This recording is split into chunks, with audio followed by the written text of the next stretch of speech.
when you protect Dharma, Dharma protects you. We will make the whole planet flourish spiritually. The spiritual prosperity will happen to the whole planet. We all have to coexist together.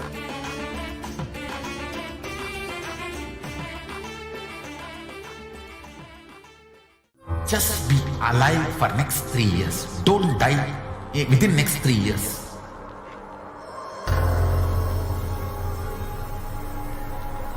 Just don't die within next 3 years.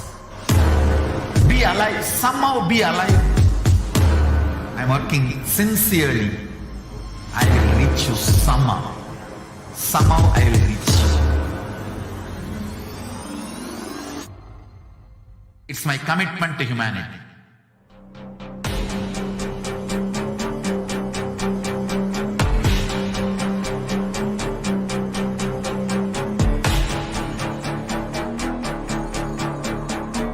Just don't die within next 3 years.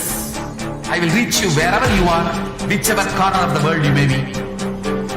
I will reach you with enlightenment. You manifesting the space, state, powers, being Paramashivoham. It is possible, and it is possible for you.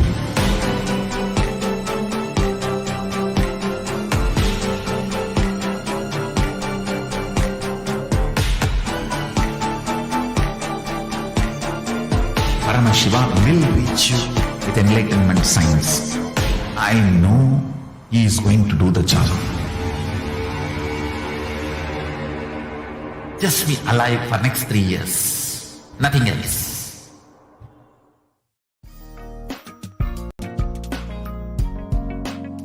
We get you health. We get you ability to build beautiful relationships in your life. We get you direct spiritual support, and we make sure you become wealthy.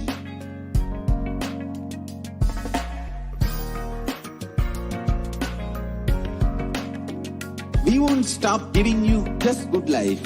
We will literally not stop till you live enlightened life. Manifesting the state of Paramashiva, space of Paramashiva, powers of Paramashiva, being of Paramashiva.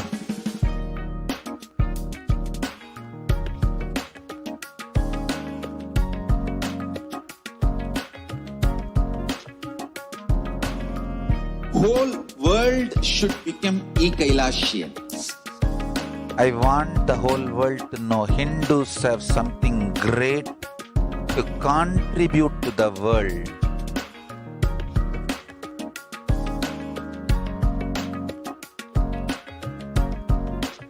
We have something great to contribute to the world.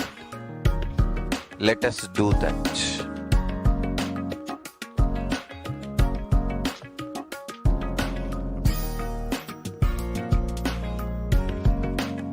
Kailasa is proper customized spiritual service helping you to identify your root patterns of suffering. We have perfected the science of helping every individual from every cultural, religious, nationality background.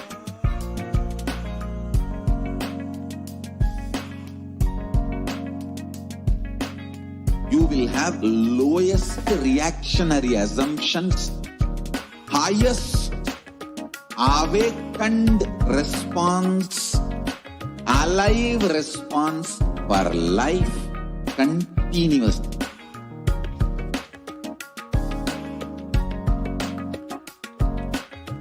Kailasa is enlightenment ecosystem, literally enlightenment itself in your own home, wherever you are.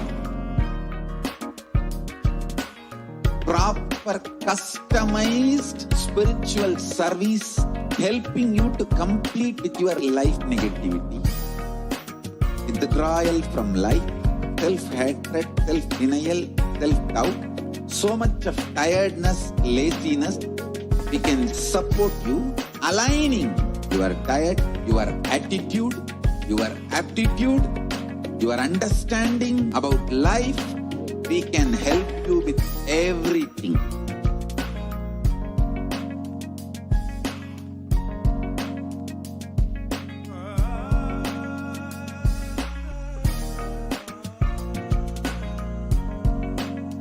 If you are interested in enlightenment, we will immediately bring this to you. If you are not interested, we will explain the whole science, inspire you and make you interested in enlightenment science.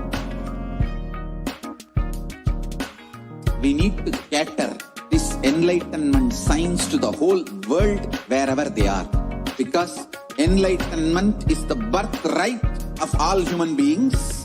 Kailasa is responsible to provide.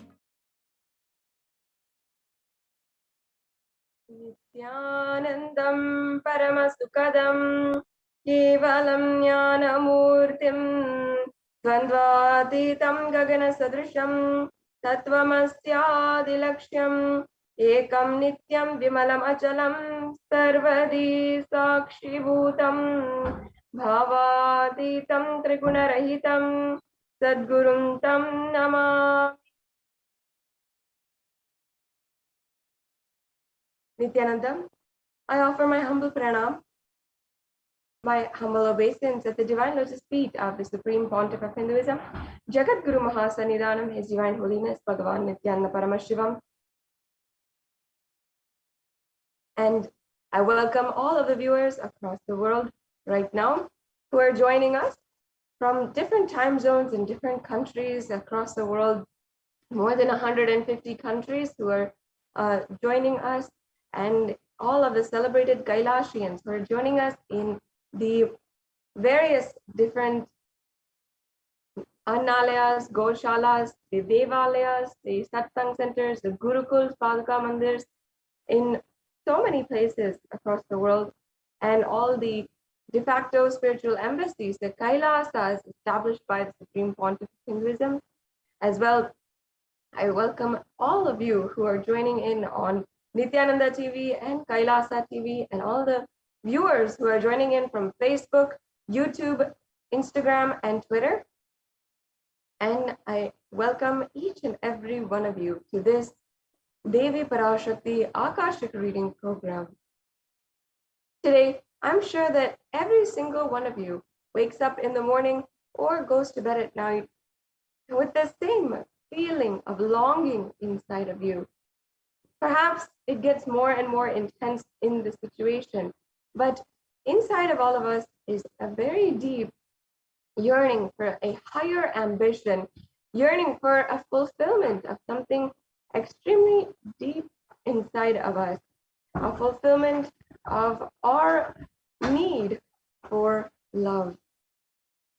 In our day and age, we're often looking for love in different ways, whether it is through an actual loving relationship, or we're looking in secondary ways, like through health. We're trying to achieve the peak of self-love, and by developing one's own physique and body.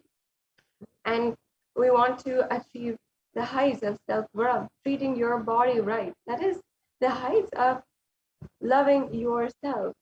Or if you want name and fame, you want to establish your character.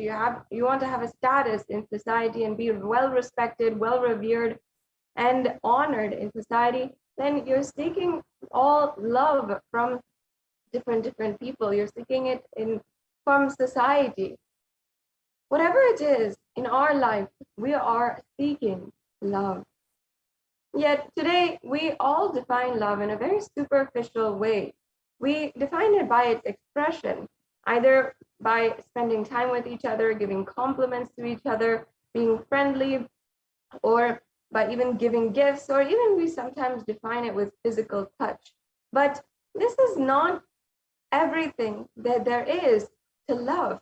Love is a divine quality. It has so much more power than what we are assuming. It is not just a emotion inside of us. It is a power, a divine power. In fact, Devi Parashakti, manifesting through the Supreme Pontiff of Hinduism, literally revealed Anbhe that love is God. And based on this teaching itself, the Devi Parashakti had further revealed that in this day and age, during this pralaya, during these extremely strenuous times with the pandemic ongoing and so many other natural and unnatural disasters, there are few people in the world with love as their basic thought current. And it is only those who have love as the armor that surrounds their heart that will survive even during, because love is the basic requirement. And we have to develop love in some way or form, because in our outside life, with so many dynamic changes happening continuously, we need some form of intense fulfillment. And we have to stop seeking that on the outside as our society changes so much and goes through an extreme makeover after so much of disaster has been through it. Now, in how we can express love and experience the divine love, the divine qualities of love, and experience and radiate love as a divine power, that is exactly what you will be able to achieve through this Devi Parashakti Akashic reading program. You will see that you simply begin to radiate love and have that ultimate transformation that you wanted in your life just through simple, powerful cognitions and the divine darshan and diksha of Devi Parashakti manifesting through the Supreme Pontiff of Hinduism, Jagadguru Mahasannidhanam, His Divine Holiness, Bhagavan Nithyananda Paramashivam. This Bhava Samadhi program is a revive from the sciences, ancient sciences of Sanatana Hindu Dharma by the Supreme Pontiff of Hinduism, for us to experience literally oneness with the divine. In fact, Samadhi, in Samadhi, if you break it down, Adi means the source or the origin, and Sama means oneness, and Samadhi means oneness with the source, and Bhava means emotion or aspect. So when you experience this Bhava Samadhi Darshan program today, you will literally be experiencing oneness with the source through a certain aspect. And not only that, you will be able to awaken your Kundalini Shakti, the latent potential energy inside of you that awakens and helps you even reverse age and even heal so many of the disorders that we are not finding cures with in today's modern day medicine. And today you will be able to awaken the latent potential energy, which is the Kundalini energy, and you will find and experience even up to 1300% increase in your energy levels. That is all what has been even researched, scientifically proven and shown to the world through the awakening of the Kundalini energy. And before we're entering into today's program, let us first be introduced to who is the very being who's making this available to us, the Supreme Pontiff of Hinduism. The Supreme Pontiff of Hinduism is the incarnation of Paramashiva, and he is the reviver of Kailasa, the ancient enlightened Hindu civilization nation. And from birth, the Supreme Pontiff of Hinduism was recognized as the incarnation of Paramashiva by his gurus, who are extremely reputable and recognized gurus and Hindu enlightened masters in India. And as well, the Supreme Pontiff of Hinduism revived today the science of power manifestation and the temple-based lifestyle, as well as yoga, the Supreme Pontiff of Hinduism revived the 14 ancient indigenous kingdoms, and beginning with being ordained as the 233rd Guru Mahasannidhanam of the Tonde Mandalam Adinam, or the Kanchi Kailasa Sarvagna Peetham, and the Supreme Pontiff of Hinduism is the incumbent emperor of the Surya Vamsa Surangi Samrajyam. As well, the Supreme Pontiff of Hinduism is the 293rd Guru Mahasannidhanam of the Shamalapita Sarvagna Peetham, or the Madurai Adinam. As well, the Supreme Pontiff of Hinduism is the Mahamandaleshwar of the Mahanirvani Akada, and the 1008th Acharya Mahamandaleshwar of the Atal Akada, and the Supreme Pontiff of Hinduism is also the 23rd Guru Mahasannidhanam of the Dharma Mukti Swargapuram Adinam. And in 2015, the Supreme Pontiff of Hinduism was elected by a congregation of thousands of Hindu leaders as the Supreme Pontiff of Hinduism. And the Supreme Pontiff of Hinduism is well known for being a commentator on all of the Hindu scriptures, including the Upanishads, the Vedas, the Agamas, and as well the Brahma Sutras, the Jain Sutras, the Shiva Sutras, the Yoga Sutras, and much more. And the Supreme Pontiff of Hinduism has authored over 300 books, which were in English, Tamil, and Sanskrit, and further translated to 50 different languages and distributed across the world to more than 1 billion people, either physically or through the digital copies. And the Supreme Pontiff of Hinduism has revived over 100 Pitas and has revived the Sovereign Order of Kailasa, the 108 ancient endangered lineages that are fundamental in Hinduism, including the Rudras and Rudrakanyas, the Sannyasis, the Bhairavas, the Bhairavis, the Rishis and Rishikas, and many, many more. As well, the Supreme Pontiff of Hinduism is internationally acclaimed, recognized as the Supreme Pontiff of Hinduism, with more than 40 different awards for his contribution and for global peace and bringing so much of human empowerment to the world. As well, the Supreme Pontiff of Hinduism has established the Kailasa Nithyananda Hindu University, the world's largest Hindu university with more than 150 campuses across the world.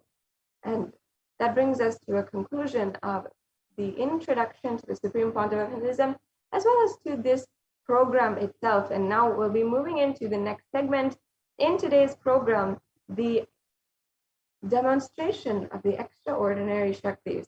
Joining with us shortly will be Ma Nityayoga Pranananda, Ma Virajananda, and Ma Kaladara, and the Nithyananda Gurukul Balasans, who are initiated by the Supreme Pontiff of Hinduism and who are manifesting these extraordinary Shaktis. So you will be able to see literally them radiating the powers of Paramashiva, and you will know and understand how it can be a possibility for you. So stay tuned. We'll be starting the demonstration of the extraordinary Shaktis after a very quick break.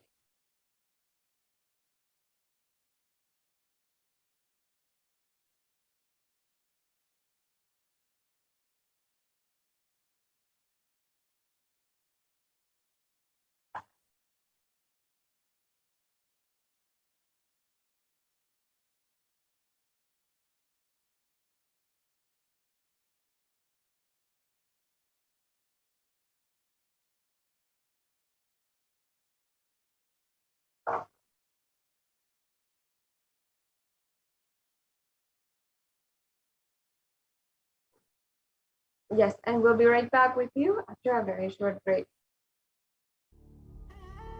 What I mean by the word e-Kailasa, listen intensely.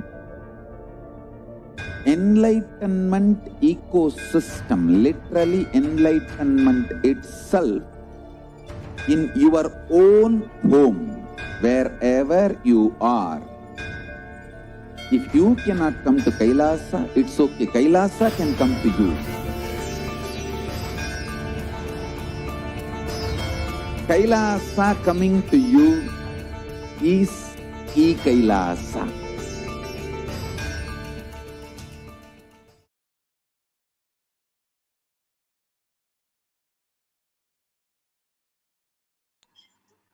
Yes, thank you so much, Manikya Sadashiva Priyananda, for that beautiful introduction to this program and to who is Swamiji. And let us now move on to the next segment, which is a very interesting segment where all of you are going to be witnessing the demonstration of extraordinary Shaktis being manifested by the Balasins, the extensions of Paramashiva himself. And before we begin, let us enter into a small introduction which explains us what are Shaktis and which also shows us how the science of initiation is transmitted to us, how these powers are transmitted to us, and how these extraordinary powers can be manifested. Yes. So today the Balasins and the Nithyananda Yogis will be demonstrating 463 extraordinary, few of the 463 extraordinary Shaktis to all of you. And first, let us learn about what are Shaktis. Shaktis are explained in the Vedagamas. Paramashiva very elaborately explains that a human being can manifest the 463 powers, and it can be a possibility and a power for them. And Swamiji beautifully tells that Shaktis manifest from the fundamental cognition that you are the divine and that you need to manifest the divine, not that you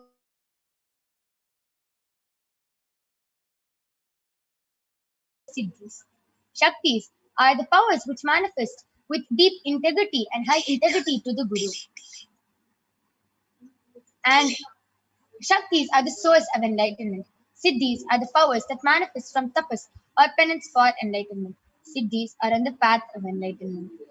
Shaktis are what expressed through ordinary human beings in extraordinary ways, just with initiation from the avatar. And Shaktis are permanent. Siddhis are not permanent and they may divert you from enlightenment. Paramashiva is the primordial divinity. He is the source of all these Shaktis and Siddhis. And he performs the Panchakritya, the 5 cosmic acts of Srishti, creation, Sthiti, sovereign rulership and maintenance, Samhara, rejuvenation, throw bhava, pulling out of delusion, and Anugraha, liberating grace for all living entities. And the avatar of Paramashiva, Paramashiva himself has come down in the form of the Supreme Pontiff of Hinduism, Jagat Guru Mahasamnidhanam, His Divine Holiness, Bhagwan Nithyananda Paramashivam, as the 1008th living incarnation and representation of Paramashiva. And ever since the beginning of the civilization, the Sanatana Hindu Dharma has been the cradle of highly advanced sciences and enlightened beings. It was where the science of enlightenment, Shaktis and Siddhis was taught as a lifestyle. And for the first time in modern day, the Supreme Pontiff of Hinduism is reviving these extraordinary sciences at a record-breaking speed, which was never accomplished before. And the knowledge and the science of manifesting these Shaktis were passed down from one generation to the next, just with Diksha, just through initiation by the enlightenment. The Supreme Pontiff of Hinduism was recognized as an incarnation at a very young age and was trained and taught these sciences just so he can revive these sciences for billions to manifest the science of power manifestation from the disciplines of Vedanta, Tantra, Shri Vidya, Yoga, Yogic powers, Mantra Shastra, Siddhi Vidya, the science of Aushadha, Bhakti Yoga, Paramashiva Jnana, and Paramashiva Vijnana. And let us now learn how we awaken these divine Shaktis in us. Every ultimate truth, Jnana, mapped into your consciousness, Prajna, manifests as a possibility and a power of every being, Prajnana. So let us now see a video which explains and shows how the science of initiation is transmitted to us, how the science of Diksha is given to us, and how we manifest these extraordinary powers. Diksha is the direct transfer of spiritual energy by an enlightened being through look, word, or touch. The traditional Vedic book Navaratneshwara states, Sarvasamapi Dikshanam Muktihi Phalamakhanditam Avirodhat Bhavantyeva Prasangyastu Bhuktayaha. The main benefit of all initiations is moksha, enlightenment. As a side effect, health, wealth, leadership, and well-being happen. And in Rudrayamala Tantra, Shiva says, Devi Diksha Vihinasya na siddhihi na cha sadgatihi tasmat sarva prayatnena Guruna Dikshito Bhavet. The one who is not initiated does not attain liberation nor a better future. So by all efforts, one should get initiated by Guru.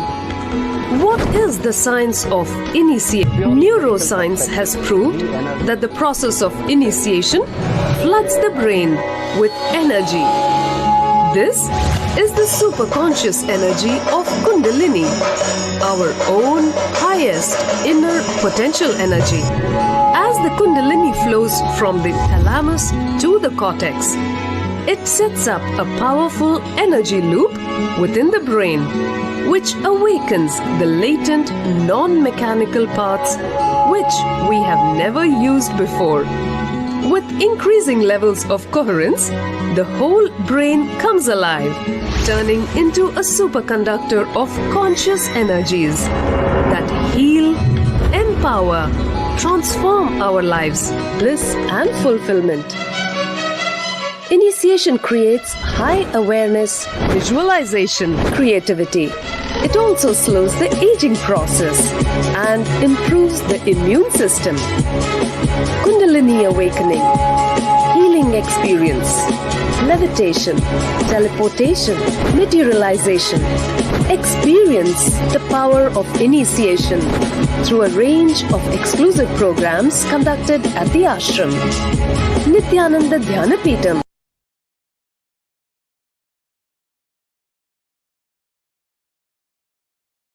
Yes, with that beautiful video with the power of Diksha, let us see how the science of power manifestation is authenticated through the 4 aspects of evidences or pramanas.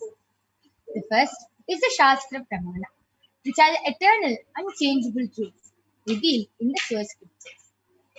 The next is the Apta Pramana, the experiences and results of Aptas or the authorities of Hinduism, the Vedic rishis and scientists who have time tested and verified this science. Third is the Atma Pramana, or the account of the Supreme Pontiff of Hinduism, Jagat Guru Mahasamidhanam, His Divine Holiness, Bhagavan Nithyananda Paramashivam. This millennium's avatar's personal experience of power manifestation. And last is the Pratyaksha Pramana, or the empirical evidence from observation and scientific experimentation.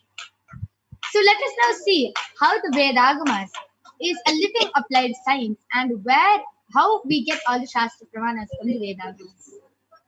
Vedas are the ultimate superior authorities for Hindus.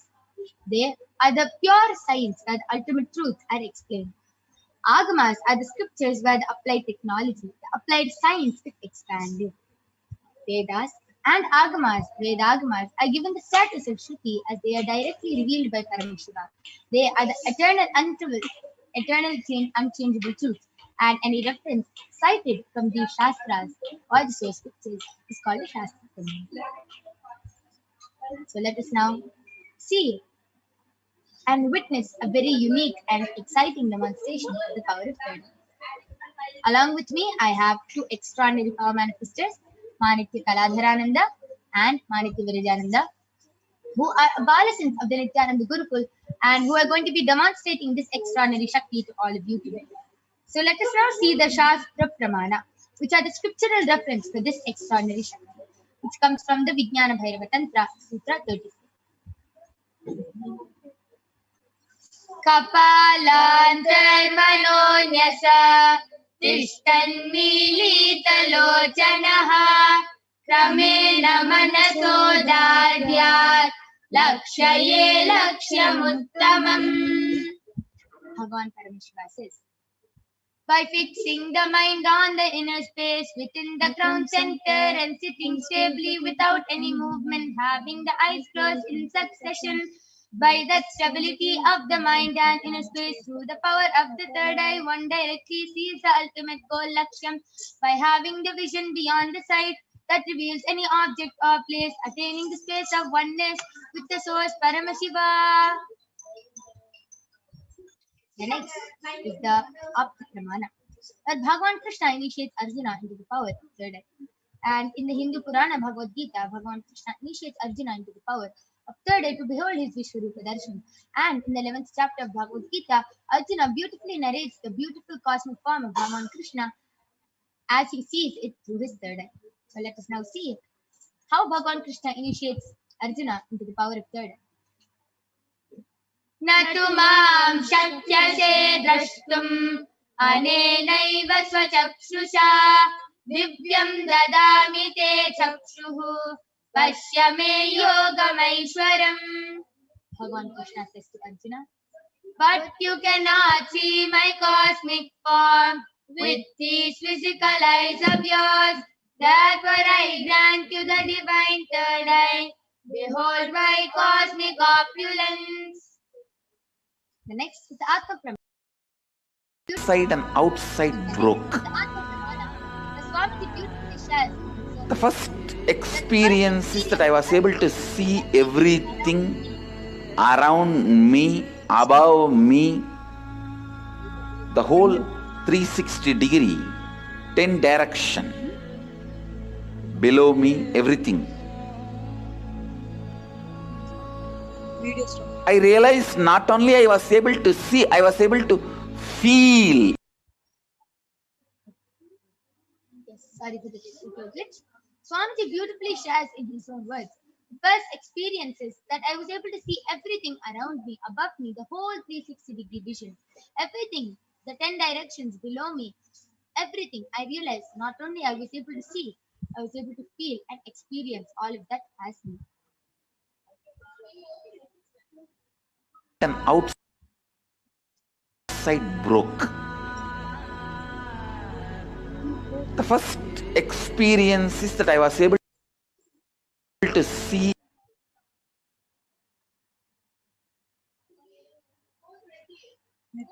everything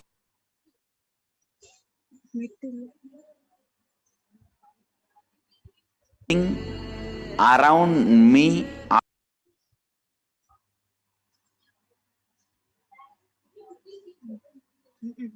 Yes. So next is the Pratyaksha Pramana, the empirical evidence from observation and scientific experimentation. Study measures compare the metabolic cell activity of the brain using the PET, the positron emission tomography, and it beautifully tells when Swamiji is doing daily activities, high activity is measured in the brain where the third eye is located. And when Swamiji is in the deep state of Samadhi, only the third eye region is active, and almost 90% of the rest of the brain is at peace. So let us now witness the extraordinary demonstration of the power of third eye. I request the slides to stop being shared. Now we are going to be witnessing the extraordinary demonstration of the power of third eye by the Balasins and the Nithyananda yogis. So along with me I have, thank you. Along with me I have two I-bands. In front is a complete opaque sheet, behind is a thick sponge. Under is a complete, it's completely covered, and you can see that there's no possible way up light entering in this I-band. So these are the two I-bands. This is actually medically tested I-bands, tested by one of the top 10 hospitals of India, and we are going to be placing this I-band on Ma Virija and Ma Kaladra's eyes, and it is going to be completely foolproof. Now these are the two I-bands I'll be placing on their eyes. I'm showing the I-band just before it goes. Camera.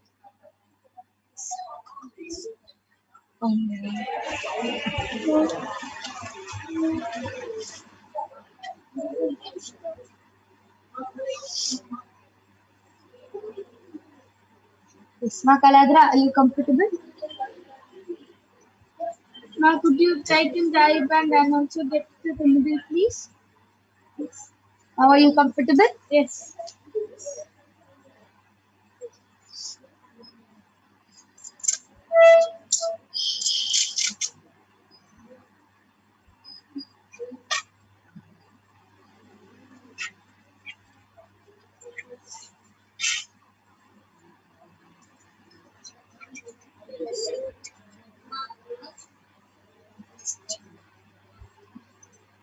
Yes, Ma Virija, are you comfortable? Yes.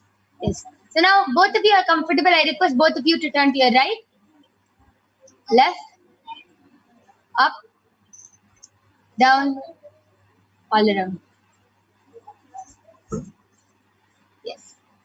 So now Ma Virija and Ma Kaladra have completely shown their eye bands and it is completely foolproof. There is no possible way of light entering into the eye band. And let us now, I request the YouTube comments to be projected.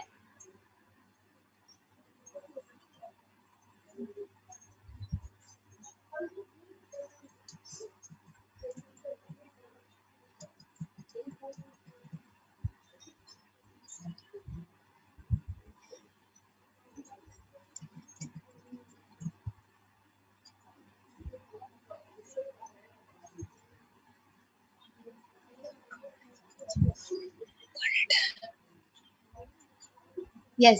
So thank you so much for projecting the comments. Yes. Ma Kaladra and Ma Virija, you can start reading. I request all of you to go ahead. Post your comments on the Kailasas HDH Nithyananda YouTube channel and the Kailasas HDH JGM Bhagwan Nithyananda Paramashivam Facebook page. And Ma Kaladra and Ma Virija will be reading out your comments live.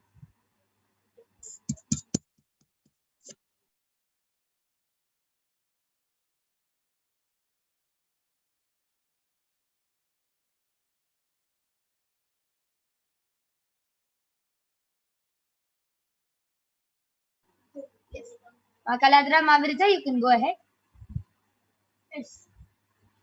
So the latest comment is in YouTube is from PRABHJOTGILL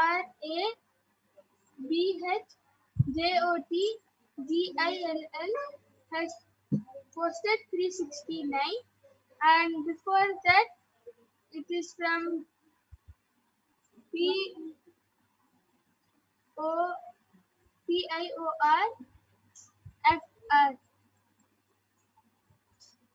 and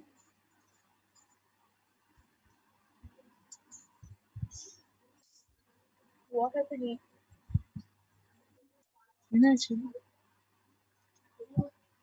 and WAJTA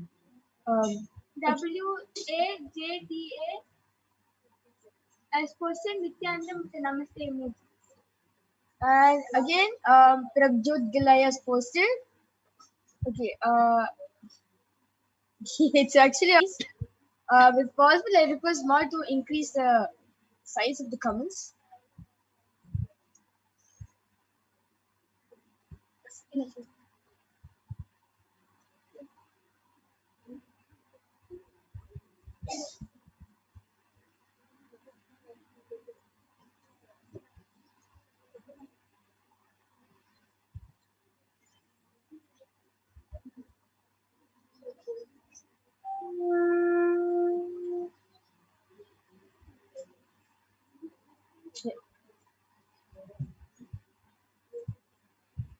Yes, Mamirija, you can go ahead. Yes. So, Prabjot Gilaya has posted is a black color. The emoji is like some black color animal, and next to it, I think the animal is enjoying, and like because next to it, there's like tears coming out.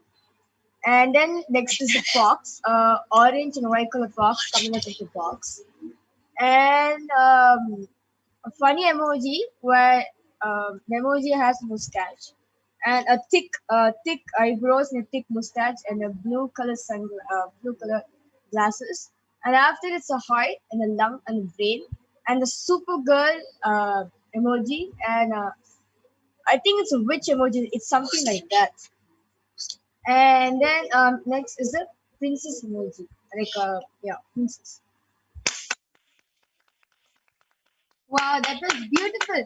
Mavirita was able to read the all 9 comments, all 10 comments of Prabjot Gil Aya, and was able to read it precisely, able to tell, okay, there's an animal, there's a cat in a box, there's a emoji with a thick mustache, and wow, so beautiful. Mavirita has explained everything through her third eye. That was a beautiful demonstration of the power of third eye. So now I'm going to be removing Mavirita and Ma Kaladra's eye band. Please. You can see that eye band is completely intact.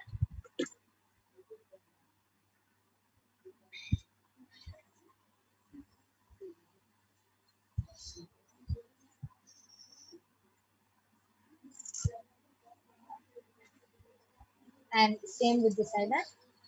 Yes. So that was a beautiful, extraordinary demonstration of the power of third eye. I request all of you to stay tuned. We will be joining with you for the power of body scanning now, right after the short break.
Yes. So let us now see the pramanas for the power of body scanning. The first is the Shastra Pramana, which is from the Vijnana Bhairava Tantra. Swadehe jagato vapi sukshma sukshmatarani cha tattvani yani nilayam yatvante vyajyate para.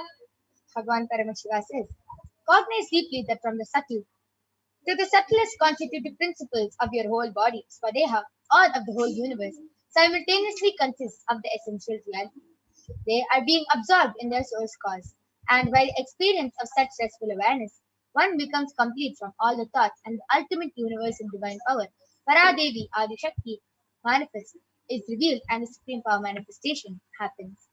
Next is the Apta Pramana from the life of a Siddha named Terayar. Teriyar was one of the prominent disciples of Agatya. One day, a man suffering from a severe headache comes to Agatya for healing, and Agatya uses the power of body scanning and identifies the root cause of the headache. He reveals that there is a small stera, like a frog, sitting in the person's brain, and Agatya immediately instructs Terayar, his disciple, to perform an open head surgery and remove the frog. After the surgery is completed successfully, the person is completely healed and cured of the headache, thus gaining the name Teriyar. Third is the Atma Pramana, where Swamiji beautifully shares how he manifested this power of body scanning. On the 22nd of December, Swamiji shares, only when I had a multiple compound hand fracture was I forced to go for surgery and therefore the medical checkups related to that. At that time, they detected heavy metal quantity in different organs of mine, and it was revealed that I had been poisoned without my knowledge. I immediately used diagnostic methods instead of medical facilities to study the body condition due to the poisoning, and through body scanning, I found out what the problems and imbalances had happened and where the balance had to be done. And Swamiji beautifully shares, I used allopathy as a second opinion just to verify my findings. And last is the Sakshi Pramana, the experiences and results of the extraordinary manifestation happening through the initiated disciples of Swamiji. So you can see how so many of the disciples of Swamiji are manifesting this extraordinary Shakti just by one initiation from Swamiji. And now you are going to be witnessing the live demonstration, the live demo by the Balasins of Kailasa, who are going to be demonstrating this power to all of you. So I request all of you to go ahead, post your comments in the Kailasa's HDH Nithyananda YouTube channel or the Kailasa's SPH JGM Bhagwan Nithyananda Paramashivam Facebook channel, and the Balasins and the Nithyananda Yogis will be coming and attending to your problems and doing the scanning for you. We'll be back right after a short break. Please stay tuned.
Yes. Now I'm back with the Balasants and the Nithyananda Yogis, Maniti Mahavidyananda, Soni, and Maniti Brahmayogananda, who are going to be demonstrating this extraordinary Shakti to all of you today. So I request the YouTube comments to now be projected.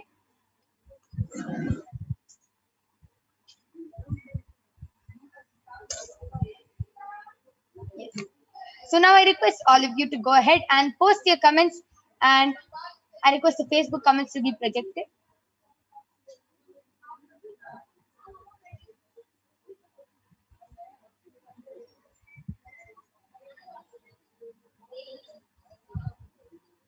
Okay. Ma Sumi Murali has posted, Ma, I'm having cold neck body pains, Ma, since 10 days. I applied oil. Now applied vibhuti on the neck. But please scan heal me, Ma. Want to be healthy again. If possible, please scan me. Murali, Melbourne. Yes, Ma, surely we'll be scanning you and doing the body scanning for you. And yes. So, Ma Mahavidya, you can do the body scanning for Ma Sumi Murali.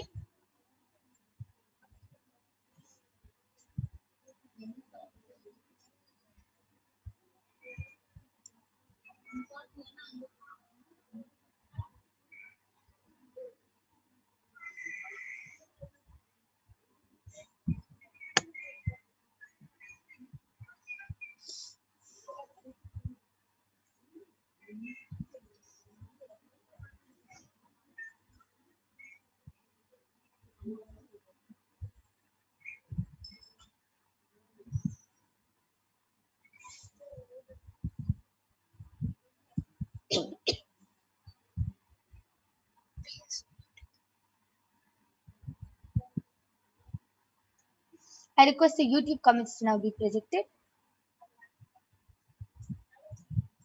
Anybody who wants to get a body scanning done by the Balasants and the Nithyananda Yogis, please go ahead, post your request, post your comments, call your family members and friends. Okay. So Prabjot Gill has posted, Ma'am, may I please have a body scan?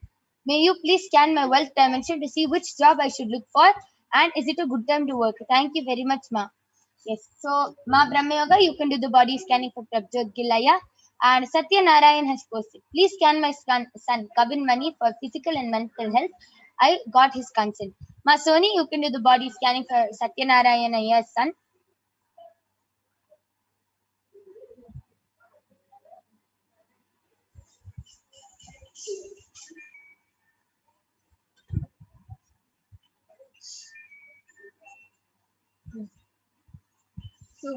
This is a scan for Ma Sumi Murli, Ma Nithyananda, and what Paramashiva reveals is your backache is because of your incorrect posture of when you and how you walk.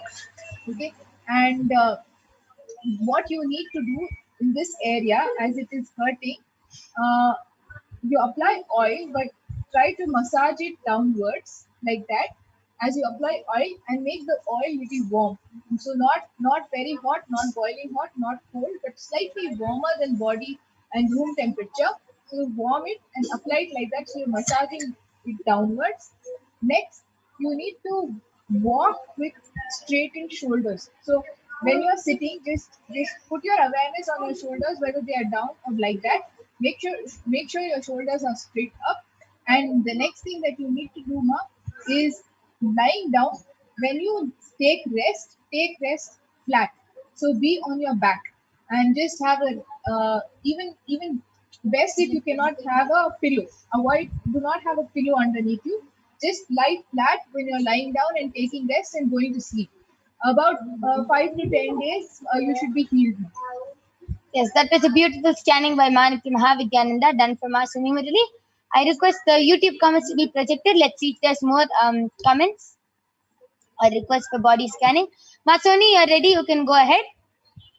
Nithyananda Paramashivam, I did the body scanning for your son coming, and Paramashiva revealed that he's mentally completely healthy, but physically he's having a problem with his stomach. Paramashiva revealed that his stomach is not being, cleaning his stomach properly. So Paramashiva revealed the solution is to make him take 1 tablespoon of castor oil in the morning. Yes, that was a beautiful body scanning. And yes, Ma Brahma Yoga, if you're ready, you can also go ahead. Yes, so Prabjot Giraya, Paramashiva revealed to me that after the 8th of August, it will be a really good time for you to find a job, and the job which you find will really be successful if you if you get a job after the 8th of August. And Paramashiva revealed that you can look for any job you want as long as you ensure that you get a deity of Venkateshwara at home, and every morning first thing you do is do puja to him and worship him. Pray to him that Venkateshwara, may my day be successful, and may I get the money I want and the wealth I want through this job. And if you just make sure that you pray to him every single day, then whatever job you choose will be successful. Yes, that was a beautiful body scanning for Prabjot Gilaya. I request you to get back. Satyanarayan, I request you to get back. And expressions of me, I am has posted. I just want to say thank you for all the support over the days and weeks past, my daughters. May you be eternally blessed. Each one of you has contributed to me.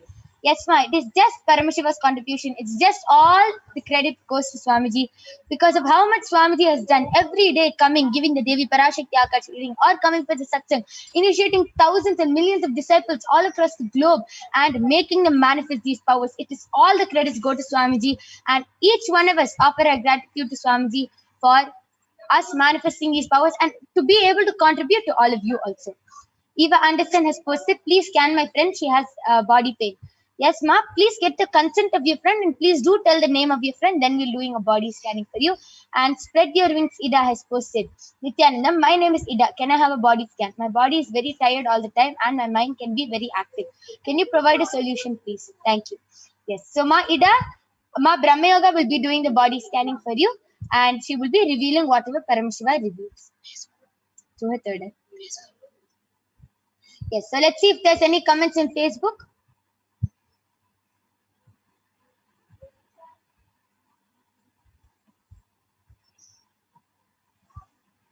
I request Facebook comments to be projected.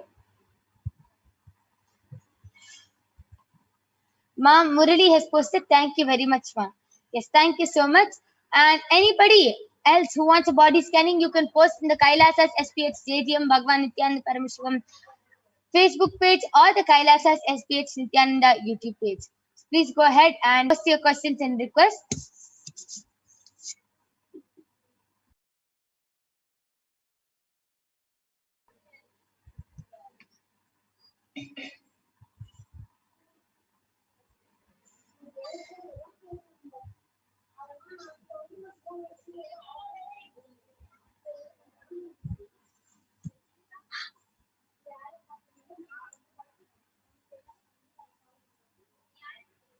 Yes, so spread your wings, Ida. Paramashiva revealed to me that uh, your body can be really active and you can actually start, you'll even start manifesting a lot of powers if you just start following the spiritual routine. If you do the Pratama Vinyasa Krama, which is the Nityananda Yoga, at 4 o'clock in the morning and start doing the Pada Puja, Pratyaksha Pada Puja and Shiva Puja at 6 o'clock.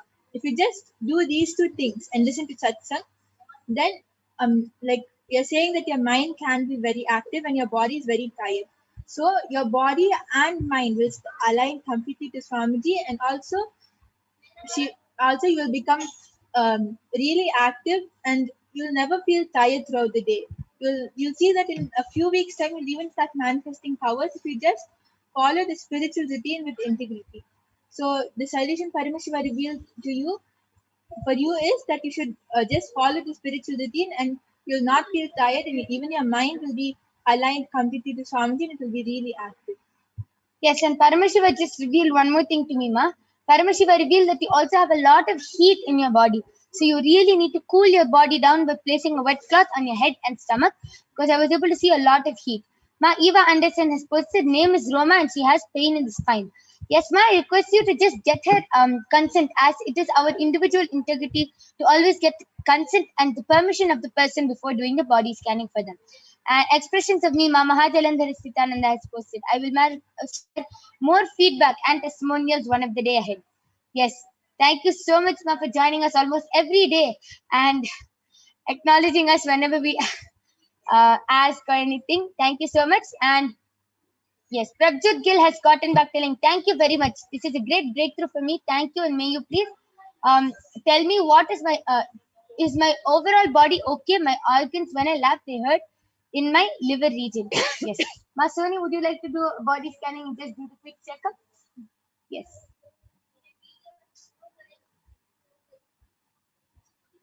I request the Facebook comments to be projected.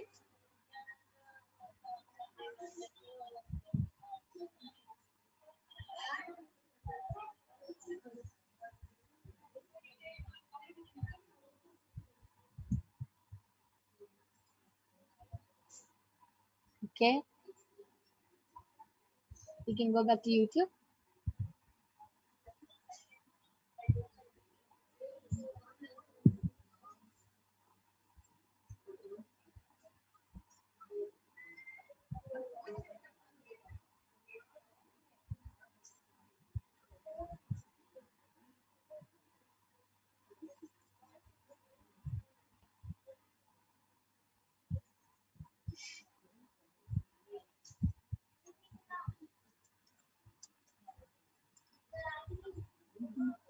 Yes, Masoni, you can go ahead.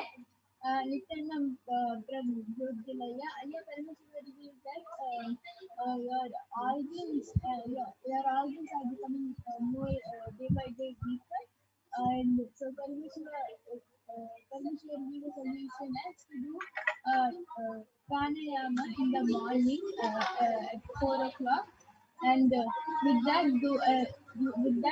PVK, Pratama Vinyasa Krama, and Parmeshwar reveals that you need to increase your immunity, and to increase your immunity, Parmeshwar reveals that to take castor and as well as neem juice. Yes, that was a very beautiful solution for a simple thing. Yes, I request you to get back again, Aya, and Ma Ida has posted, thank you so much. Yes, just follow the solution which Paramashiva gave, Ma, and you would be completely healed of all your problems. Yes, and with this, we will be concluding the power manifestation segment. We thank all of you for joining us. And just before we end, I'm going to be asking all the Nityananda yogis and the Balasins to share how they feel while they're manifesting this power and how they manifest this extraordinary power. So yes, why don't any one of you go ahead and share? Yes, Mama Havitya, you can go ahead. So Nityananda, basically one thing that really is extraordinary about body scanning is it's not about how much how we can improve our health. It is about making sure you're not sick. So immediately when there is any pain or anything that in your body that you feel uncomfortable, I personally just quickly scan myself and see what it is that the organ is speaking to me, how I have to adjust myself. And really, it is the best gift from Swamiji to again and again realize of the conscious sovereignty that he is trying to teach us and what we really truly are. The manifestation just completely happens by connecting with Swamiji and just seeing what it is that the third eye is saying, how we can improve our lifestyle to understand and connect to more and more of the reality and the conscious sovereignty. Yes, beautiful. That was a very beautiful sharing. Satyanarayan, we actually did the body scanning for your son, Kavin Mani. And yes, Ma Soni, you did the body scanning, right? Yes. Why don't you just go ahead and share it a little more louder? Nithyananda Satyanarayan, I did the body scanning for your son Kavin. And Ayya Paramashivoham revealed that he's mentally he's completely healthy mentally, but physically his stomach is not clean. Ayya. So during his stomach, Paramashivoham revelation has to make him drink 1 tablespoon of castor oil in the morning. Wow. Very beautiful solution for a very simple problem.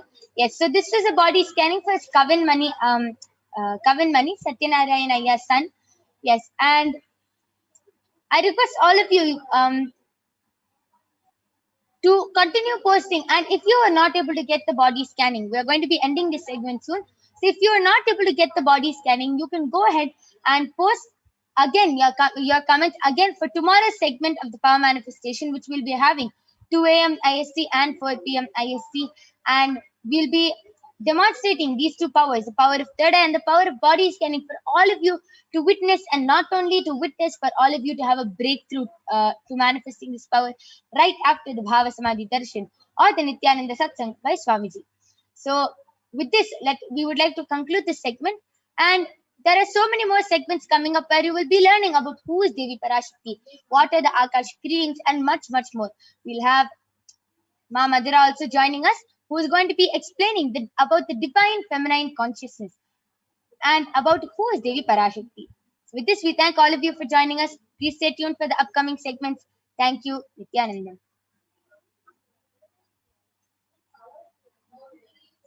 Unmute.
Yes, so now we're going to be having Ma Madhura joining with us and teaching us about who is Devi Parashakti, about the divine feminine consciousness.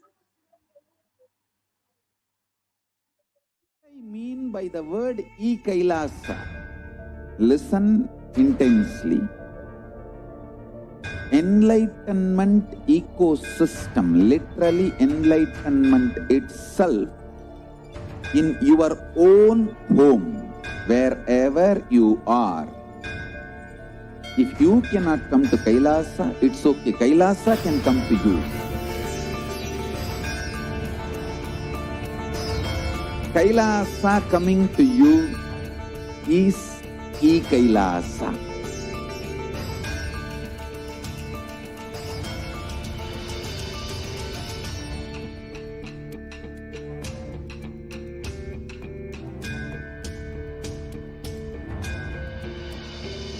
I will revive Hinduism. I am a Hindu revivalist, not by any revolution, but by evolution.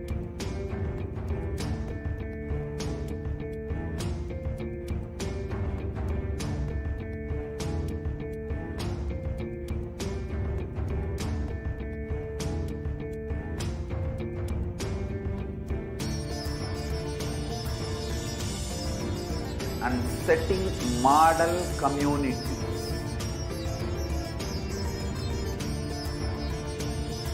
Kailasas, enlightenment ecosystems, Sarvanya Pitas all over the world.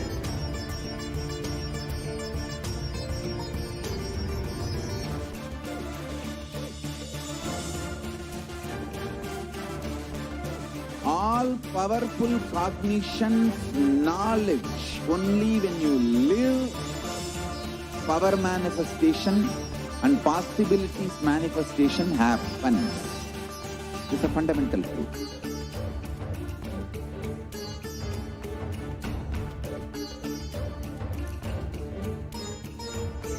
Hinduism cannot live exclusively as one sampradaya. No. All sampradayas of Hinduism is an ecosystem.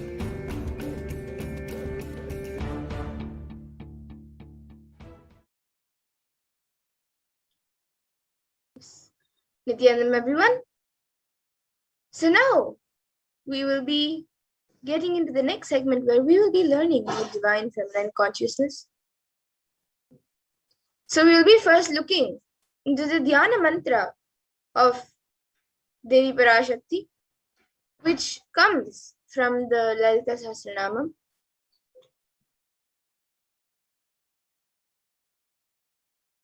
Sindhurarana vigraham trinayana manikya mauli spurate taranayaka shekharam smitamukhi mapina vakshoruham panibhyam alipurna ratna chashakam raktotpalam bibratim Saumyam Ratnagatastha Rakta Charanam Dhyayet Paramambikam.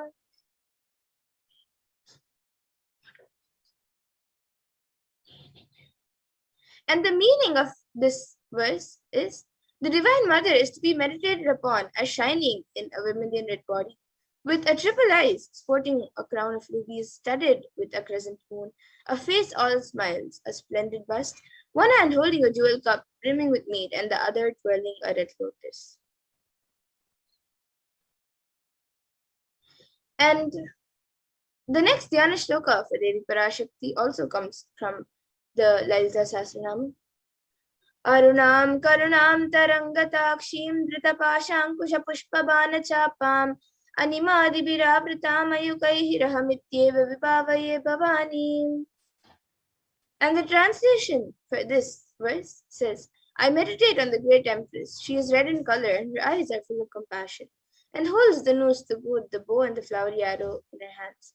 She is surrounded on all sides by powers such as anima for rays, and she is the self within. And Devi Parashakti is the ultimate pure feminine consciousness. Parashakti is the cosmic mother. It is her cosmic womb from which billions and billions of universes come out and go in. And she is the source where the Big Bang and black holes go on and on. Parashakti is the source Shakti, source energy, and source power from which all of us came, which all of us are in even now, and in which all of us are going to merge into.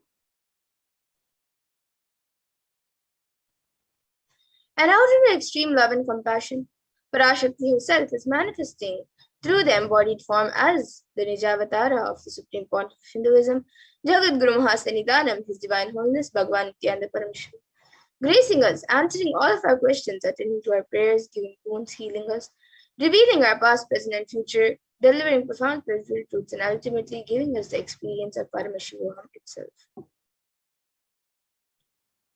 And in the words of Devi Parashakti herself, raising as Omkara, expressing as Vedas and Agmas, blossomed as Srimkara, filled as Parashorasi, living in 40 triangles, the Kailasha Swami, who is in Kailasha Sri Pura Chintamani, Parashorasi, sitting as part of Paramashiva, Parameshwari, who rules the world, Paramashakti, Manonmani, Meenakshi, As Nithyananda, I took Nijavatara here to give good boon to everyone and to bestow all goodness. Hiranyagarbha Surupini, Brahmanda Yoni, Shami, Chandramauli, Rapala, Aparna, Uma, Parvati, Savitri, Navayavana, Samrajya Lakshmi, Parameshwari, Parashodasi, Meenakshi. Taking the form of Nithyananda, I came here as Nijavatara. With great compassion, I am listening. Listen, people, to do good to all of you, I took the form of Nithyananda and came down as Nijavatara. And again, in the words of Devi Parashakti herself, she says, raising in Omkara, blossoming as Shiva, Shiva manifesting as source of existence, powers of existence, expression of existence, from the oneness of Om, blossoming into two as Prakriti and Purusha, blossoming as three Shaktis, Icha, Kriya, and Jnana, growing as four Vedas, expanding as five Panchabhutas, beyond six chakras, filled as Gotras of seven Rishis, expanding as 8 directions, existing as 9 Grahas, blossoming as 10 Indriyas, being as 11 Ridras, creating all the worlds, bringing life to tell and make truth blossom and to do good. Parashodasi, Meenakshi, in the form of Nithyananda, I came to bless every one of you. And now let's see how we can receive Devi Parashakti. So literally we're seeing Paramashiva and Parashakti at that moment. She is there on your screen, so always receive her very traditionally. You can keep 2 betel leaves, 1 banana, 1 betel nut, and 1 coin in front of the screen as you watch Devi Parashakti. And for those of you who don't know, the coin is actually considered the traditional dakshina in the Hindu tradition. It can be the lowest value. In India, it can be just a paise, and in the US, it can even be just a cent. Swamiji says, I'm not trying to monetize. Keep even 1 cent, it is okay. So for 100 days, if you have darshan, you'll add up $1. In India, even 1 paise is okay. And you can offer that to Devi Parashakti. And once the darshan is over, you can do namaskar and eat the banana, betel leaf, and betel nut, taking it as prasadam immediately. And those coins that you collect, you can send it to the LA temple. And some of you might be wondering how this betel leaf and betel nut may benefit you. This betel leaf and betel nut may look too small, but in a few days, you will see how much it adds to your sentiment, that really she is there. You will not take the Devi Darshan for granted. Rituals will break your monotonous unconscious mentality and lifestyle and remind you to raise you to powerful cognition. It will break your unconscious behavior.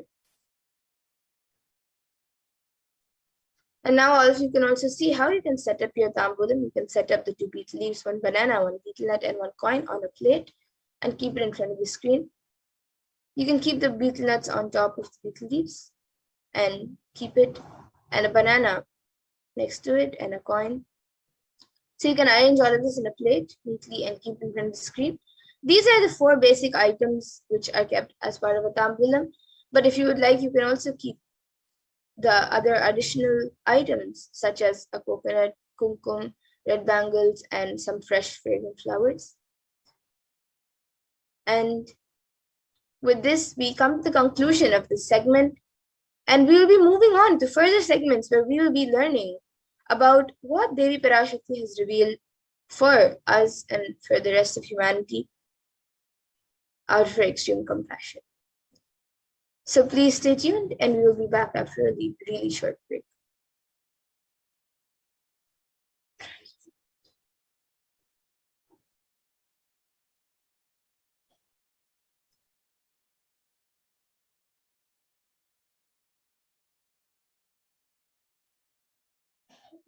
I mean by the word e-Kailasa. Listen intensely. Enlightenment ecosystem, literally enlightenment itself, in your own home, wherever you are. If you cannot come to Kailasa, it's okay. Kailasa can come to you. Kailasa coming to you is e-Kailasa.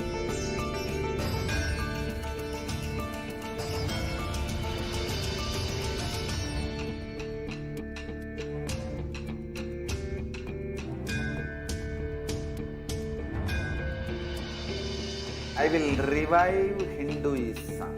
I am a Hindu revivalist, not by any revolution, but by evolution.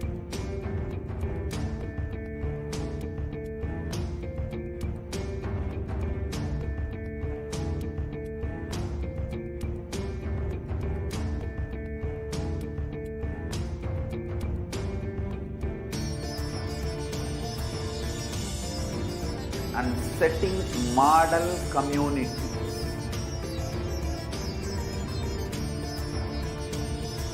Kailasas, enlightenment ecosystems, Sarvanya Peethas all over the world.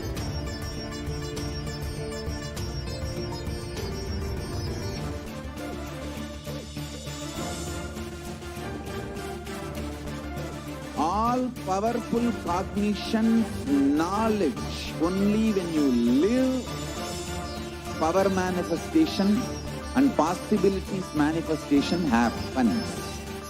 It's a fundamental truth.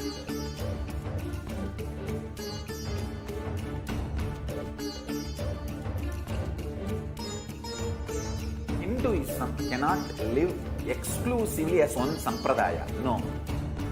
All sampradayas of Hinduism is an ecosystem.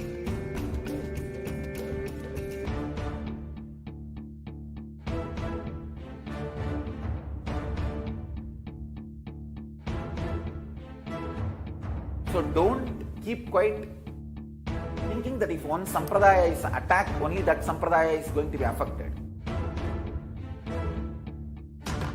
All of us are ecosystem.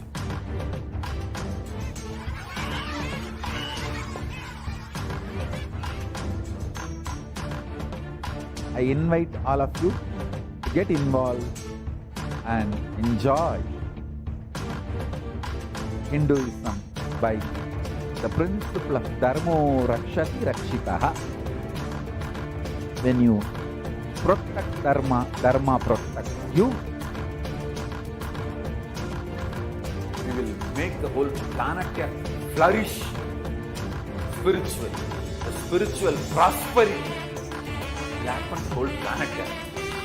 We all have to coexist together.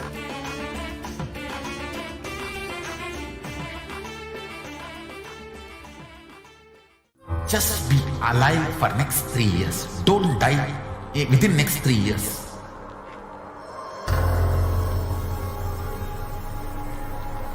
Just don't die within next 3 years. Be alive. Somehow be alive. I'm working sincerely. I will reach you somehow. Somehow I will reach you. It's my commitment to humanity.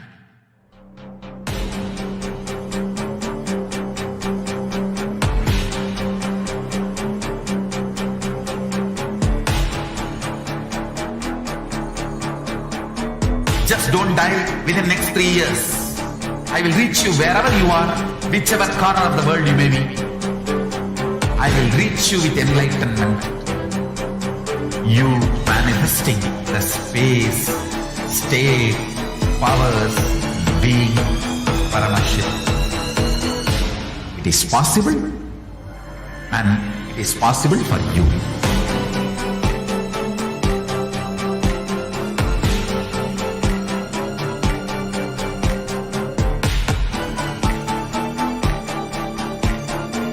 Paramashivoham will reach you with enlightenment science. I know he is going to do the job.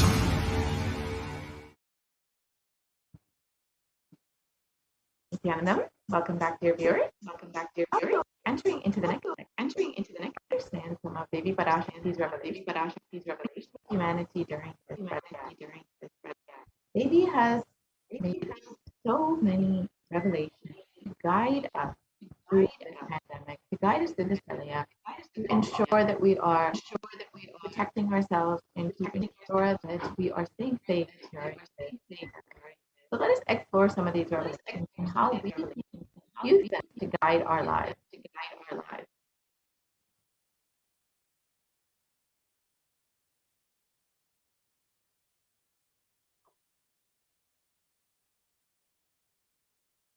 So humanity is still undergoing these aftereffects of this Pralaya. Thousands of deaths due to the pandemic and emerging fungal epidemic, along with record numbers, have taken a huge toll on humanity, leading to an increase in poverty,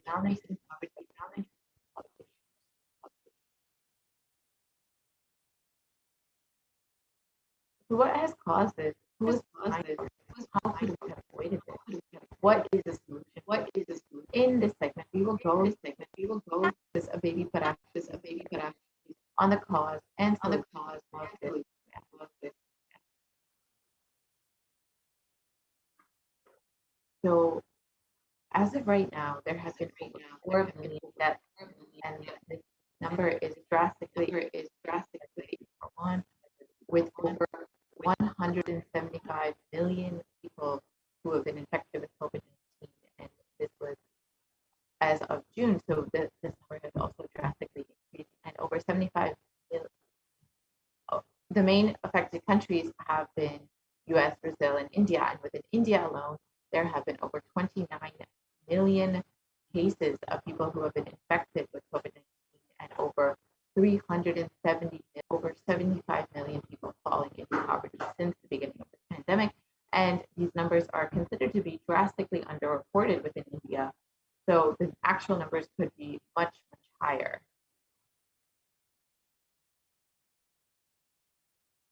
And due to this global pandemic and the Pralaya, the mental health of the country of India has been severely affected. And India is considered to be the 6th most depressed country in the world, with 6.5% of the population suffering from some form of mental illness, and with a suicide rate of 10.9 for every 1 lakh people. Suicide is one of the largest causes of death in the age group of 15 to 24. So India is suffering from this mental health crisis.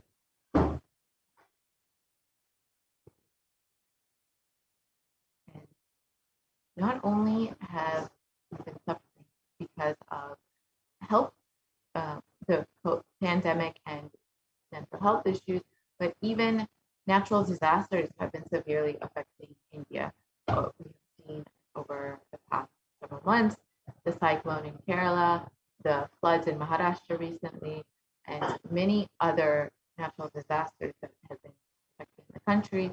And within the next few weeks, we could be experiencing what is the 3rd wave within India. So how could we have prevented this? How could we have stopped?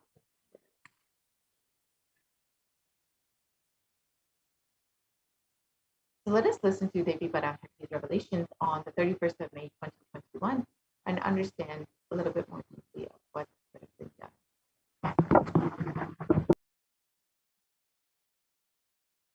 இரண்டாயிரத்திருபத்திரண்டு வரை India செல்ல வேண்டாமா என்று கேட்கின்றாய். நன்றாய் தெரிந்து கொள், சொல்வதை புரிந்து கொள். இந்த பெருநரகமான கிருமி போஜனம் இந்தியாவிற்குள் வரக்கூடாது என்பதற்காக 2020 பாரதம் முழுவதும் 12 ஜோதிர்லிங்கமும் பாத யாத்திரை செய்திடவே என் மகன் மூலமாய் திட்டமிட்டிருந்தேன். படுபாவிகள் ஓடத்தின் மாலுமியை ஊர்விட்டு துரத்தினார்கள். என்ன நடக்கிறதென்று பார். முறையாக கைலாய நாட்டின் தலைவனாக நிறை மரியாதையொடு நல் மதிப்பொடு என் நிஜாவதாரம் நித்யானந்தன் திருவடி மீண்டும் பாரதத்தில் பட்டு பாத யாத்திரை செய்த பிறகு மட்டுமே நீ அங்கு செல்ல வேண்டும். அதுவரை உன்னை காத்து செல்லாதே. ஓம் ஓம் ஓம். Let us understand Devi's revelation.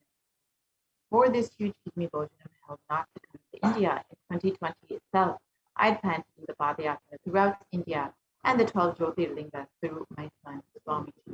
They chased the captain of the ship out of the country. See what is going to happen.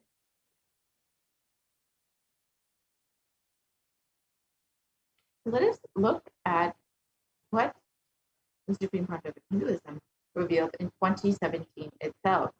The Supreme Concept of Hinduism revealed that he will be conducting a Padayatra in 2020 and it reveals the vision for it. So let us listen to that video now.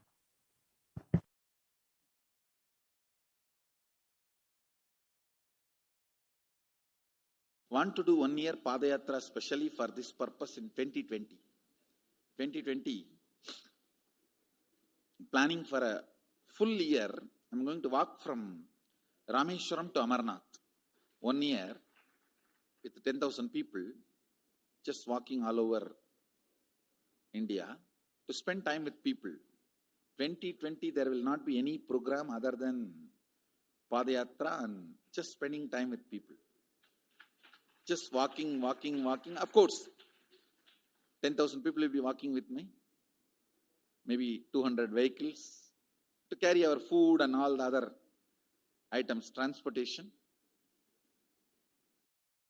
Enjoying the river banks, forests, and time with nature. 10,000 people manifesting powers, walking from village to village. What do you think will happen?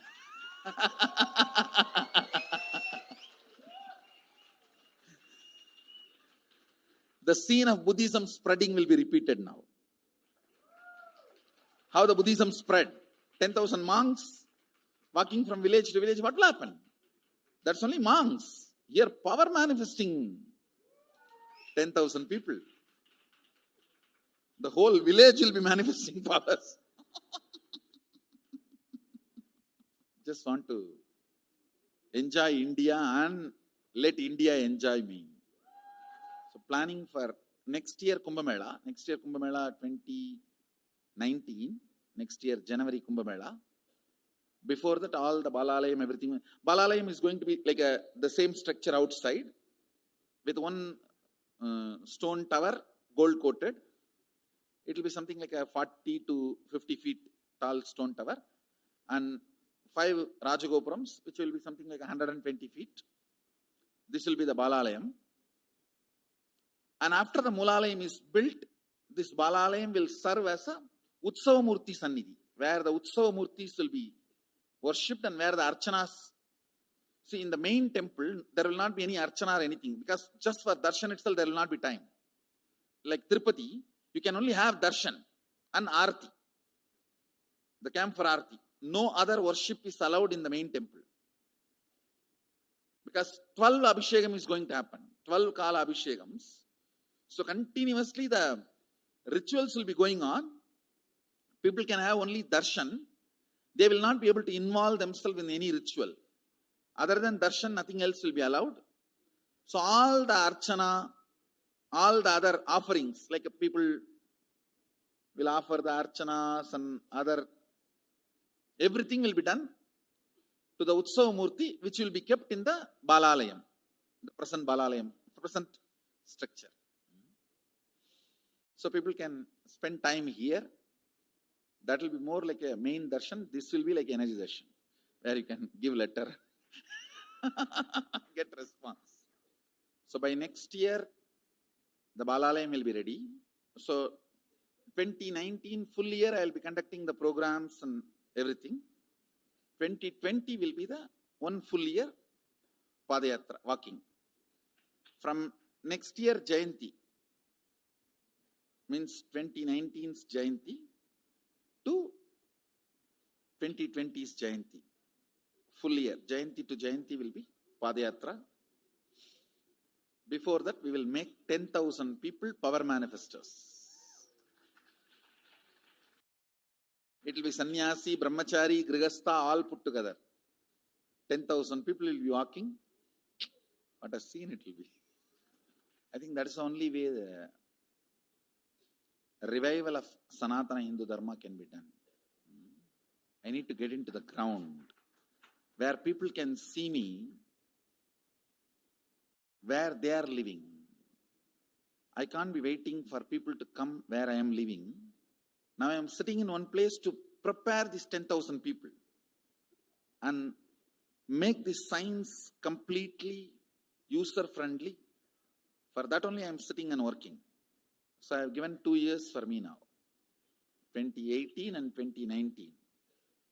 So 2020, before that 10,000 people will be ready to walk with me, manifesting powers. We will literally solve every person's problem in every village. The way we are walking, the path, route we are taking, physical healing or mental healing, or it's a too big visualization. How will you visualize? What will happen if 10,000 power manifestors enter into a village and ask people, tell me your problem now, come on, let's sort it out. Understand 1,200 years before in Tiruvannamalai temple carvings, how the baby will be in the womb in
So, though the Supreme Pontiff of Buddhism revealed the vision for the Bhagavad Gita only in 2017, the Supreme Pontiff of Buddhism has been preparing since the age of 10 for this Bhagavad Gita, has been enriching people and preparing them for this Bhagavad Gita to save them from this Pralaya, as the Supreme Pontiff of Buddhism revealed that during the Bhagavad Gita, you will be meeting people where they are, attending to every problem, giving them a solution for every problem, whether it's mental problem, physical problem, emotional problem, spiritual problem, whatever it may be.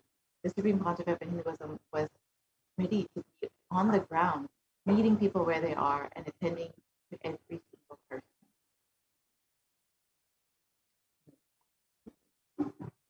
And from the age of 10, the Supreme Pontiff of Hinduism has been enriching and initiating the masses into the science of enlightenment through various programs, powerful initiations, darshans, and powerful discourses.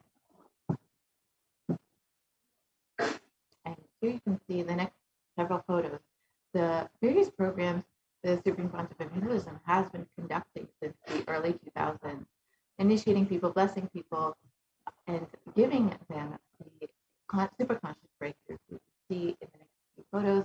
Here you can see in Vellore, Tamil Nadu in 2005.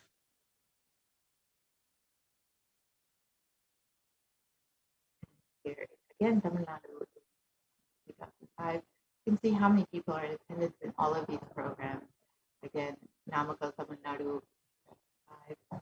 You can just see how many people were blessed to be in the presence of receiving initiation, blessing, darshan of the other path. The Nithyananda program, Nithyanandam program, the Birth Star celebration in Tiruvannamalai in 2005,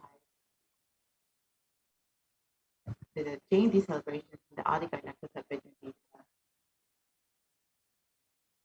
Again, the Jayanti celebration in Tiruvannamalai.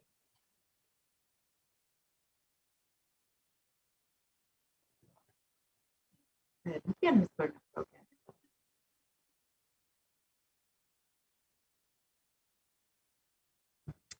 Guru Purnima celebration celebrated in North Kailash. And as you can see in all of these photos, how many people were eager to receive the initiation, darshan, and blessing of the avatar.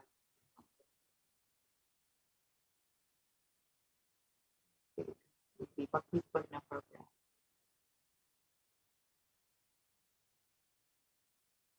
The Jnana Purna program.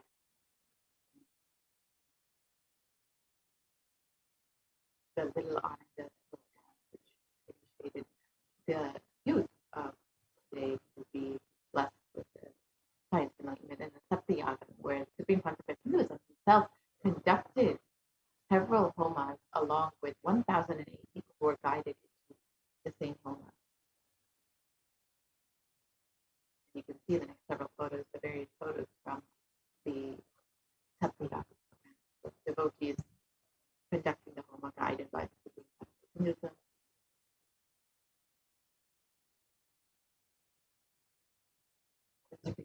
Hinduism conducted itself.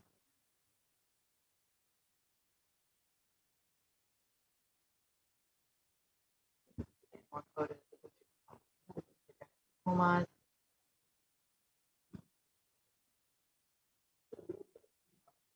Okay. Hinduism and all the disciples being blessed. This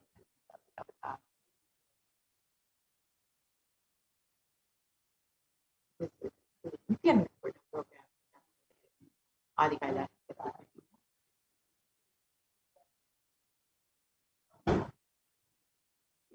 Again, the Nithyananda program. Tamil Nadu. You can just see in all of these photos how many people were in it. However, the anti-Hindu elements made it nearly impossible to do the re-energizing process by driving Hinduism out of India. And let us listen to Devi Parashakti's revelation on the solution for the ending of the Pralaya.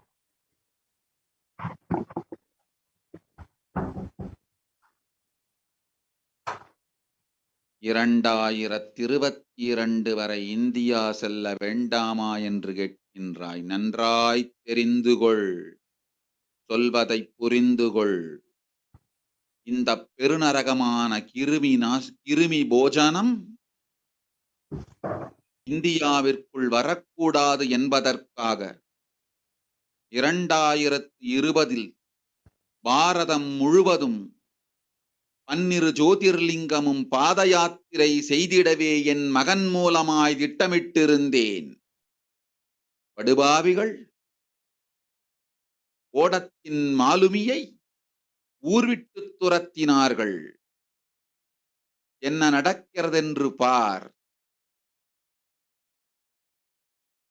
முறையாக கைலாய நாட்டின் தலைவனாக நிறை மரியாதையொடு நல் மதிப்பொடு என் நிஜாவதாரம் நித்தியம் பாரதத்தில் பட்டு பாத யாத்திரை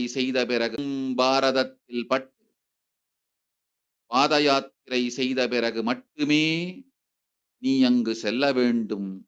அதுவரை உன்னை காத்து செல்லாதே. ஓம் ஓம் ஓம்.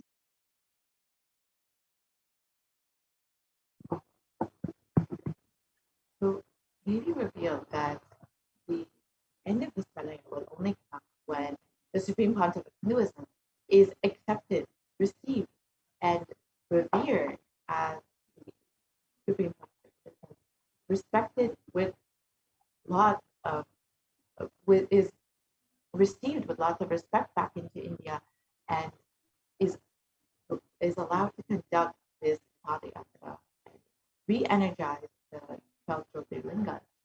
And only when this happens will this Pranaya end. So as we look around, we can see what the Vedic rishis had revealed of this Kali Yuga, of what will be coming, of the destruction, the suffering that we will face in Kali Yuga. And as the Kurma Purana, the Kali Yuga is the worst of the 4 yugas, where man will be his own worst enemy.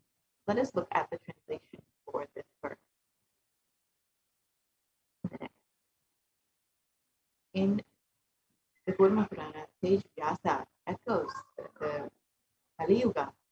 This Kali Yuga is the worst of the 4 yugas in all the world. People are sinful, forget the dharma of the 4 varanas and the 4 ashramas. In fact, men are so sinful that no prescribed penance atones for their great sins. The only place which is free from such sins is the great sacred city of Varanasi, the Mahapuri. And in the Kurma Purana, it states that Lord Rudra, Paramashiva himself, is the avatar for the Kali Yuga. And the translation for this word is Brahma is the presiding divinity or Devata for the Krita Yuga, the first cycle of time. In the Treta Yuga, the second cycle of time, it is Bhagavan Ravi, Surya, in which appears Sri Rama. And in the Dwapara Yuga, the third cycle of time, the presiding divinity is Vishnu. And in the Kali Yuga, the fourth cycle of time, the current age, the presiding divinity, the avatar is Lord Rudra, Lord Maheshwara, Mahasadashiva. And out of his deepest compassion to protect humanity, Paramashiva himself descended into the human body in the form of the Nijavadara, the supreme consequence of Jagatguru Mahasanidana, his divine form, Bhagavan Nithyananda Paramashivam, on the 2nd of January,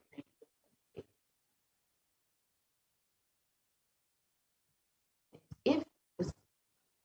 If Paramashiva himself, if the supreme consequence of Hinduism, had waited even just 1 more year to take the human form, it would have been too late.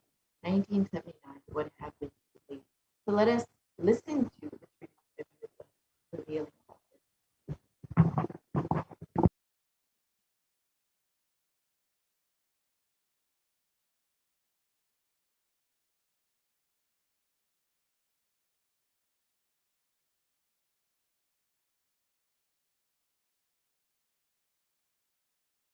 And I tell you, O Hindus, don't be afraid. I am back with the same signs. We are going to be rich.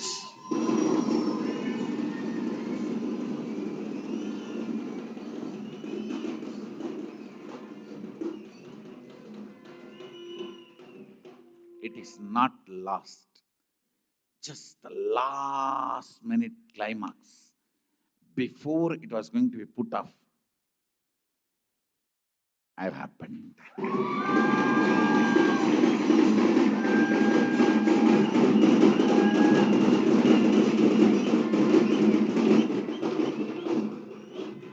(1979) would have been late. 1979 would have been late. If I had time, I would have sent only ambassadors. Because no time, I have to get up and come directly.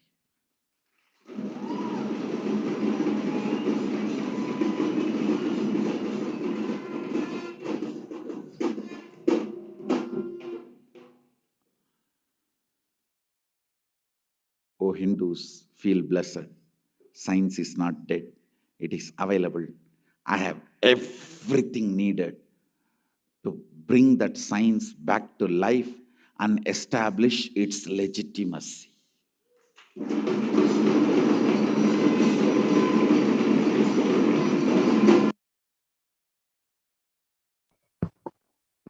And the avatar's advent on Earth was to protect humanity from this great cosmic age, to bring them to the new age, the Satyuga, and to bring the superconscious breakthrough. So let us listen to maybe what Akashic's revelation.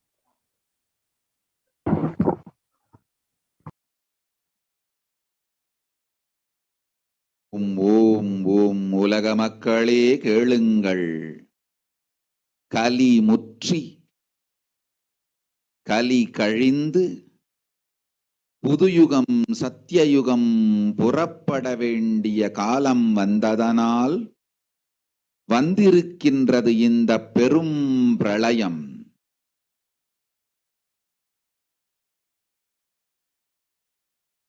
கவலை வேண்டாம் மக்களே.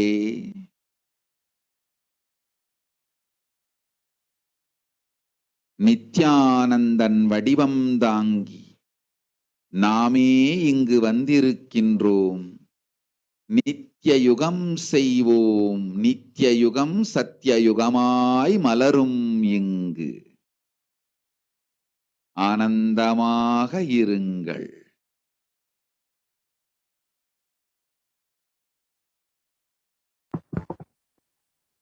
To the translation of the translation, people of the world, listen. The time has matured, and it is time. It has come time for Satya Yuga to happen. So this great Pralaya has come. Don't worry, people, in the form of Nithyananda. I myself have come. I will make Nithya Yuga. Nithya Yuga will blossom into Satya Yuga, be blissful. For this huge hell Kirimi Bhojanam not to come to India, 2020, I plan to do the Padayatra throughout India in the 12 Jyotirlingas through my friend Swamiji. And in order to prepare for this, the avatar began the Padayatra at the mere age of 10.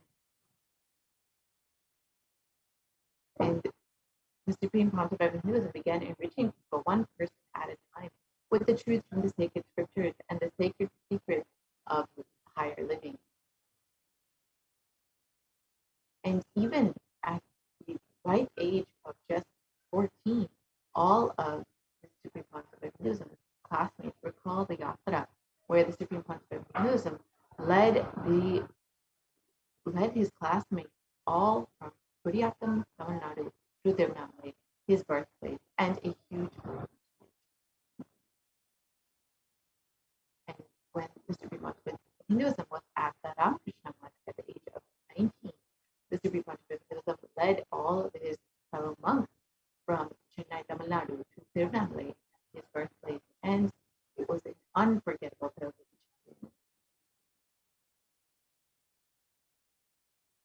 And the Supreme Concept of Hinduism continued walking the length and breadth of India, reaching more and more people, preparing each one as though the Supreme Concept of Hinduism founded the international mission, the Nithyananda Sangha, to revive Kailasa internationally on the 31st of December, 1999.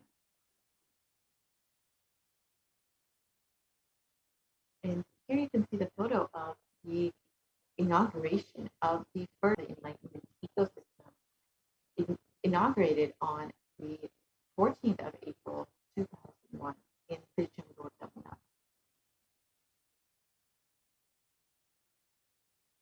In 2000, the avatar continued his Vijayatra all over the world to enrich people from the various backgrounds. And the Supreme Concept of Hinduism hesitancy and dedication for the people radiated to even crowds that did not speak English, who did not understand the discourses conducted by the Supreme Concept of Hinduism. However, they were deeply touched and resonated with his mere presence. And here you can see the various photos from the discourses conducted in Guadalupe, Brazil, where the crowd was mostly non-English speaking. In 2004, the avatar led his disciples on the first yatra, visiting temples, delivering discourses, and initiating them into the superconscious breakthrough. And subsequently, the Supreme Concept personally organized and led yatras yearly and guided individual souls not just to physical spiritual sites, but to supernal spiritual grounds. And in 2006, the Supreme Concept of Hinduism took Padayatras to the next level with the Kodikan Padayatra, which was conducted throughout Tamil Nadu with chorus participating and impacted by Nithyanandeshwari, who traveled from city to city and left thousands of people. And here you can see a very short clip of the Kodikan Padayatra.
And the Kurukanda culminated with the consecration and inauguration of the government year, the Sanctorum in with Nithyanandeshwara Nithyanandeshwari and the Swayambhu Liga in Indore, South India. And these deities were energized as the avatar, Atyavatar, to radiate the energy of Paramashiva and Parashakti to create the Adi Kailasha Sattva as a ship to take humanity from this upcoming pralaya. And the Supreme Pontiff of Hinduism created various spiritual energy centers in India as safe havens during this great revolution. And you can see the photos of Kailasas in Jammu, the Adi Kailasas at Vidyapita, and the Kailasa in Hyderabad.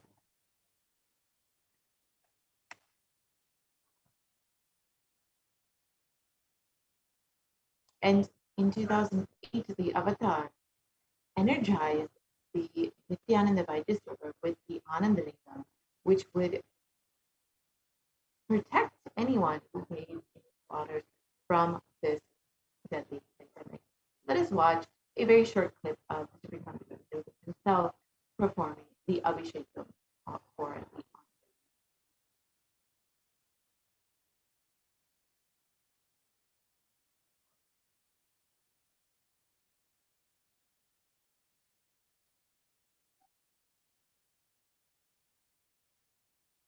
नमः सहस्राक्षाय च शतधन्वने च नमो गिरिशाय च विविष्टाय च नमो नीरुष्टमाय च शुमते च नमो क्रस्वाय च वामनाय च नमो बृहते च वर्षीयते च नमो वृद्धाय च संवृद्धने च नमो अग्र्याय च प्रथमाय च नम आशवे च जिराय च नम शीघ्रियाय च शीघ्राय च नम ऊर्ण्याय च वस्वन्याय च नम स्रोतस्याय च दीप्याय च नमो ज्येष्ठाय च कनिष्ठाय च नम पूर्वजाय च परजाय च नमो मध्यमाय च पगल्भाय च नमो च गण्याय च बुद्ध्याय च नमः सोभ्याय च प्रतिसर्याय च नमो याम्याय च क्षेम्याय च नम उर्वर्याय च खल्याय च नम श्रोप्याय च वसान्याय च नमो वन्याय च कक्ष्याय च नम श्रवाय च प्रतिश्रवाय च नम आशुषेणाय च आशुरथाय च नम शूराय च वभिन्दते च नमो वर्मिणे च वरुथिने च नमो बिल्मिने च कवचिने च नम श्रुताय च श्रुतसेनाय च नमो दुन्दुभ्याय च हनन्याय च नमो दुष्टवे च प्रवृषाय च नमो दूताय च प्रहिताय च नमो निषङ्गिने च बुद्धिमते च नमस्तीक्षे च इधिने च नमस्काय उधाय च सुधन्वने च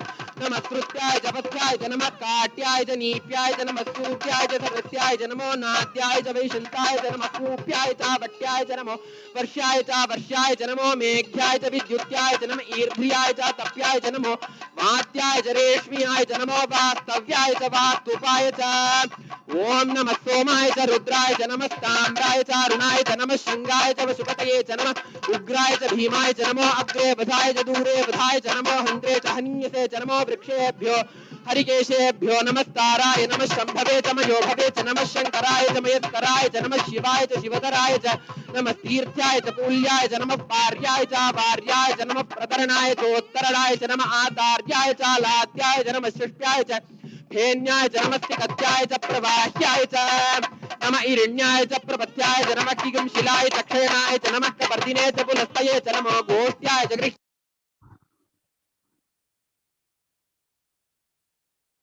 And in 2009, the Avatar held another Kodikanda Yatra, which garnered international attention, creating a movement where lakhs of Hindus were once again Parashakti, it embraced me Hinduism.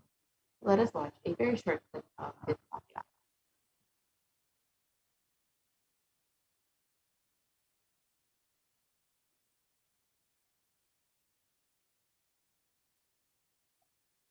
போல நின்பதம் கண்ட என் மனோ நித்ய சத்குரு நித்ய சத்குரு நித்ய சத்குரு நித்யனே நித்ய சத்குரு நித்ய சத்குரு நித்ய சத்குரு நித்யனே நின்முகம் நீனைந்து இங்கு நிர்மலமாகவே ஆனதே இதய சக்கரம் அனகதமும் இனிமையோடு திறந்ததே நித்ய சத்குரு நித்ய சத்குரு நித்ய சத்குரு நித்யனே நித்ய சத்குரு நித்ய சத்குரு நித்ய சத்குரு நித்யனே.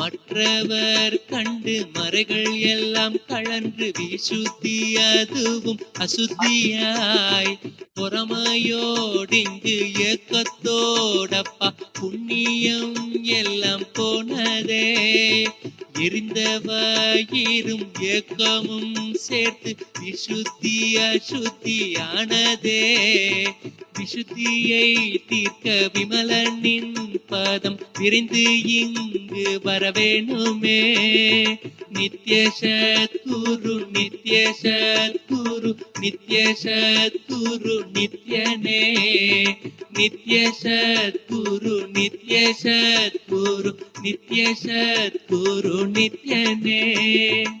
ஆமை பூகுந்த எண்ணகந்தினை பொறாமை பூகாது காக்கவே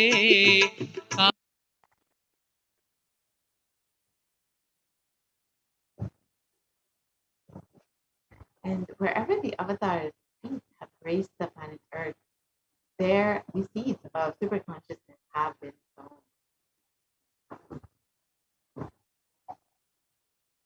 And you can see these thousands of Kailasa enlightenment ecosystems that have been established all over the world with over 1 billion people enriched worldwide with the avatars blessings.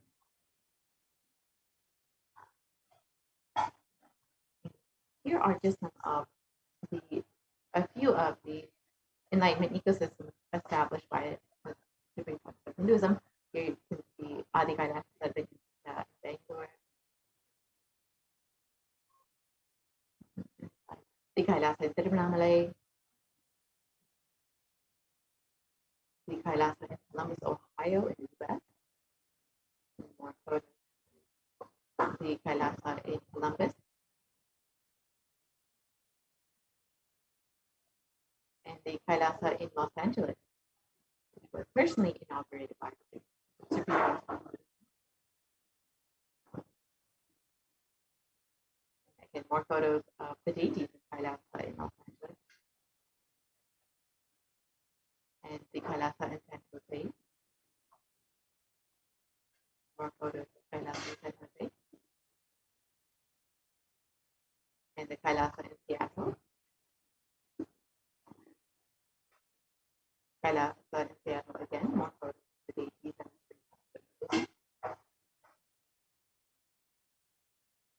Kailasa in Houston, Texas.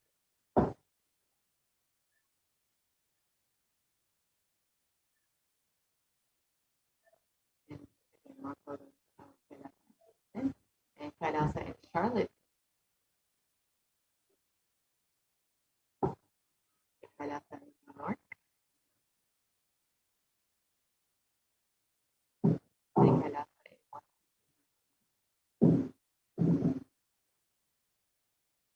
the Kailasa in Toronto, which again was personally established by the people. And more photos of Kailasa in Toronto. the Kailasa in Oklahoma.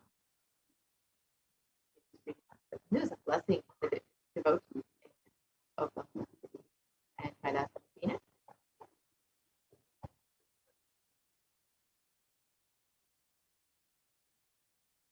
Kailasa in St. Louis. Kailasa in Oman.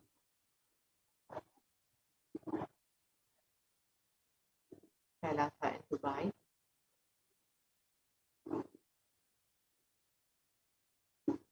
Kailasa in London. Kailasa in Scotland.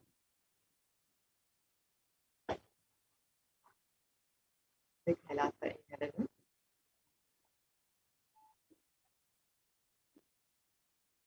The Kailasa in Slovakia. The Kailasa in Belgium. The Kailasa in Luxembourg. The Kailasa in Austria. The Kailasa in Germany.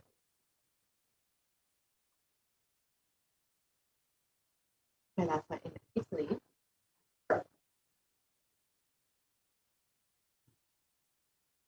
Kailasa in France.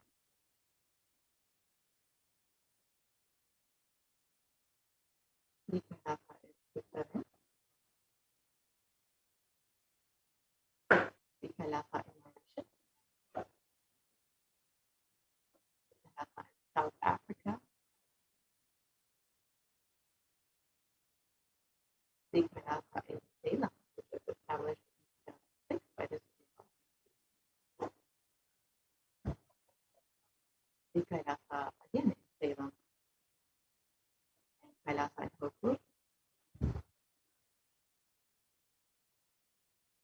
The Kailasa in Putnam. All of the various Kailasas in Tamil Nadu which were established by itself. Kailasa in Varanasi. Kailasa in Rajabali, which was a very important energy center in India. In Kailasa in Hyderabad. In Kailasa in Kerala. Kailasa in Gujarat, the Yogini center.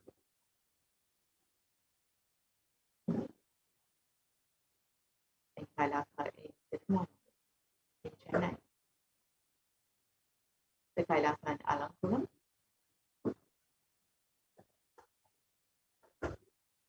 The Kailasa in Chennai, Tambaram. Kailasa in Chennai, Avadi. The Kailasa in Chennai again, Kailasa in Melbourne.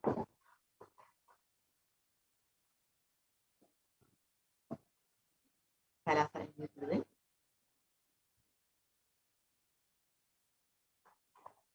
The Kailasa in Singapore.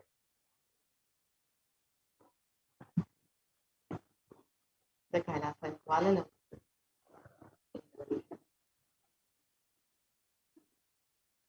The Kailasa in Guadalupe, South America.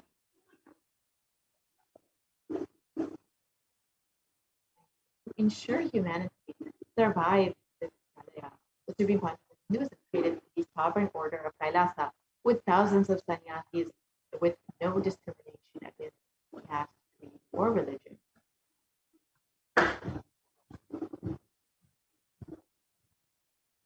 And the Supreme Pontificate of Hinduism initiated thousands into the Nithyananda spiritual healing, and those healers are actively healing millions all over the world today. And there have been over 2,500 satsang centers that have been established all over the world. This includes home temples, and they all act as de facto spiritual embassies of Kailasa.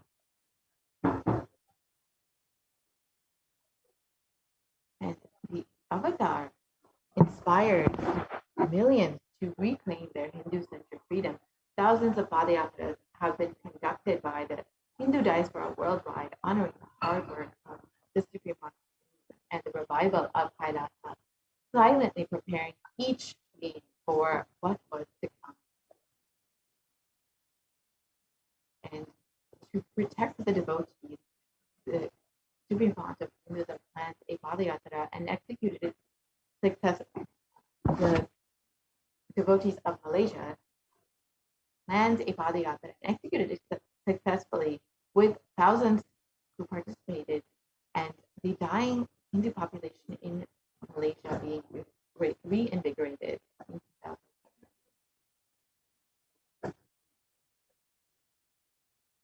And in every major festival from all over the world, devotees conducted Padayatras out of their sincere devotion and love. And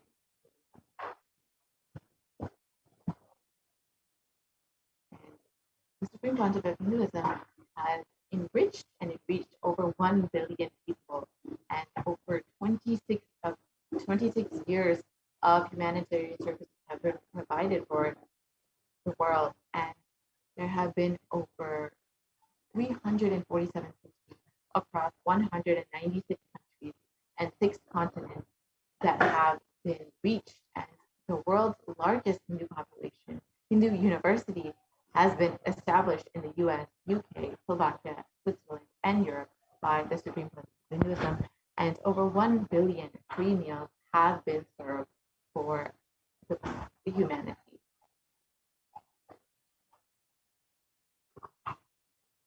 And the Kailasa is the world's greatest digital Hindu nation with over 1 billion views. And you can reach us, you can connect with us on various platforms, including Twitter, Facebook, Instagram, YouTube, WhatsApp, and you can visit our various websites, kailasa.org, nithyananda.org, nithyandahinduuniversity.org, Kailasa TV, and Nithyananda TV.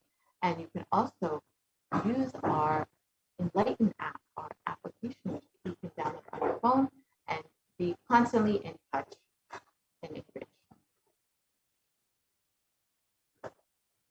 And here you can see the various cities and countries across the world that have successfully built communities with e-citizens.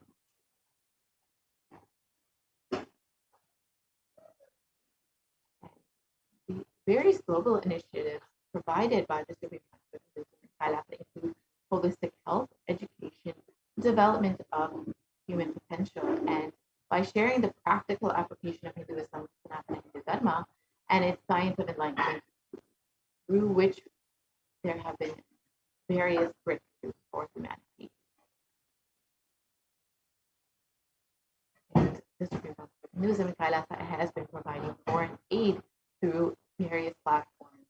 And because of the Supreme Court of Hinduism, hard work, tireless hard work in enriching every being and to protect them from this failure, the Supreme Court of Hinduism has created these various ecosystems and has been compassionate to open up all of the Kailasas within India to prepare and to protect every being who wishes to quarantine themselves during this pandemic, during this pralaya, and to protect themselves in this spiritual womb. So if you are interested in protecting yourself with multi-layer quarantine during this pandemic, you can sign up at kailasa.org/kailasacare and avail this opportunity to protect yourself and your family. And as the Supreme Court of Hinduism has revealed again and again, and the Devi has revealed again and again, during this pandemic, during this pralaya, the only priority is to keep yourself alive. That is the only priority. So do take heed to the words of the Supreme Court of Hinduism and Devi yourself and protect yourself. With this, we will be concluding this segment of the program and be moving into the next segment where we will learn the various offerings that we can make to Devi Parashakti and how we can show our gratitude for Devi through these various offerings after receiving so many blessings, boons, and guidance from Devi. Let us see how we can connect with her more deeply. We will be right back after a very quick break.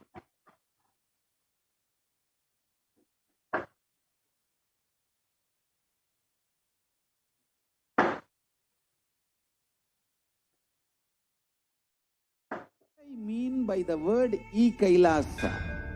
Listen intensely. Enlightenment ecosystem, literally enlightenment itself, in your own home, wherever you are. If you cannot come to Kailasa, it's okay. Kailasa can come to you. Kailasa coming to you is e-Kailasa.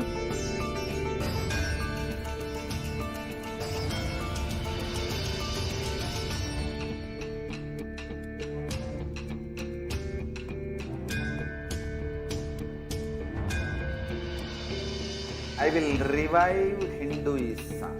I am a Hindu revivalist, not by any revolution, but by evolution.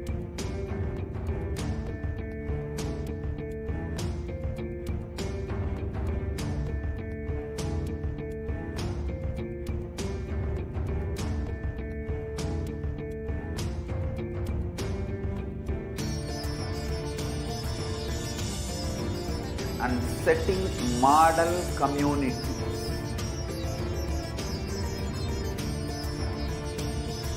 Kailasas, enlightenment ecosystems, Sarvanya Pitas all over the world.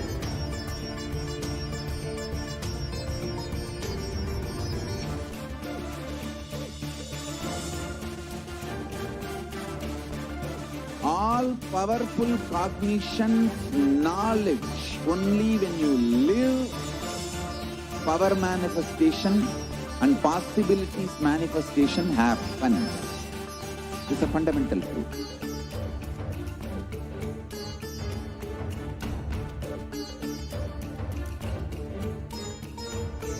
Hinduism cannot live exclusively as one sampradaya. No. All sampradayas of Hinduism is an ecosystem.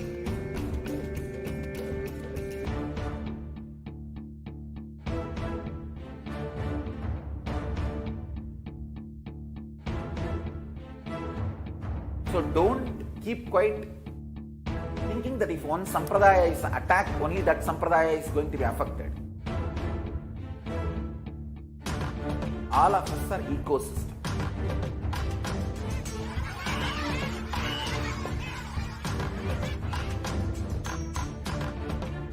I invite all of you to get involved and enjoy Hinduism by the principle of Dharmo Rakshati Rakshitaha. When you protect Dharma, Dharma protects you. We will make the whole planet flourish spiritually. The spiritual prosperity will happen to the whole planet. We all have to coexist together.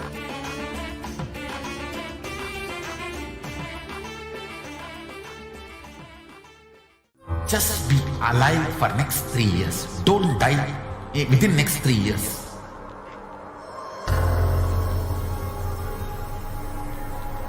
Just don't die within next 3 years. Be alive. Somehow be alive. I'm working sincerely. I will reach you somehow. Somehow I will reach you. It's my commitment to humanity.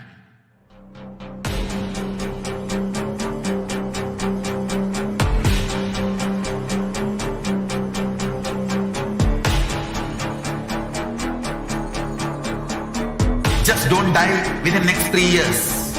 I will reach you wherever you are, whichever corner of the world you may be. I will reach you with enlightenment. You manifesting the space, state, powers, being Paramashivoham. It is possible, and it is possible for you.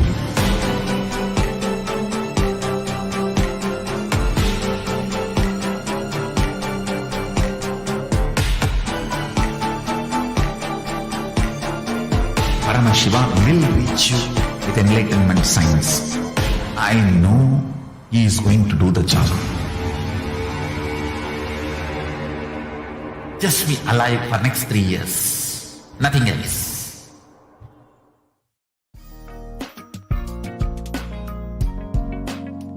We get you health. We get you ability to build beautiful relationships in your life. We get you direct spiritual support, and we make sure you become wealthy.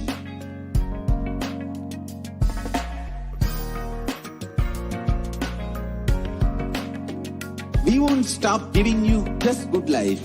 We will let you live enlightened life. Manifesting the state of Paramashiva, space of Paramashiva, powers of Paramashiva, being of Paramashiva.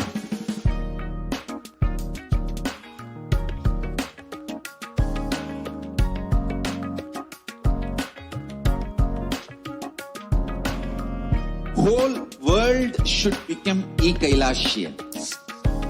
I want the whole world to know Hindus have something great to contribute to the world.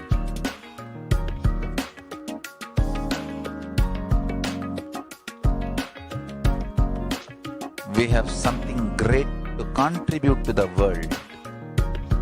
Let us do that.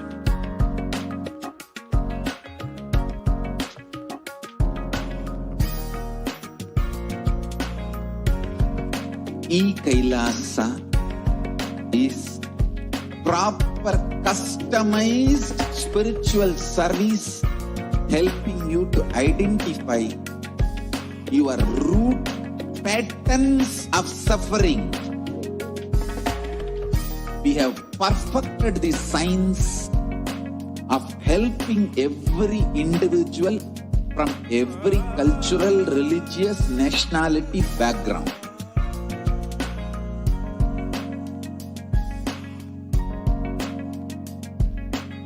You will have lowest reactionary assumptions, highest awakened response, alive response for life continuously.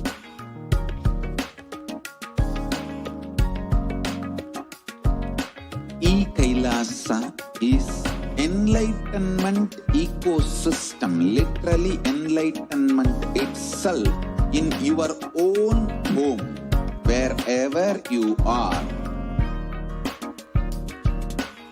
Proper customized spiritual service helping you to complete with your life negativity, withdrawal from life, self-hatred, self-denial, self-doubt, so much of tiredness, laziness.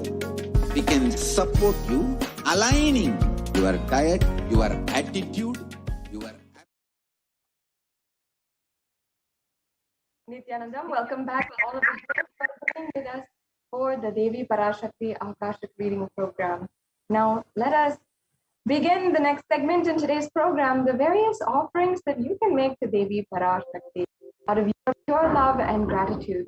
In the Hindu tradition, whether it is our birthdays or our anniversaries, or if we are celebrating any occasion, or if we're celebrating the start of a new business or a new home, or even a new car, we always offer our gratitude at the feet of the divine and pay our respect, give our love, and ask them, request the gods and goddesses to join us, to protect us further, and to guide us further in our lives. We thank them and never take for granted their presence in our lives. That is what we ultimately respect, worship, and keep as sacred in Sanatana Hindu Dharma, practicing the presence of God, literally living the science of enlightenment. And through these offerings, through the offerings to Devi Parashakti, you can literally manifest that in your life and have that very same beautiful relationship with Devi Parashakti. So we'll have a various array of beautiful different offerings that are available to each and every one of you. And you'll see that you don't have to feel in any sense that you're not capable or they're somehow insufficient in order to make an offering to Devi Parashakti. And you'll see that it is a beautiful way that you can manifest the ultimate oneness in your life. And every single aspect of these offerings have such sacred context, such sacred significance, and each one will be peeling layer by layer and explaining to you so that really you can get down to the beautiful context of each ritual, of each seva, and you'll be able to ultimately understand the significance of these offerings and start to take steps today to manifest those offerings in your life. Manifest this ultimate pure relationship with the divine in your life.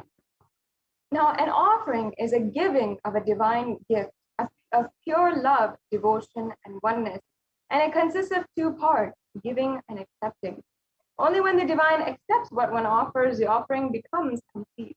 An offering is not made out of fear or out of greed. It is an offering of pure love and gratitude. And when an avatar descends on the planet Earth, the offerings are purely a part of the grand Leela played out for the only purpose of enlightenment. And the Supreme Pontiff of Hinduism has beautifully described all of the offerings that are made available through the Nithyananda Paramashiva Devalaya until you can manifest your reality, and your reality manifests as you want it. We will manifest it for you through these offerings. And that is ultimately the context of each and every one of these offerings and what you can manifest in your life. So before entering into the segment today, let me first chant the Dhyana Shloka for Manonmani, who is the very embodiment of compassion and the loving form of Devi Parashakti on the very lap of Paramashiva. Indu nivabeda karavahni nayanam syat pankajavaraabhaya japaksha sarayuktam angahima bhushana vichitra vasanam syat tunga mukutojvala manonmani swarupam. And now I'll be describing the English translation. Here it beautifully describes Devi Parashakti, her various grace. It says, the moon-like face, holding the Vedas on hand, fire in eyes, with lotus flower gracing and blessing, and one hand with the Japamala, beautifully decorated with jeweled ornaments and wonderful clothes and shining bright crown. Her name is Manonmani. Once again, this is from the Moolagama, it's the Manonmani Dhyanam. And I'll be chanting the next verse, the next Dhyana Shloka. Dhyaye devim trinetram shashini bhavadanam vedahastam dadanam stavye padmam varanam apare chabhayam chakshamalam divyera varana vibir vibhushitatanam brahmadi vipujitam devimeva manonmanim pratidinam kamatra dhatrim shubham. And once again, the English translation says, I meditate on Devi with three eyes glowing like a moon and holding the Vedas, lotus and gracing with a blessing and gracing hands. She is wearing beautiful ornaments and she is worshipped by Brahma and other many gods and showers auspicious boons for all actions every day.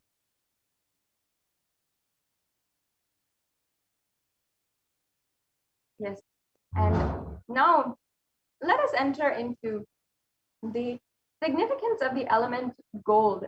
Now that we have established and invited the presence of Devi Parashakti amongst us right now,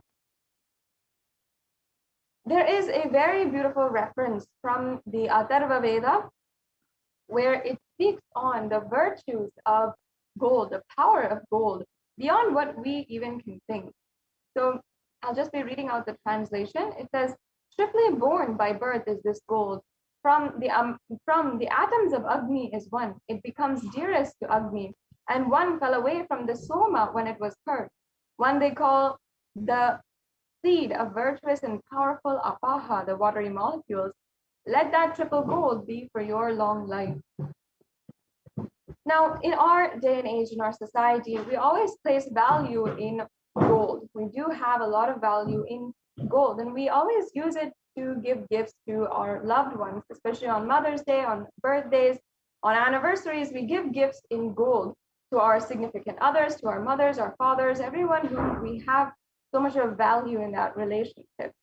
But we don't understand necessarily the higher significance in offerings and making a gift in gold, and what is actually the significance behind gold. It's not just a economic value, it's not just a precious metal, but it is capable of something called spiritual alchemy. It's a divine element. It's capable of purifying anything that it touches, and it's an element of spiritual significance, of great spiritual power, of healing and enlightening. The vibration of gold has the power to infuse sattva energy and positive thought currents in anyone who wears and anyone who operates in its vicinity.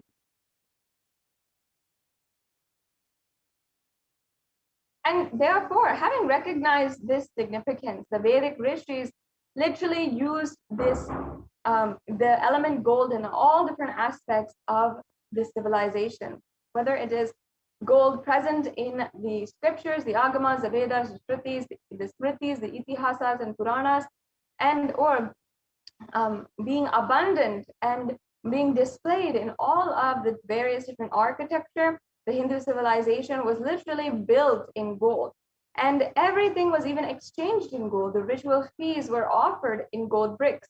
And even when one was to be saved from life-threatening diseases and illnesses, gold was used as a ritual fee. Gold was in abundance and used for weighing equivalent amounts of commodities, including cows, and kingdoms were built with huge doors of gold. The streets would have huge columns and huge archways made of gold, and horses and cows were dressed in gold.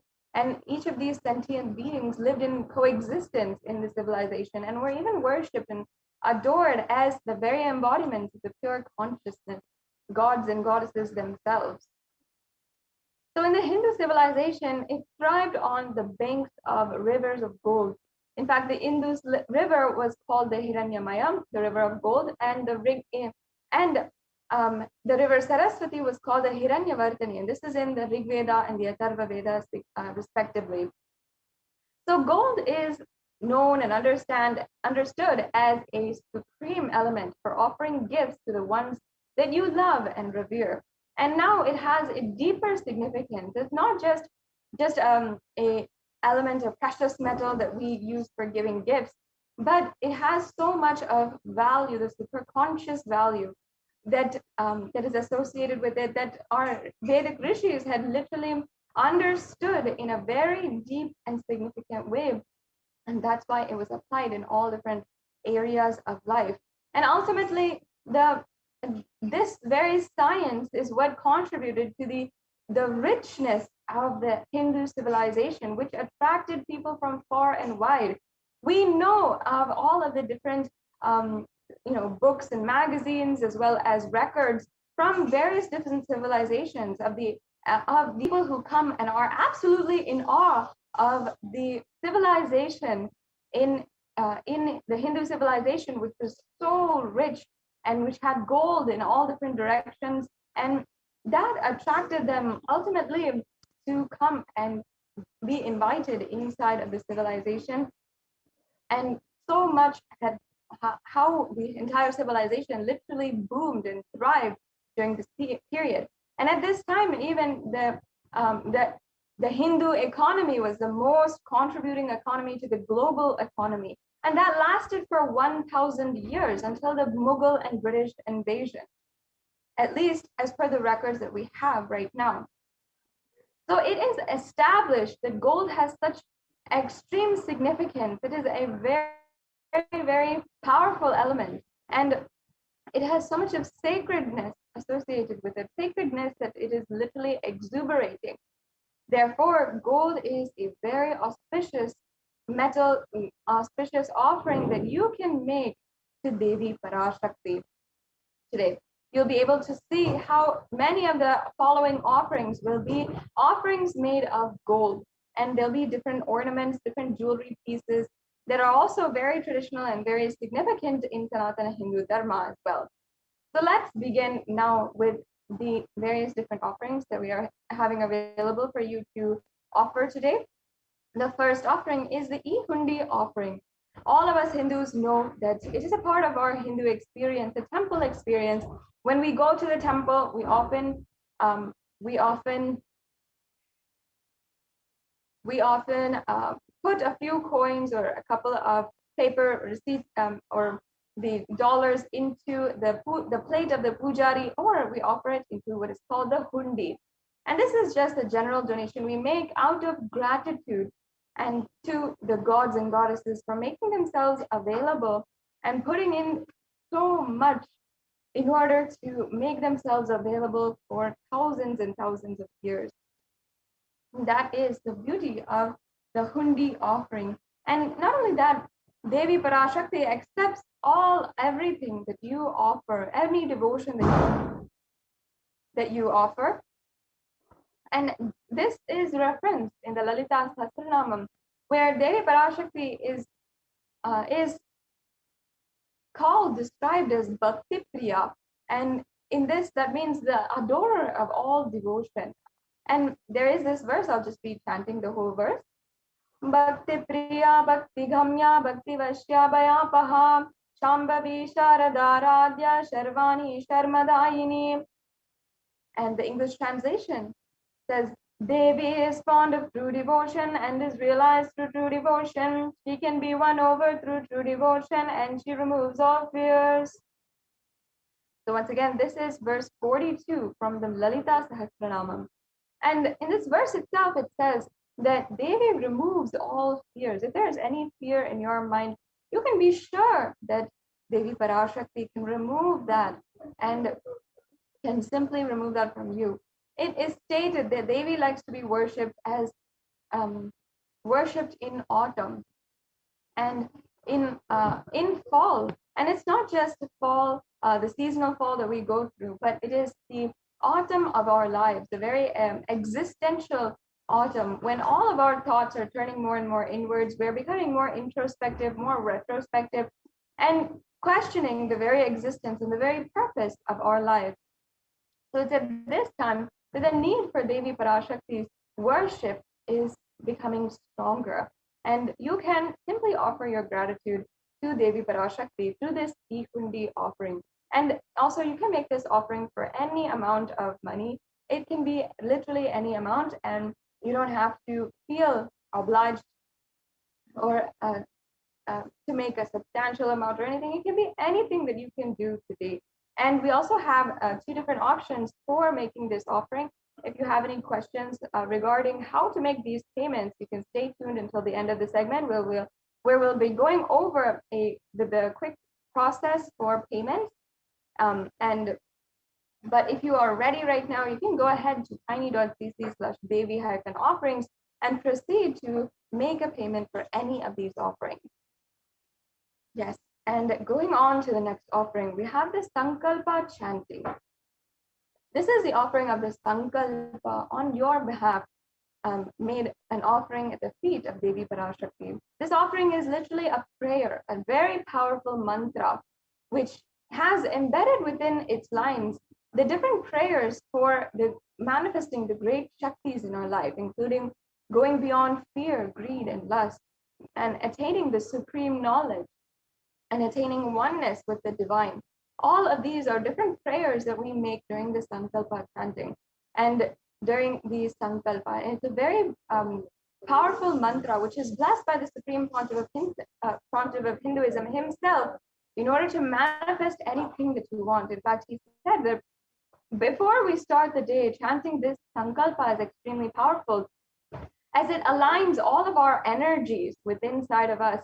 As we are chanting and creating those vibrations inside of us, it aligns all of the energies that we have towards our goal, towards our conscious resolution. That's the power of sacred Sanskrit chanting. And there's a verse from the Devi Mahatmyam, chapter 12, verse 34, where in English it means the goddess enchants this universe and she herself gives birth to this universe. That goddess, being prayed without interest in anything, gives the knowledge that leads to salvation and gives wealth in the materialistic sense. As it says here, Devi Parashakti, without interest in anything, and just simply accepting whatever you want, whatever you are giving to her, she will give back and she will bestow you with all of the blessings, the salvation, and give wealth as well as how and in whatever sense that you want it, whether it might be wealth in the currency form, wealth in relationships, wealth in abundance, and wealth in extraordinary powers, whatever it is, she will bestow that on you without asking for anything, absolutely unconditionally. Yes, let's go on to the next offering now. The next offering is the Sahasranama Swarna Kasu.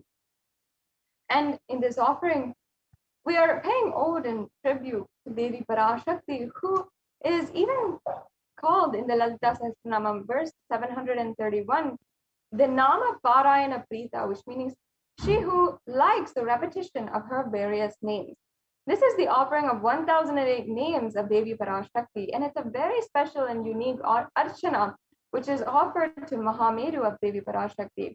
At least all the 1008 energies of Devi Parashakti are chanted.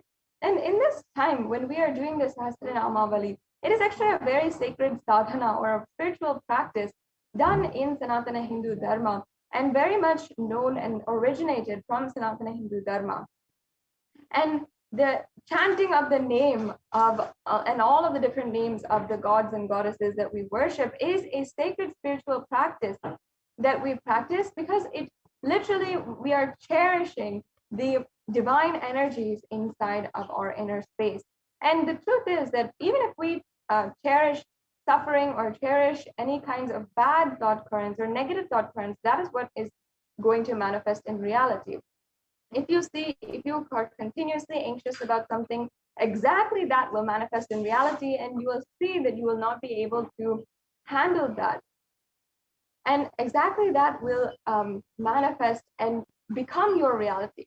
In the same way, if we cherish positive thought currents, powerful cognitions, and the most powerful cognitions, the names and descriptions of the divine, that itself will manifest into reality. And by that, I mean, you will literally experience oneness in your life with Devi Parashakti.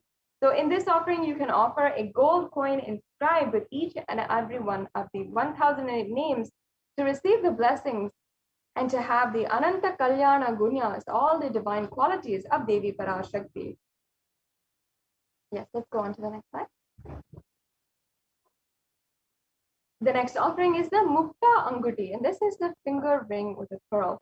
And beautifully, Devi Parashakti, in her form as the incarnation, Devi Meenakshi, is as described as being adorned with pearls. And I'll now be chanting the verse from the Meenakshi Pancharatnam as a description of Devi Meenakshi.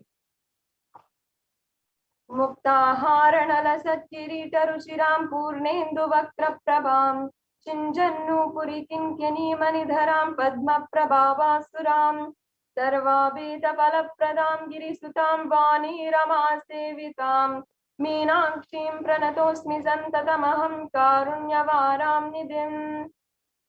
The English translation goes, I bow down to the goddess Meenakshi, whose crown has garlands of pearls and face shining like the full moon, who wears anklets and is studded with gemstones and small bells, who is shining like the splendor of a lotus, who grants all the wishes and is the daughter of the mountain, who is worshipped by goddess Vani and Rama. And I remain bowing to that goddess Meenakshi, the ocean of compassion. Yes, we can go on to the next slide. Well, the pearl is actually associated with compassion. It's a symbol of compassion. And Devi Meenakshi, out of her compassion for the entire humanity, she is the one who incarnated on planet Earth, and out of her compassion literally revived Kailasa on planet Earth. And it's at this time when human beings were all in 56 independent tribes and tribal nations around the world. And Meenakshi is the one who literally brought all of the 56 kingdoms under one rule. And she became she literally conquered all the 8 directions and then conquered Kailasa itself and had married Paramashiva, and both Paramashiva and Parashakti manifested as Lord Sundareshwara and Devi Meenakshi and ruled Madurai together This was the very first civilization that literally united and transcended human civilization to the next breakthrough of the whole humanity. And Devi Meenakshi literally had that ambition to manifest a breakthrough for the whole humanity, and that is the compassion that she had for the whole humanity. So literally that compassion that she had is what will be bestowed on you to experience and manifest the ultimate success in all of your endeavors and all of your ambitions with this offering of the Mukta Anguti. Let's go on to the next offering. This offering is the golden lotus, the Swarna Padma Pushpa. In the Kamikagama, it is described how all the kalashas should be wound around with a suitable thread and covered with new cloth. They should be adorned with lotus flower made of gold. And there are hundreds of scriptural references for the lotus in Sanatana Hindu Dharma, and you can see it even in all of the arts and architecture. All the 7 chakras of the body are all different lotuses that when open, when they bloom, they radiate specific energies and positive energies and powers. And even the Shakti of Paramashiva is described as a lotus. The base of the Paramashiva Linga is a lotus. And even the devotees of Paramashiva are all described as lotuses which are about to bloom. And the lotus has a divine quality because in any kind of waters, in polluted waters, or even in very little water, the lotus will bloom and still radiate that elegance and that resilience that we all know and adore in the lotus. We can go on to the next slide now. So in that, you will be able to see how the lotus has such deep significance, and it is actually a representation of Devi Parashakti herself. And with this offering of the golden lotus, you can be blessed to have and radiate the state, space, powers, and being of Devi Parashakti in your inner space in any adverse situation in your life. Yes, the next slide, please. So this next offering is the Swarna Meti, the golden toe ring. And the toe ring actually originates from the Hindu scriptures, and the oldest reference for the toe ring is from the Hindu scriptures in the descriptions of Devi Parashakti. And today, even Hindu women are invoked as Devi Parashakti, and during their marriage ceremony, they are offered, they literally are adorned with this toe ring because their very toes are worshipped as Devi Parashakti. And all of that goes back to the Hindu scriptures, to this very verse, which I'll now be chanting. Nakhadiriti samchana namajjana tamo guna padadvaya prabhajala parakrita saroruha. And the meaning goes, you whose brightness from toenails destroys the darkness of ignorance from the minds of your devotee, you who prostrate at your feet, you whose brightness from your 2 feet overpowers that of the lotus flower. So as you can see, literally Devi Parashakti's very feet have the power to literally remove all darkness and ignorance from you and liberate you entirely. And that is why her feet are adorned with the toe ring. So you can offer this toe ring and adorn the feet of Devi Parashakti and be in constant gratitude for receiving her blessings, even in the most difficult aspects of your life.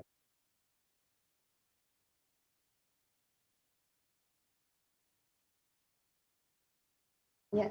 The next offering is the Swarna Mangtika, which has reference from the Lalita Sahasranamam once again, where Devi Parashakti is described as Shuddha Sarvi Varshani, meaning she who makes the nectar flow from our nerves from the Sahasrara, and she who gives a very pleasant experience of the ultimate. The Mangtika actually represents the nectar flowing from the Sahasrara chakra, which is fully open. For those of you who don't know, the Sahasrara chakra is at the crown center, and it is literally represented as a 1,000-petaled lotus. And literally, the when it opens and it's in full bloom, the nectar which is flowing from that lotus, which is literally the experience of enlightenment and the experience of bliss overflowing from our crown center, that is represented by the Mangtika, literally from, which is originating from the center of the head until our forehead, or sometimes it goes across the forehead entirely. The Mangtika is a very, the ornate headpiece is a very traditional Hindu piece of jewelry, especially worn by the deities and everyone, even in the Hindu tradition.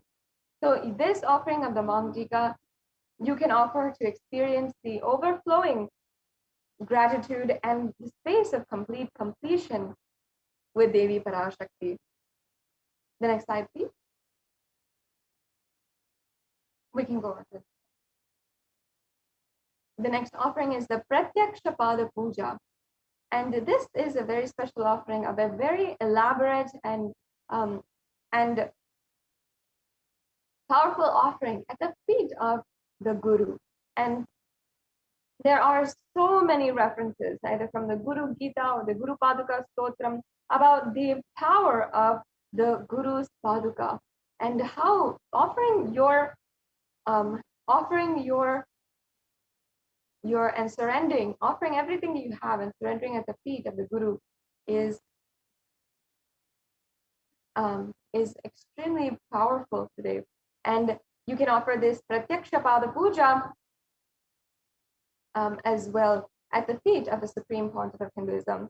And the next offering is the Vastra Seva, another offering that you would offer at the feet of the Supreme Pontiff of Hinduism, of the sacred cloth, which bestows also all the auspiciousness and blessings of the Supreme Pontiff of Hinduism. The next offering, please. Yes. So this brings us to a conclusion of all of the different offerings. You can see there's a table of the different offerings: the Ihundi offering, Sankalpa chanting, the Devi Sahasranamam Kasu, the Mukta Unguti, the Swarna Padma Pushpa, the Swarna Mangtika, the Swarna Mehti, the Pratyaksha Pada Puja, and the Vastra Seva. So now this brings us to the payment process. There's a three-stage process. One is, if you are interested in this offering, if you one of these offerings piques your interest and you have that burning desire inside of you in order to offer your gratitude at the feet of Devi Parashakti, especially if you know she has already blessed and manifested in your life in so many various ways, you can you can make your intention today. You might not have the resources or the time, the money in order to immediately make an offering, but you can register for this offering and you can make the intention today. You can go to the tiny.cc/Baba Samadhi form, and in this form you can just fill that out and you'll be able to get more information about these offerings and get the details you need in order to make this offering. And the next step we have is making the online payment. And most of us are already used to online shopping nowadays, and we just have to pull out our credit card or debit card, and you can go through this very easy 3-step process in order to make an online payment. So you'll just go to the link provided and then select the offering that you'd like to make, and then go to the next steps in order to make the payment that is required. Now, after you have finished your payment, we have a mandatory form that you have to fill in order to make sure that your names are chanted during the puja. And this is the Sankalpa 2021 form. So this is the link for the Sankalpa 2021 form. And this ensures that your names and the names of the people whom you're chanting on behalf of is also chanted, whom you're offering on behalf of is also chanted during this puja. So make sure that you go through which one of these steps today in this payment process. We also have the YouTube super chat available as well, and you'll be able to make a donation on the YouTube super chat as well.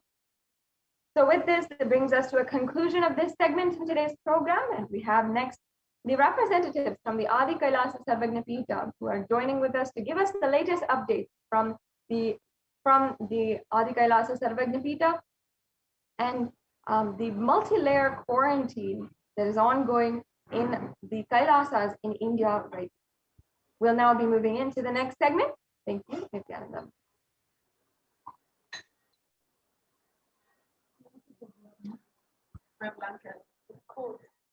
I mean by the word e-Kailasa.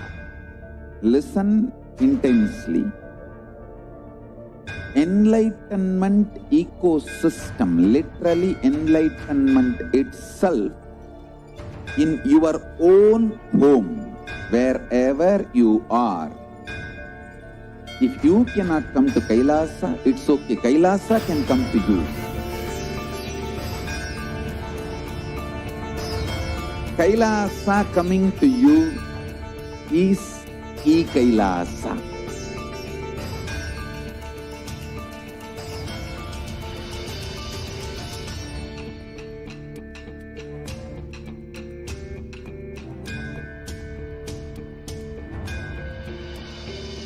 I will revive Hinduism. I am a Hindu revivalist, not by any revolution, but by evolution.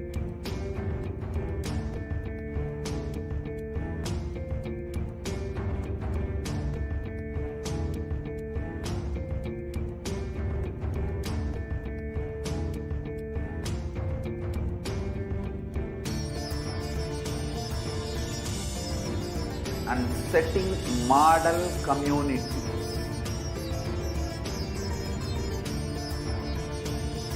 Kailasa, enlightenment ecosystems, Sarvanya Pitas all over the world.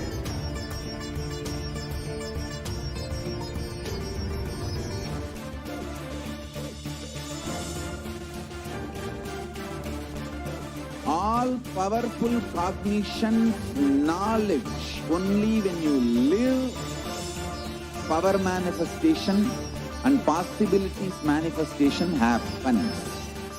This is a fundamental truth.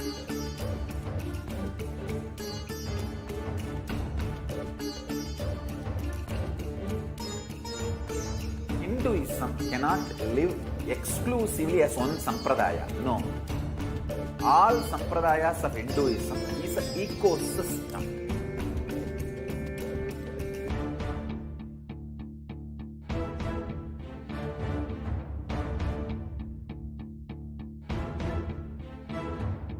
So don't keep quiet thinking that if one sampradaya is attacked, only that sampradaya is going to be affected. All of us are ecosystem.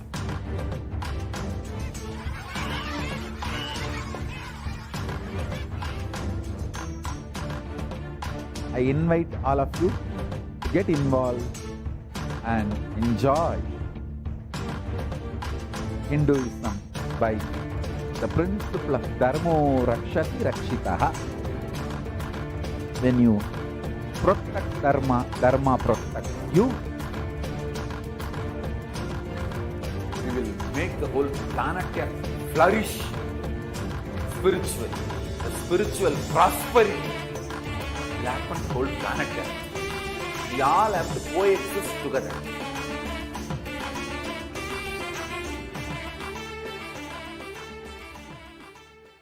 Just be alive for next 3 years. Don't die within next 3 years.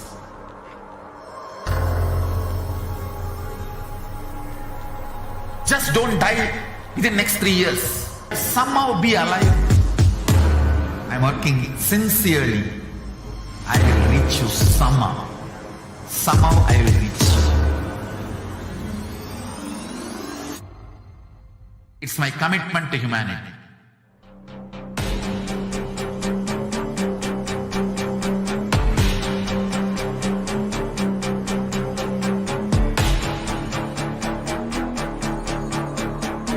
Just don't die within next 3 years. I will reach you wherever you are, whichever corner of the world you may be. I will reach you with enlightenment. You manifesting the space, state, powers, being Paramashivoham. It is possible, and it is possible for you.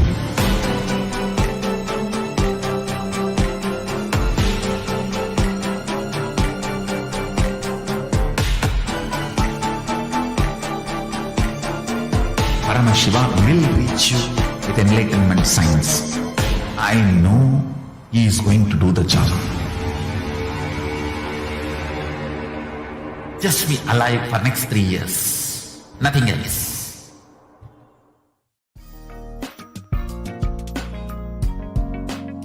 We get you health. We get you ability to build beautiful relationships in your life.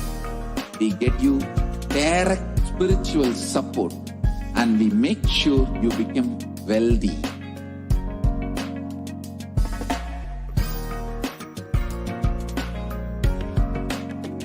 We won't stop giving you just good life. We will literally not stop till you live enlightened life. Manifesting the state of Paramashiva, space of Paramashiva, powers of Paramashiva, being of Paramashiva.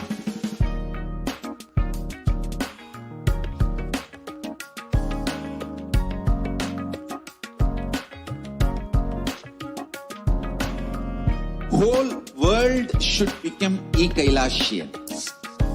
I want the whole world to know Hindus have something great to contribute to the world.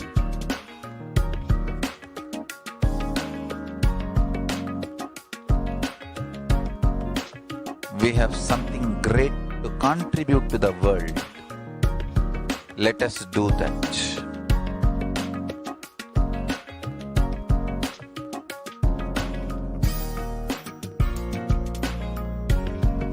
E-Kailasa is proper customized spiritual service helping you to identify your root patterns of suffering. We have perfected the science of helping every individual from every cultural, religious, nationality background.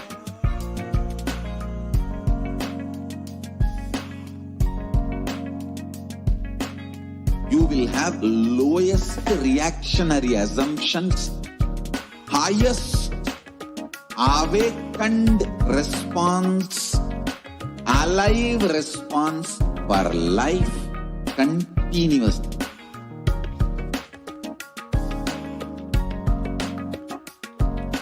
E-Kailasa is enlightenment ecosystem, literally enlightenment itself in your own home, wherever you are. Proper customized spiritual service helping you to complete with your life negativity, withdrawal from life, self-hatred, self-denial, self-doubt, so much of tiredness, laziness. We can support you aligning your diet, your attitude, your aptitude, your understanding about life. We can help you with everything.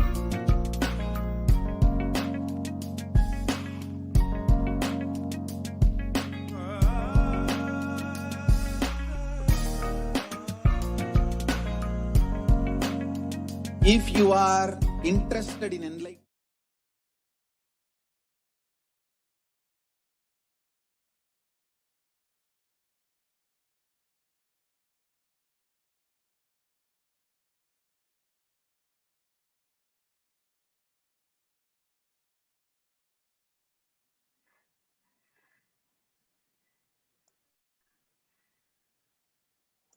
Nithyanandam, welcome back. Welcome back to the segment of the Kailasa's multi-layered quarantine opportunity for India during COVID-19 as a practical solution resulting in health, joy, and bliss. And the great news is it's successfully implemented by the Supreme Pontiff of Hinduism, and it is recognized by the United Nations.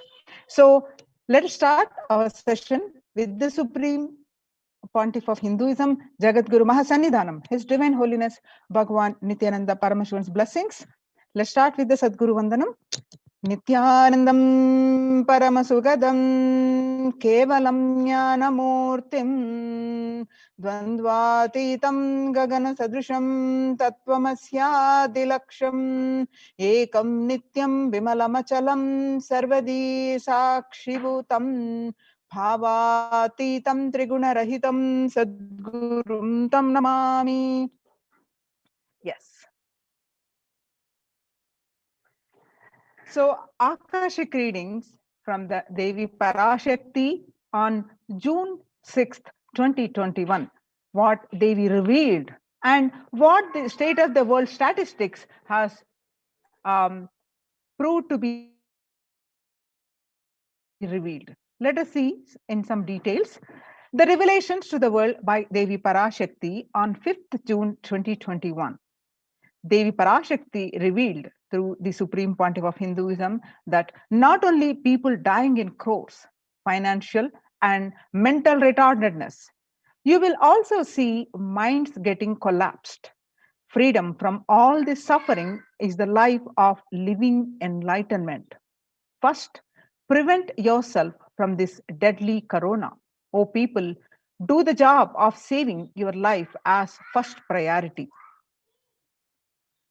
Listen properly, people. The only way to protect yourself from this overflowing cosmic pralaya and from the demonic people who search for destruction for themselves and for others because of pralaya, go to Adi Kailasa, getting shelter at the feet of Paramashiva. Save yourself from corona and death, economic crisis and mental collapse that is formed because of corona.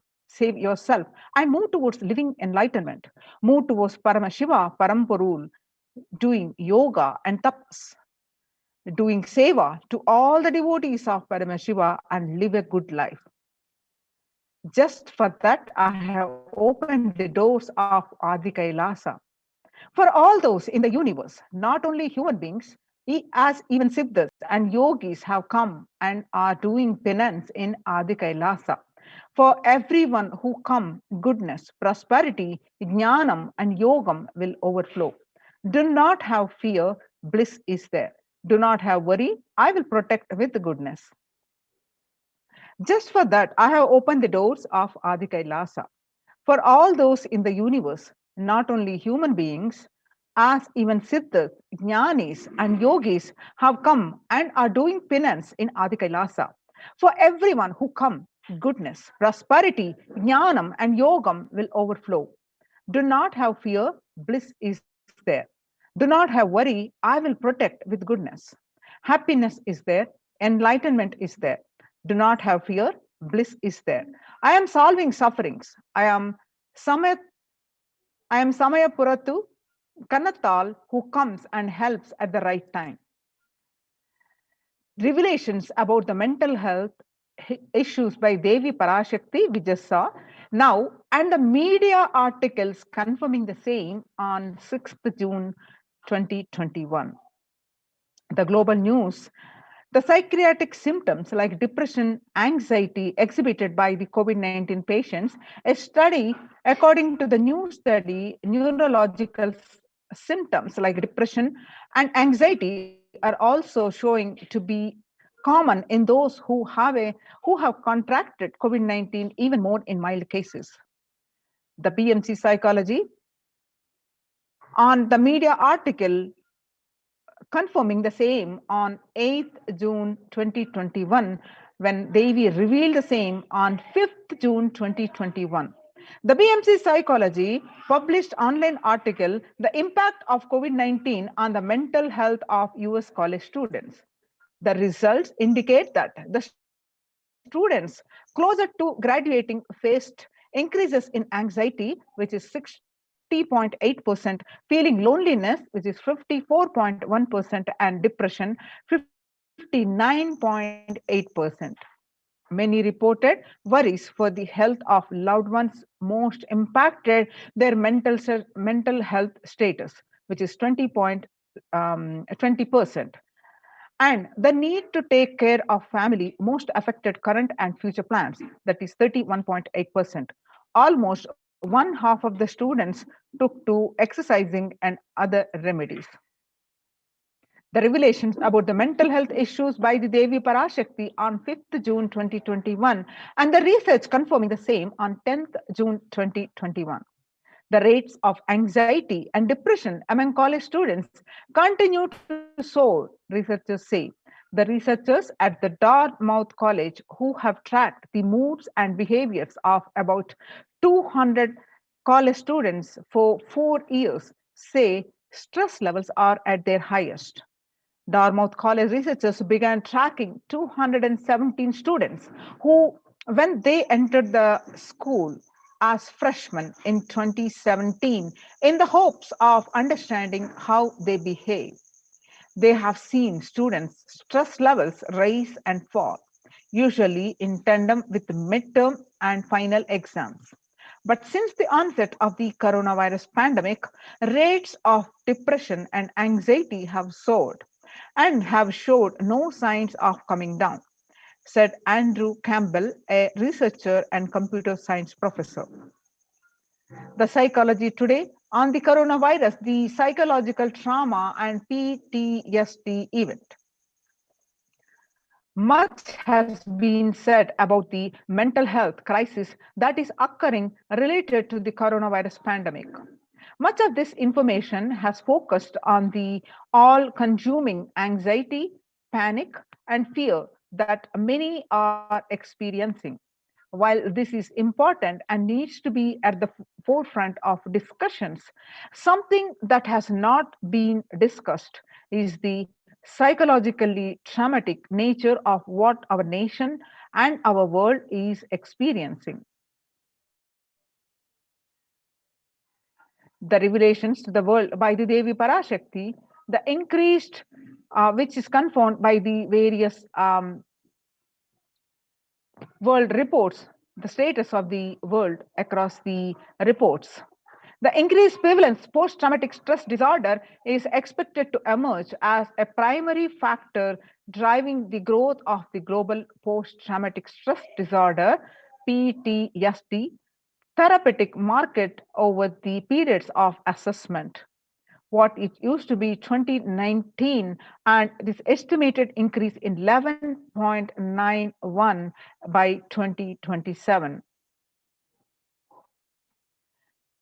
The CNN reports the coronavirus pandemic's impact on global mental health is already extremely concerning. The United Nations report that there is a high prevalence mental distress in countries across the globe due to the coronavirus pandemic, especially among healthcare workers and children. According to the United Nations and the World Health Organization, the impact of the pandemic on people's mental health is already extremely concerning. The World Health Organization's Director General Tedros Adhanom says in a news release recently. The United Nations says the coronavirus pandemic impact on global mental health is already extremely concerning. It is now crystal clear that mental health needs must be treated as a core element of our response to and recovery from the COVID-19 pandemic, the Tedros added. Yoga greatly improves mental, spiritual, and physical health. People who practice yoga experience less anxiety, less depression, and fewer symptoms of post traumatic stress disorder. Yoga also improves well being, including increased gratitude, relatedness, acceptance, centeredness, empowerment, self esteem, compassion, self awareness, and hope. Yoga can help us to manage stress to self-regulate, an important tool in the current time. We are all equipped with innate coping strategies for responding to stress, but sometimes our stress response can become out of balance. We are living in a world that regularly activates our sympathetic response, the body's way of responding to stress, sometimes called fight or flight. This is balanced by our parasympathetic response, the way our body helps us to rest and relax. Yoga can help bring our parasympathetic response back online and allows us to find balance. Activating our parasympathetic response brings us into a more restful space and allows us to find calmness, connection, and compassion. The deep mindful breathing of yoga and meditation stimulates the vagus nerve, which activates the parasympathetic nervous system and supports self regulation and stress management. Yoga can be a valuable tool for self care, especially in challenging times. Yoga is now being used as an empirically based treatment, often in combination with other inventions with benefits for both physical and mental health. Many clinicians are recommending yoga as it may help support the effectiveness of traditional treatment approaches. The psychology today, according to that, when we actively choose a tool of self-care, we better equip ourselves to survive and seek resilience in different circumstances. While it is but one tool, yoga offers the potential for connection and well-being, even in these challenging times.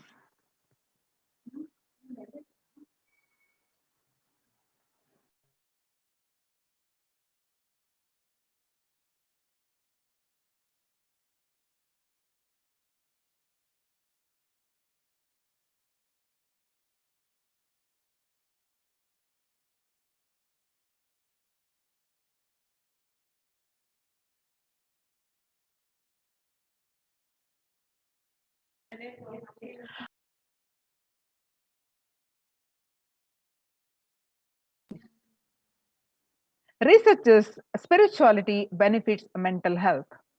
Research shows that individuals have better mental health if they belong to a particular community or have religious beliefs. Spirituality can help people in many ways. First and foremost, spirituality or religion can help people find meaning in their lives, which is instrumental in improving one's mental health. Spirituality can perhaps help you connect with your divine self. In addition to endowing meaning to your life, it has the potential to improve mental, physical, and emotional well being as well. It has been a source of relief and comfort from various challenging issues for thousands of years. Revelations to the world by the Supreme Pontiff of Hinduism, Jagadguru Mahasannidhanam, His Divine Holiness Bhagwan Nithyananda Paramashivam, revealed on 22nd May 2021 that Paramashiva is very clear. Focus on making your body alive, alive. Mind is obsessive compulsive reaction. It is nothing but a bunch of unconscious reactions. Do not try to sympathize with the mind. Make your body and life alive. That is the only priority for all of you. I am talking to everyone who has a little love and sympathy for me. For all of you, take this as a guru walk. Make your body consciously strong. Gym will build muscles, make you look a very nice in the outside, but only yoga and Ayurvedic lifestyle will make your body conscious. Just see all over the world. All the gym bodies are just dropping dead. Only yoga will make your internal organs strong and your ability to manifest consciousness strong. Let me give you the solution from Paramashiva to protect yourself from this whole pralaya, not just from corona. The amount of depression, mental suffering, the way the whole world is suffering, the kind of poverty happening, people losing their jobs, income, having insecurity, comforts being lost, so much. Just make your life extremely strong. 3 years back, I said, keep keep yourself alive for next 3 years. I have enough evidence that 3 years back, I trained the Kailasa inside the Sangha and physically, mentally, psychologically, or consciously for quarantine lifestyle.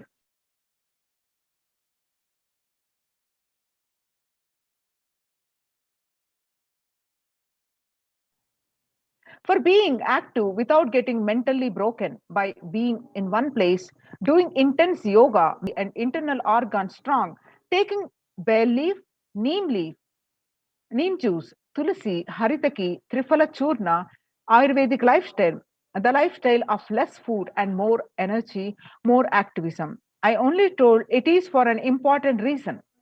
Please wake up. Quarantine yourself, build your body. Don't bother about your business or any other profit on anything else. This year, if you are alive, that is the greatest profit. United Nations recognizes the Kailasa's profit on COVID-19. United Nations recognizes the Kailasa's report on the COVID-19 and the multilateralism. The report about 2 days ago, the United Nations recognized, and you can see the screenshot of the Supreme Pontiff of Hinduism's, the Facebook page, the article, and you can see some more screenshot of this article published in the United Nations, recognizes the Kailasa's report on COVID-19.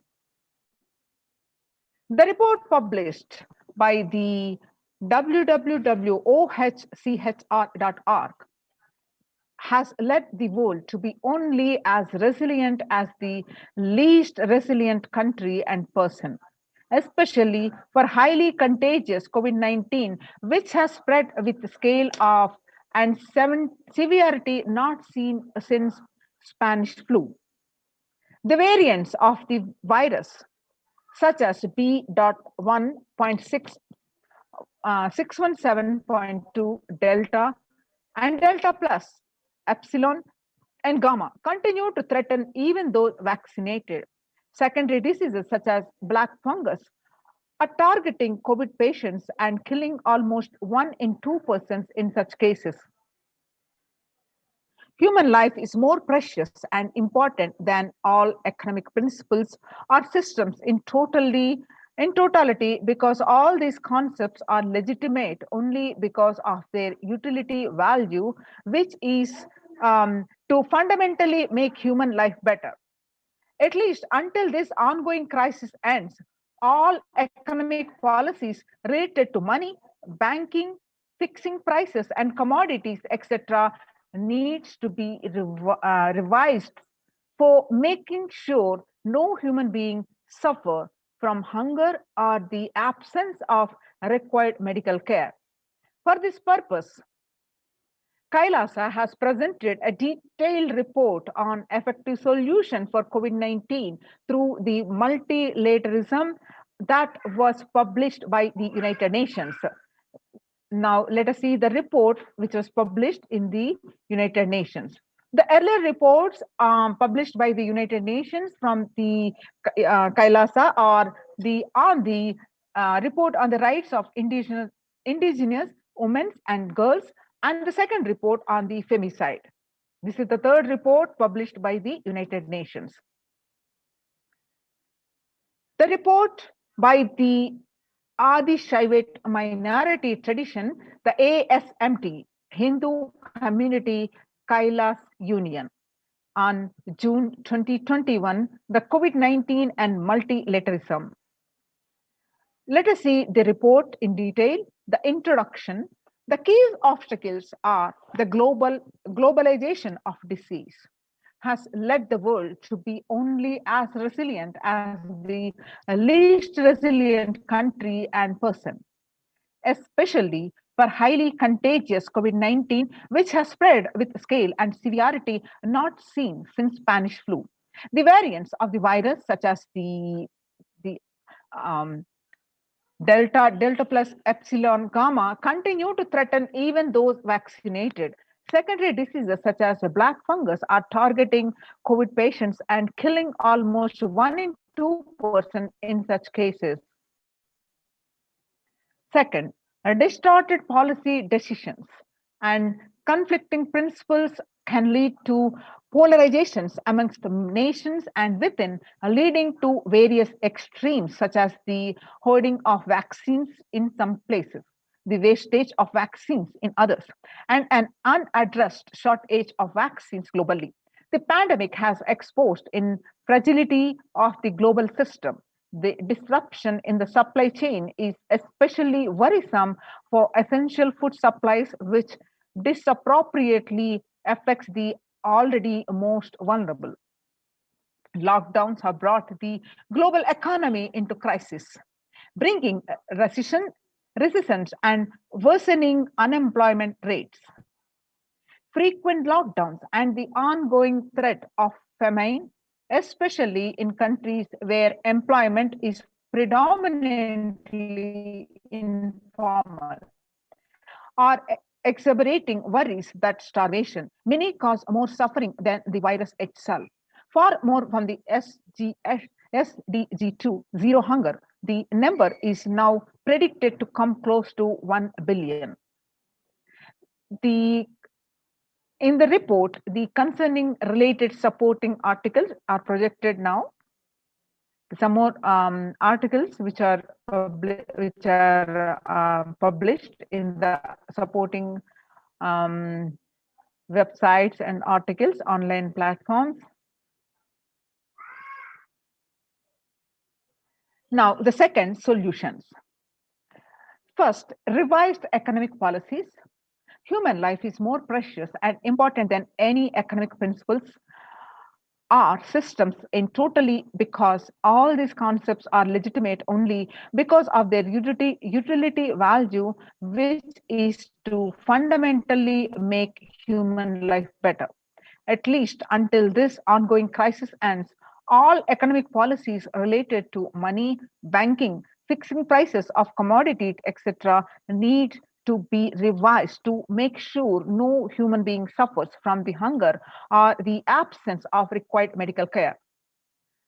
As per Hindu principles, the world, including the economy, evolves through 5 phases.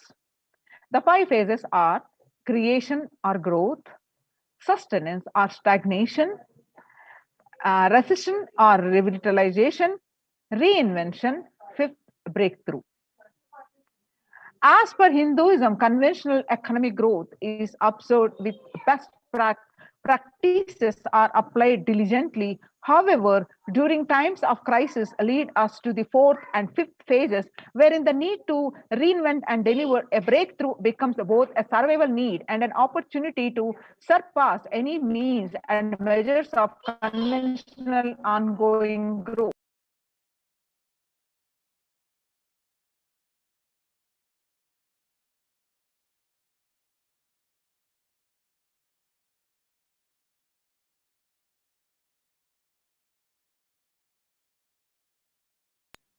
According to the Keynesians, increased public expenditure during the Great Depression of 1929 improved economy. However, the government never completely gave up trying to balance the budget, which resulted in it never spending enough to bring the economy out of recession until the Second World War. Similarly, the current crisis requires governments to temporarily discard trying to balance economic interests that compromise quarantine safety and put human life at risk, and rather reinvent their economic strategies and multilateral coordination for benefiting during the subsequent breakthrough period after the end of the crisis.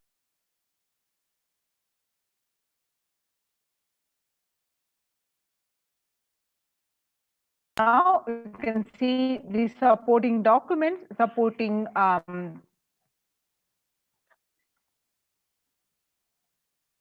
yes.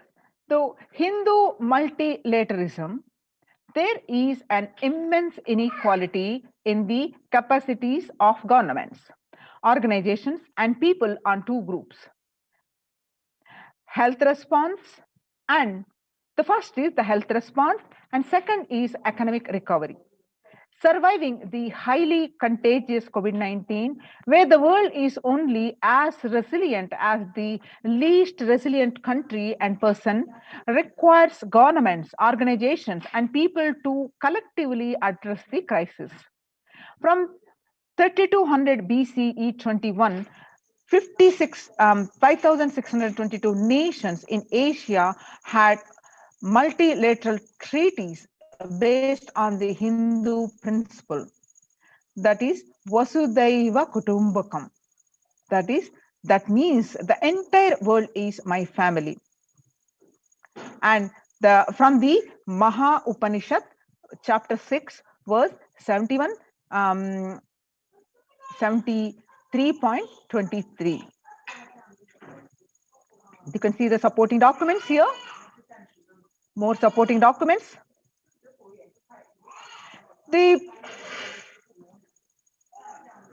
provide sustainable community livings with multi-layered quarantine. Home or self-quarantine is not a viable solution for vast majority of people for either health safety or economic reasons. In Assam, home quarantine has been reported to be a primary reason for a large number of deaths. In some places, governments have moved people out of home quarantine to COVID care centers. Other issues linked with quarantine, especially in small houses, are mental health problems, such as an increase in suicidal tendencies, especially amongst the younger population.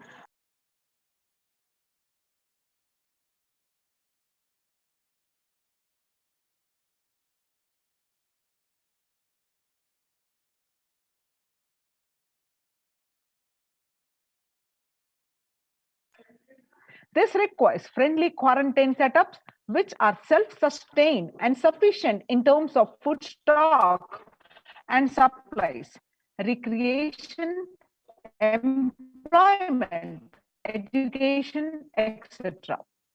In India, state governments have attempted to provide free and paid solutions, exorbitant pricing. Some facilities have seen challenges related to requests for private accommodation. The experimental townships such as the Auroville have demonstrated a fair amount of success in creating a friendly, safe, and compliant quarantine facility. However, solutions such as Auroville are not open to the public. For 2 decades, the leader of the ASMT Hindu community, Adi Shaivite minority community, Hindu community, the Supreme Pontiff of Hinduism, Jagadguru Mahasannidhanam, His Divine Holiness, Bhagwan Nithyananda Paramashivam, had been creating townships like Auroville across more than 100 cities in several countries. Most of these townships, such as ASMT Monastery, India, Bangalore, have been open to offer multi-layered quarantine as a free public service with free food accommodation, free internet to work from home or monastery. The ASMT community has seen a fair amount of success in these townships with 0 reported cases of COVID infection in the past 2 years and has already saved many lives.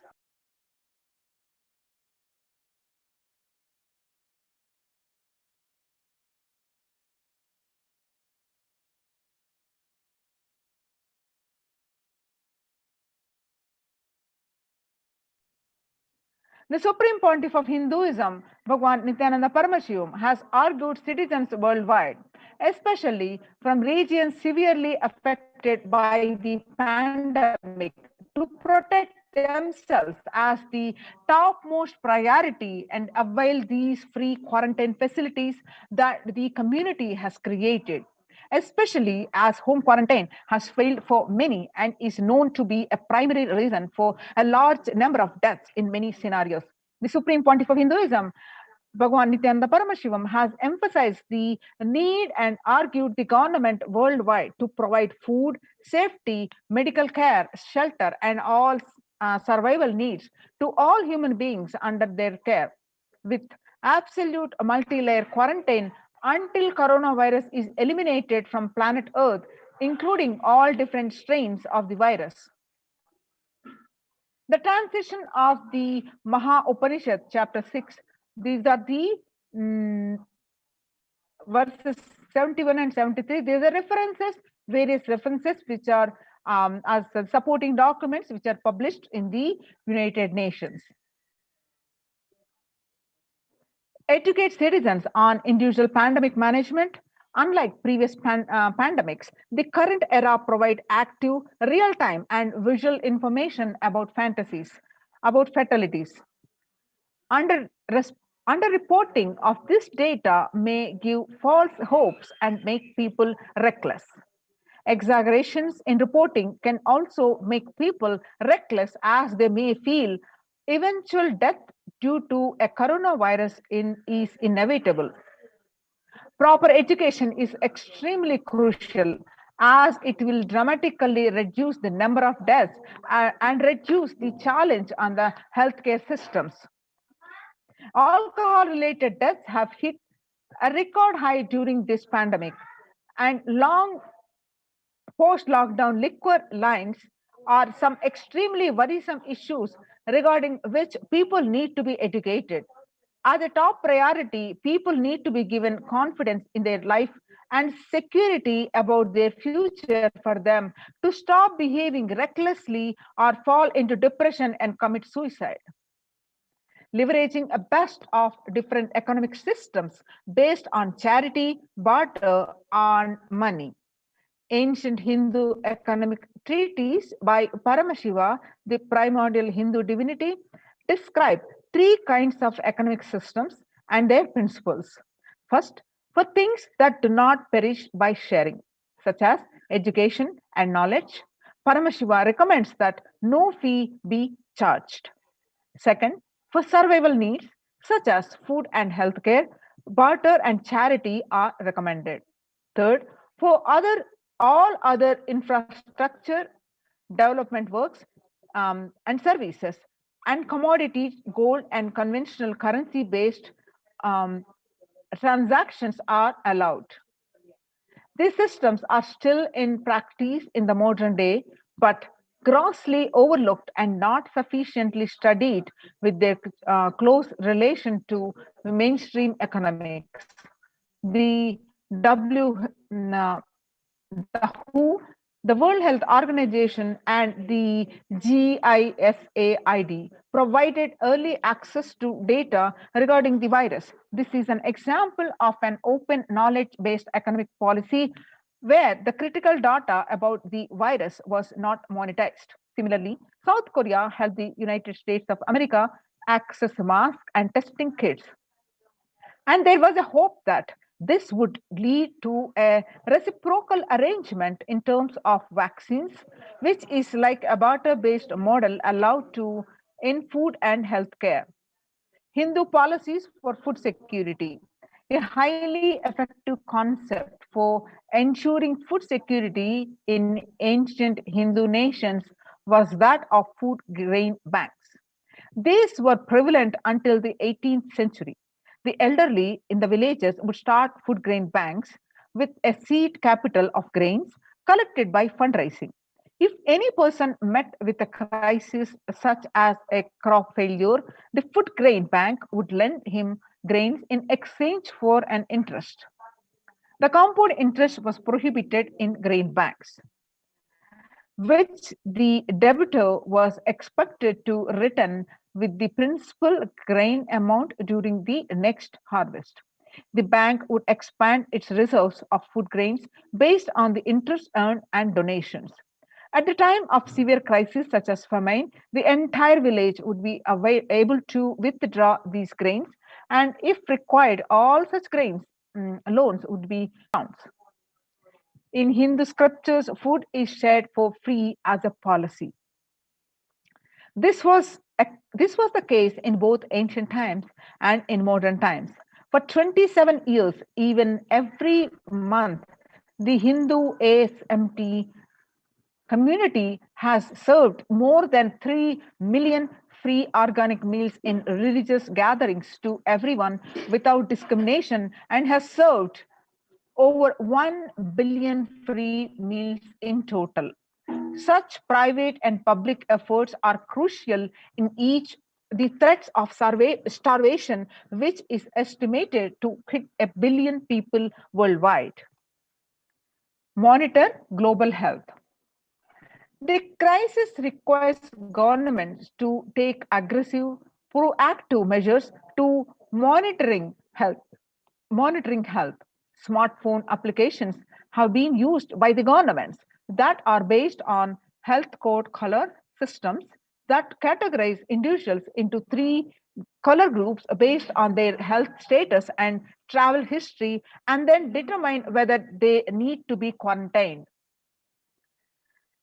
Some more supporting articles which are published in the report. Though there were privacy related concerns associated with these approaches, some of these measures, such as agile daily reporting systems for accounting of newly suspected, diagnosed, asymptomatic cases, number of deaths, and generating area-wise statistics have played an important role in proactively responding to curb the spread of the disease and are being considered for implementation by various countries. You see the supporting documents now. Next is the traditional medicine. In Hinduism, nature and planet Earth are respected as the living divine mother energies capable of providing us with all our survival needs, the food, medicines, etc. Through the traditional medicines such as TCM and Ayurveda are effective in addressing the COVID-related issues. And a few years ago, a Nobel Prize was awarded for scientific work based on traditional medicine. The mainstream Western medicine has chosen to characterize Ayurveda as a pseudo-science and TCM as unscientific. Such demeaning of traditional medicine systems have led nations to consider taking defensive unilateral decisions to protect their interests. The outright rejection of the traditional medicine is not wise, and such policies should be revised, especially as these medicine systems are time tested and have kept people healthy for several generations. Kailas Union recommends governments worldwide provide solutions like Kailasa's Hindu medicinal care, which includes completely free of charge services such as Ayurveda, yoga, Siddha, Western medicine, and multi-layered quarantine for complementing their ongoing public health efforts. You see the supporting documents here.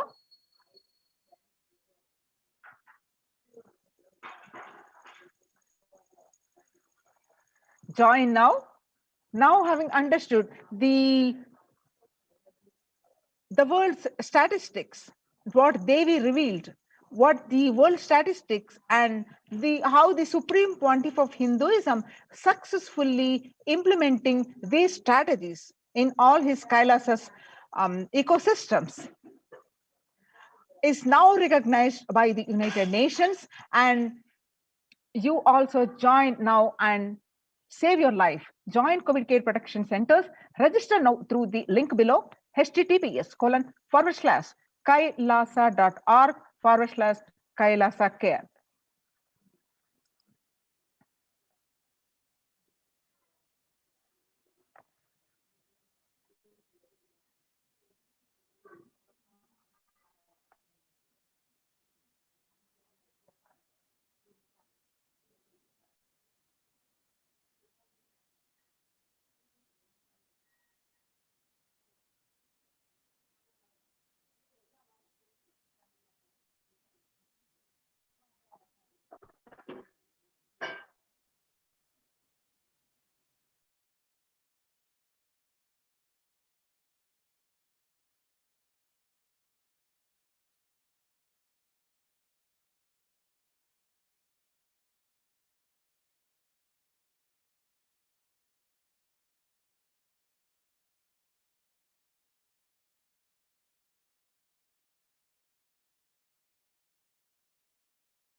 When the first world countries closed their borders during a massive global emergency, Kailasa has opened its doors to all without exception. So join Kailasa Protection COVID Care Centers and protect and save your life. Hinduism reveals that at least 6 months back, I became aware that multi-layer quarantine is needed to protect people. If you are in India and you want family, anyone who will listen to you, get them immediately to our campuses. The free COVID care centers open across India are Adi Kailas in Bidadi, Bangalore, Salem Adinam in Tamil Nadu, Tirunnamalai Adinam in Tamil Nadu, Rajapalam Adinam in Tamil Nadu, Puduvai Adinam in Tamil Nadu, Pattanam Adinam in Tamil Nadu, Srirangapadi Adinam in Tamil Nadu, Sripuram Adinam in Hyderabad, Madurai Adinam in Tamil Nadu, Avattipalam Adinam in Erode, Tamil Nadu, Huzur Adinam in Tamil Nadu, Baroda Adinam in Gujarat. Kailasa rushes to help as India finds itself on the verge of COVID-19 third wave. The multiple free COVID care centers opened across India. The various social services offered during the pandemic in Nithyananda ashrams across India. The spiritual services offered during pandemic in Nithyananda ashrams across India. The cosmic revelations on global pandemic. The free social services offered during the pandemic in Nithyananda ashrams across India. The medical care, which includes allopathy, Ayurvedic, and Siddha medicine. The fire safety equipment maintenance, infrastructure to accommodate thousands, and accommodation for multi-layered quarantine, emergency ambulances and ICU on wheels, personal protective medical equipment, groceries collected for Annadan, and organic farming. Join now in COVID care protection centers. Register now through the link below https://kailasa.org/Kailasa care. Now, let us see some of the glimpses from the the Department of Health on COVID protection for Adi Kailasa Sarvajna Peetham. The immunity boosters and COVID care supplements. The supplements procurement are allopathic immune boosters, which include zinconia, vitamin D, and vitamin C. Through the Ayurvedic medicine, the immunity boosters are being provided to protect all the residents of Adi Kailasa. The steaming once a day with tulsi, eucalyptus, nochi, and turmeric leaves. All these herbal leaves are taken from the healing trees here in Adi Kailasa. Twice a week, consumption of Kabasura Kundanir, a mixture of pepper, ginger, and clove, and other ingredients. Extensively aimed for boosting the lungs, improving the respiratory system, and treating infectious conditions such as cough, cold, and fever. Neelavembu Kundanir to be taken once a week. Agastya Lehyam 5 days a week, 5 days. Talisadi Vatakam 3 to 4 tablets per day for 5 days, and Indu Ganta Kashayam and then Amrutottara Kashayam both for 5 days, 1 teaspoon with 50 ml of warm water. Sudarshana Gulika once every 5 days, gargling with salt and turmeric twice a day, spiritual routine which includes of Panchakriya, taking Haritaki, taking castor oil and neem juice, Pratama Vinyasa Krama, the daily Nitya Yoga, and Trinetra Kumbhaka, the Pranayama and Puja. The basic sanitization and safety practices, which includes disposal of soiled pads, the infected material and non-biodegradables done through incineration, the RO water systems for drinking water, cleansing and sanitization of overhead tanks, regular deweeding, maintenance and repairs of electrical circuits, communication facilities for safety of the residents, compost pit fitting with biodegradables. The diagnosis of COVID care quarantine methodology. Immediately upon arrival to the campus, occupants will be quarantined for 15 days. Swab test of RT-PCR test to be done by on day 5th of quarantine. All food handlers to be wearing mask and gloves and keeping a distance. Disposal of waste food to be done with gloves and mask. Disposal of gloves and mask by the incineration. In case of an emergency, protective kits ready at hand to take a COVID positive patient to hospital. Hand washing and infection control. Washing hands as often thoroughly with soap and water or with alcohol-based hand sanitizer. Avoid sharing any items, that is, example, dishes, drinking glasses, cups, eating utensils, towels, bedding, or other items with other residents in the Adhinam. The mask protection, which wear a mask at all times when and if exposed to vendors or outside people. Double layer cotton mask should be changed every day up to 24 hours and can be reused after washing by saliva, secretions or sweat change. Change it and wear a dry mask. The wet mask can be stored in a sealed plastic cover and washed with a detergent and reused later. You can see the pictures of the mask. A face shield will be provided as an extra protective wear for people at the gate interacting with the vendors and outsiders. Use of hand sanitizer, hand washing, regular steaming, taking of preventive kashayams. Kashayams are the herbal preparations, and turmeric salt water gargling, history of any exposure. If symptoms appear, that is, which includes but not limited to cough, fever, difficulty in breathing, he or she immediately inform the medical person in charge immediately.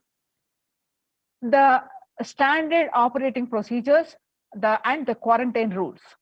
First line of quarantine, people in the first circle who are in contact with vendors. Area of stay confined to the outermost area where communication with the outside is happening with vendors, etc. Stay in a well-ventilated single room, preferably with an attached separate toilet. Person should not come into contact with inmates of Adhinam, especially elderly people, pregnant women, children, and persons with comorbidities. That is, includes hypertension, diabetics, heart problems, asthma, etc. Restricts his or her movement within the area or room, first line of quarantine. The delivery packages, all parcels received at the gate to be sanitized, spraying with the disinfectant. All deliveries will be contactless delivery. Wearing of face coverings and hand gloves are an option, or request the delivery to be left in a protected and isolated place. The outer packaging of the item or product will be disposed before it enters the Adhinam. Packages will be quarantined before being delivered. All the delivery bags, boxes, and containers will be thrown away after transferring the items to their respective places. The surfaces of the packages will be cleaned with a simple disinfectant and left to dry. All hand handling the packaging will be thoroughly washed with soap and water and or antibacterial solution frequently. All mail and packaged products that are non-perishable will be left outside for 24 hours before using them. Disinfection, which is sodium hypochlorite, bleach and chloride, will be used. The 1 teaspoon of bleaching powder in 3 cups. Alcohol at 70 to 90% will also be used for surface disinfection. Clothes to be washed separately with the detergent and dried. Sharing of items is strictly prohibited. This prevents the spread of the virus.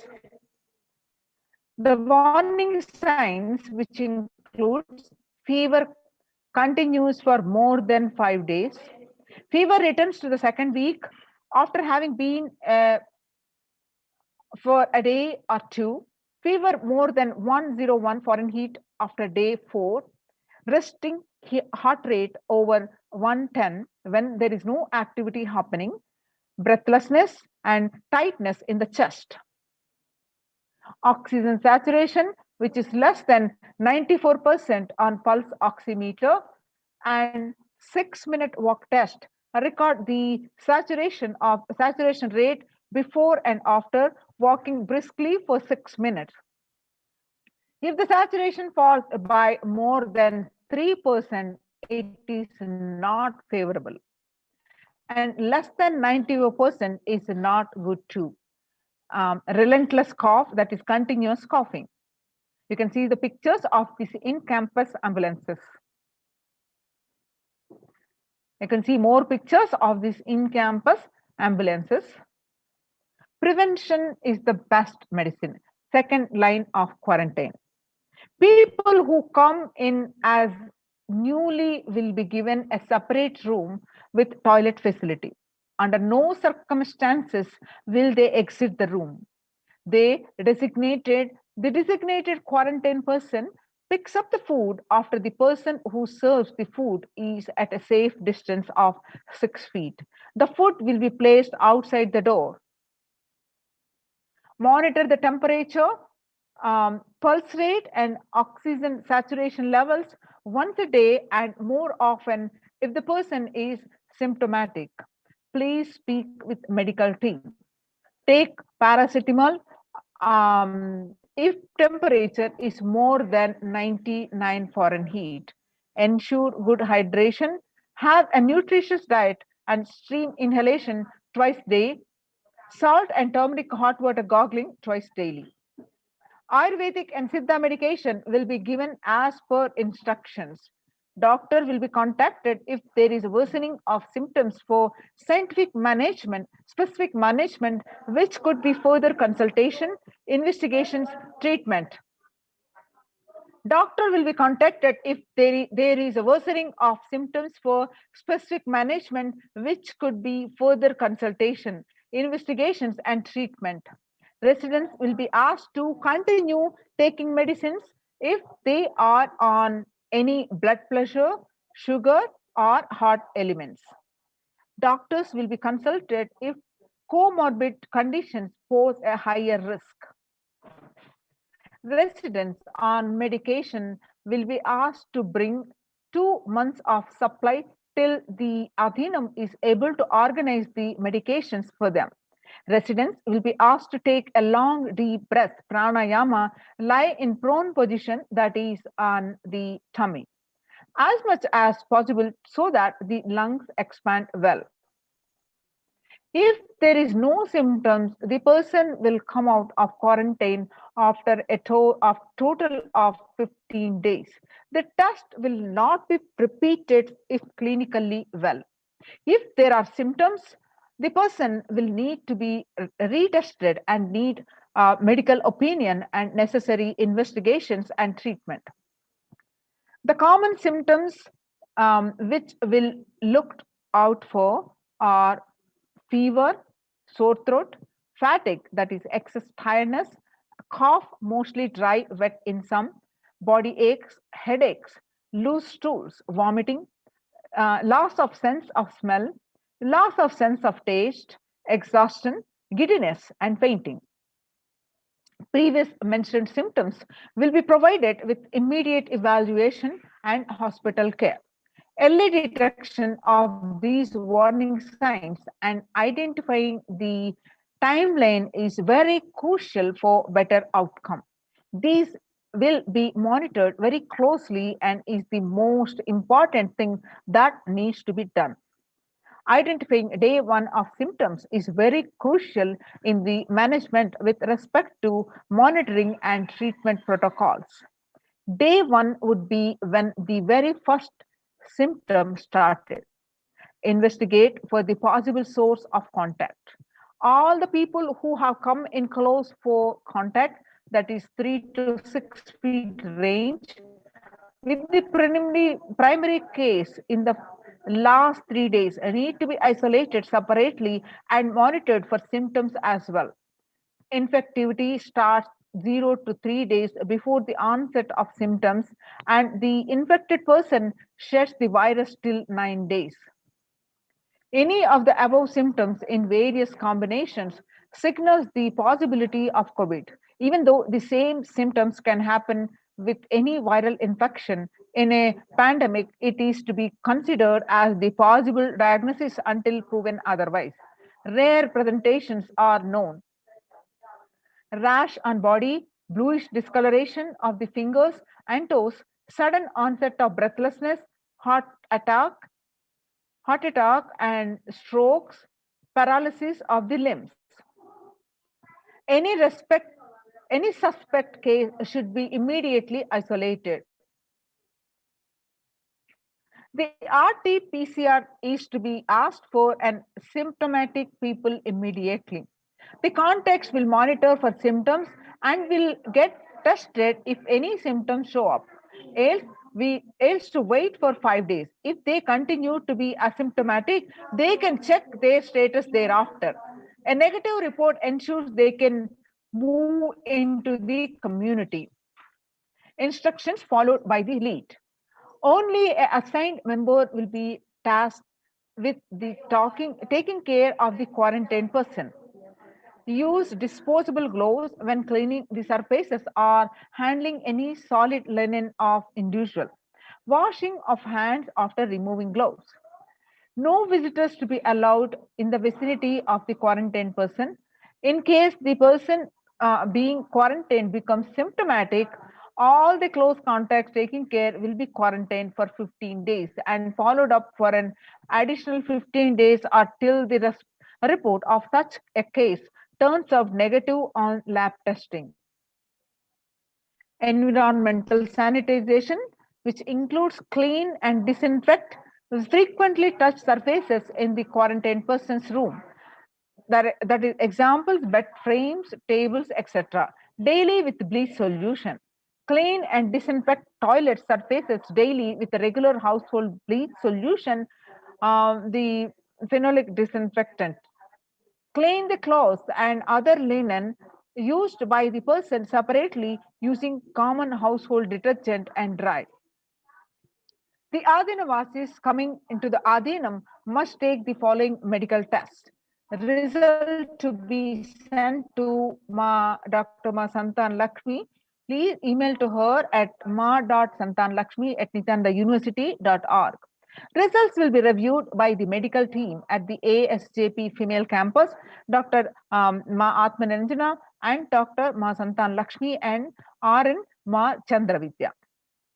The medical test mandatory requirements are blood test, which include the series of complete blood count with peripheral smear, blood group type, fasting and post prandial blood sugar, renal function test, blood area and serum creatinine, VDRL test, HPSAG test, HIV test, thyroid function test, serum T3, T4, TSH, ECG test, liver function test, and lipid profile test. Please get your RT-PCR test for COVID-19 taken 2 days before coming into the Adinam and sent it to the previous mentioned email address to get clearance. The medical team will communicate to the admin of the respective Adinam with regards to the medical status and approval status. Once communicated, the person should come into the Adinam within 14 to 48 hours of the test. If there are any pre-existing medical issues like hypertension, diabetics, or any other chronic diseases and comorbid situations, please bring in the recent reports and the prescription from the attending doctor. A medical form will need to be filled in by all the new occupants. A legal disclaimer will also be required to be signed. all the people in quarantine will be monitored for temperature rise, oxygen status, and other symptoms during the period of quarantine. Anyone with symptoms should be reported immediately. The designated quarantine person will be responsible to monitor the pulse oximeter and temperature daily. The equipment should be sanitized after every use, and knowledge for the same will be given by the medical team. The report of these recordings will be reviewed by the medical team daily. During the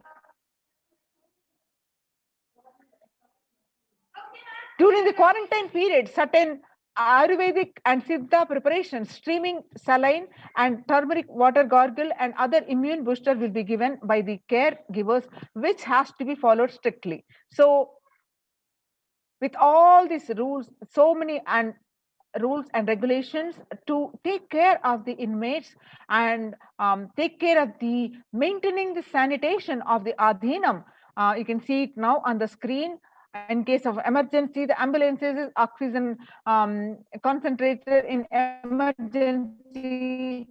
With all the facilities, you are very well taken care, and join these COVID care protection centers and save your life, protect your life. And register now through the link below, https://kailasa.org/Kailasa care. So register with this link. Link is projected on the screen.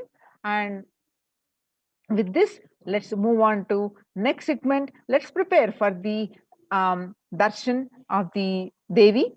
So thank you so much. Let's move on to the next segment after a very short break.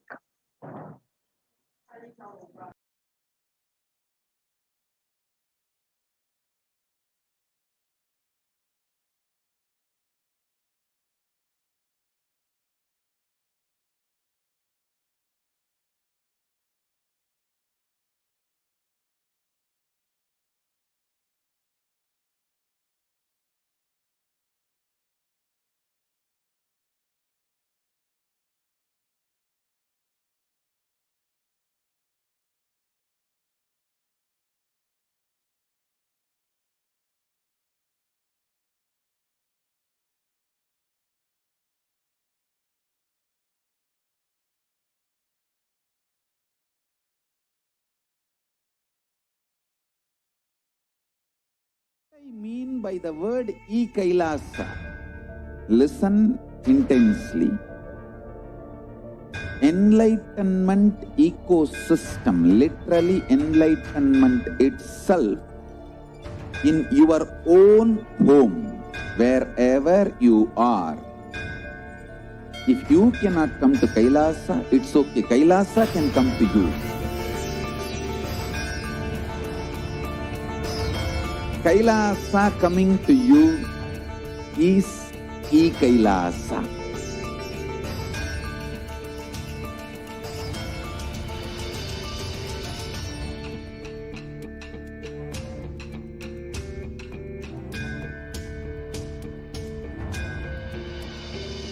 I will revive Hinduism.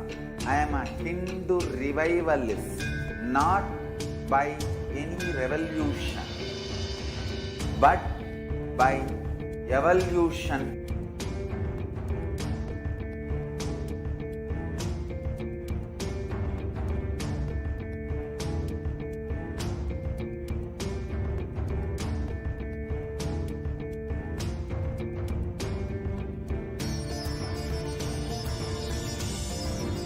And setting model communities.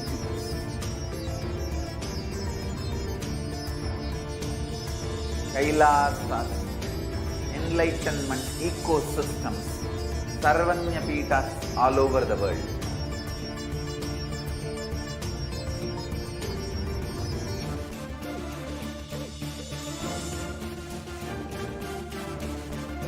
All powerful cognition, knowledge, only when you live, power manifestation and possibilities manifestation happens. It's a fundamental truth.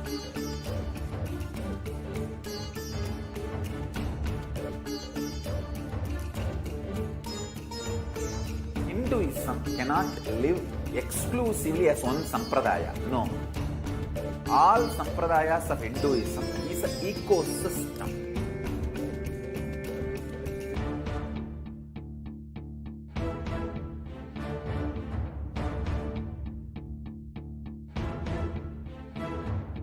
So don't keep quiet thinking that if one sampradaya is attacked, only that sampradaya is going to be affected. All of us are ecosystem.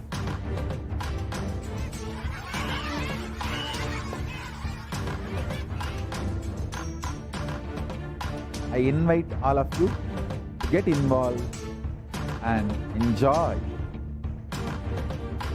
Hinduism by the principle of Dharmo Rakshati Rakshitaha.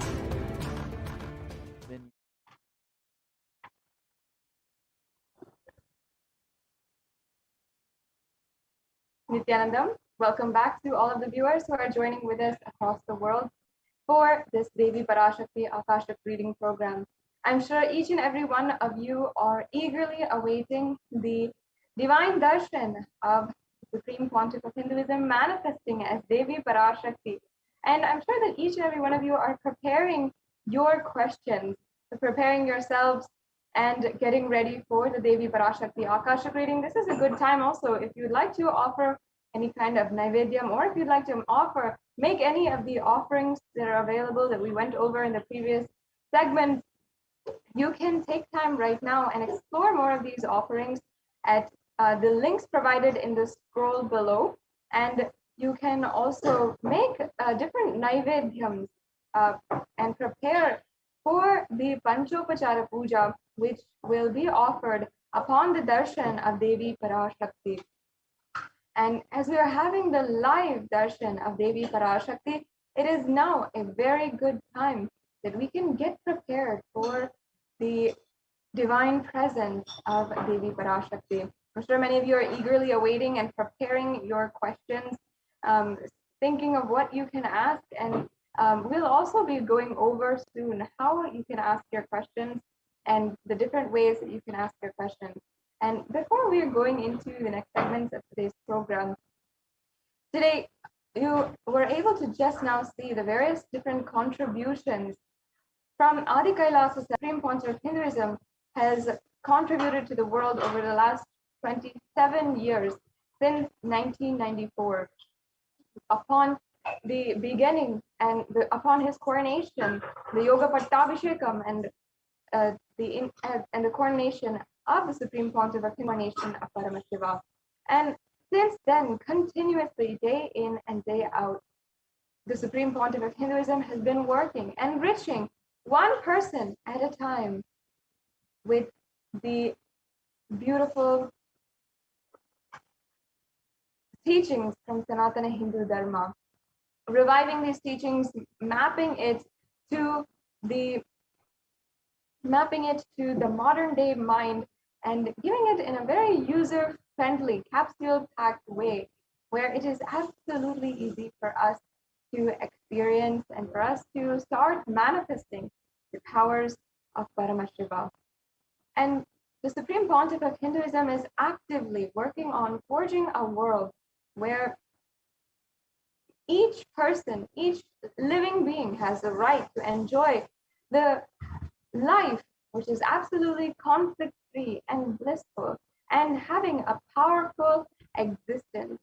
And the Supreme Pontiff of Hinduism is reviving the teachings from Sanatana Hindu Dharma in order for this lifestyle to be catered to each and every individual, and to be available for each and every individual being on planet Earth. And the Supreme Pontiff of Hinduism is doing so by focusing on the root causes which are undermining the expression of infinite potential in each and every sentient being, including gender-based violence, including religious prejudice or racial discrimination, animal cruelty, and global warming. Each and every one of these are recognized problems that we are facing in our daily life, and not having the solutions for. But by bringing these Hindu solutions, the Supreme Pontiff of Hinduism is literally ensuring that each and every one of us is empowered and able to manifest our infinite potential, the expression of pure consciousness. And today we are living in a world with institutionalized and normalized patriarchy, misogyny beyond all kinds of legal and means that you cannot even fathom. The amount of gender-based violence that we have seen working against the women of Kailasa over the last 2 decades, just in the last 2 decades, is a extreme, to the point of even the rape and brutal gang rape of some of the Hindu women sannyasis who have been through, even at the hands of people who are supposed to protect them and authorized by the authorities and officials to protect them. And continuously over the last month, we have been presenting to each and every one of you the persecution against the Supreme Pontiff of Hinduism. And on the other side, what the Supreme Pontiff of Hinduism is doing for the world despite so much persecution. The Supreme Pontiff of Hinduism, out of his utmost compassion, has continued to heal the world and bring the science of healing, which is capable of much more than any modern day medicine, to the world, despite having been attacked and having gone through so many assassination attempts himself against his character as well as against his own person. And these terrifying incidents of assassination attempts against the Supreme Pontiff of Hinduism have been recorded. The horrendous attacks against the women of Kailasa have been recorded, and by the Observatory for Femicide, the Supreme Pontiff of Hinduism has generated through the Sri Kailasa Uniting Nations for Feminine Empowerment. And these records have been generated as reports and submitted to the international peacekeeping authorities, and specifically the United Nations. And recently, this last month, we have been extremely happy across Kailasas in the whole world to be able to announce and share with everyone that the United Nations has recognized the persecution against the Supreme Pontiff of Hinduism, and thus has recognized the 1,000-year Hindu genocide which has been happening against Hindus and literally been enslaving an entire Hindu population for so many years, beginning with thousands of years back with the invasion of the Mughals and the brute force attacks, the sheer destruction of millions of temples, the looting of trillions of dollars of worth of gold and jewels and ornaments and sacred objects that were entirely looted from the temples of Sanatana Hindu Dharma, the destruction of the Hindu temples, and the endangerment and extinction of the ancient lineages of Sanatana Hindu Dharma. Today, the Supreme Pontiff of Hinduism is the sole hope for reviving Sanatana Hindu Dharma. And because of this, he has been the target of ruthless attacks against him and his character. And yet, still today, the Supreme Pontiff of Hinduism works to bring to each and every one, every living being on planet Earth, the super conscious breakthrough. In this next segment, we will be understanding the various different attacks against the women of Kailasa, which have been reported to the UN and accepted. And in fact, in the Kailasa's SPH JGM Facebook page, SPH JGM Nithyananda Facebook page, the official Facebook page, there's a pinned post for the for the UN recognizing the persecution against the Supreme Pontiff of Hinduism, you can go and see the links where the persecution against the Supreme Pontiff of Hinduism has been recognized and published by the United Nations. And even the reports that are submitted will be announced and told during the 76th General Assembly of the United Nations happening this year. Now, let us enter into a breakdown of the various different attacks that have been happening against the Supreme Pontiff of Hinduism and the women of Kailasa.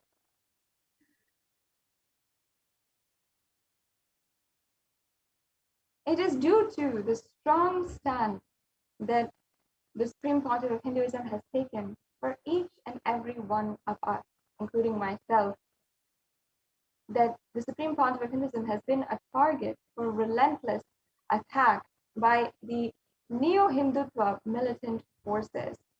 And thus they wanted to eliminate the one hope for the entire revival of Hinduism and destroy the immense amount of work that the Supreme Pontiff of Hinduism has done for reviving Hinduism.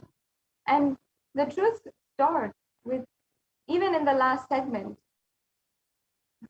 in Adi Kailasa Sarvagnipitam, we've just learned about the various different contributions of Adi Kailasa Sarvagnipitam, whether it comes to the Nithyananda Gurukul or the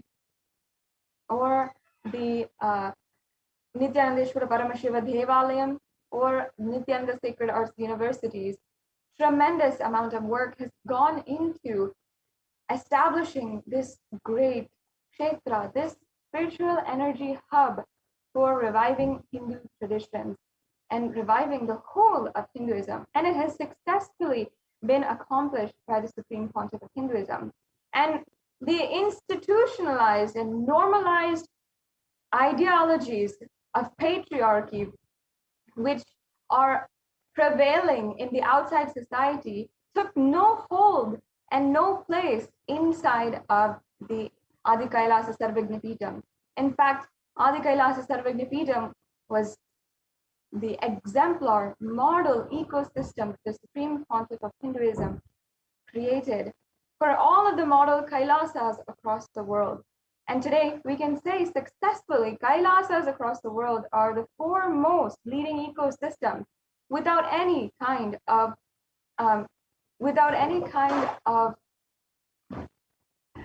violence in the institution and the administration against women. And in fact, 2/3 of leadership positions in Kailasas across the world in the administrative structure of Kailasa are filled by women themselves. And in Kailasas across the world, a woman can safely walk without the fear of any kind of violence, and with the ultimate protection and safety empowering her to express her inner strength and express the various different energies, the creative energies in various forms that she wishes to do so, be that in the forms of the expression as a Rudra Kanya or a Bhairavi or a sannyasi, or as a leader, as an administrator, as an acharya or a yogacharya, even as a puja-acharya. The Supreme Pontiff of Hinduism has literally enabled women, Hindu women, to reclaim what our ancestry and Hinduism has given us as a rightful heritage and a rightful ideology that we can live up to. And ultimately, that is why we decided we wanted to live in the Adinams that the Supreme Pontiff of Hinduism established. We wanted to exercise our right to be Jnanacharyas, the acharyas or teachers for teaching Sanatana Hindu Dharma. We wanted to exercise the right that Hinduism gave us to worship and to offer the worship at the feet of our God and literally be able to even offer and perform worship in the Garbha mandirs of the sacred temples. And even though this is an integral part of Hinduism itself, and the women of Hinduism were such a fundamental role in the temple ecosystems and the whole ecosystem itself, due to the 1,000-year-long Holocaust and the institutional violence against Hinduism, today women are not even able to exercise that right, even in so many of the temples.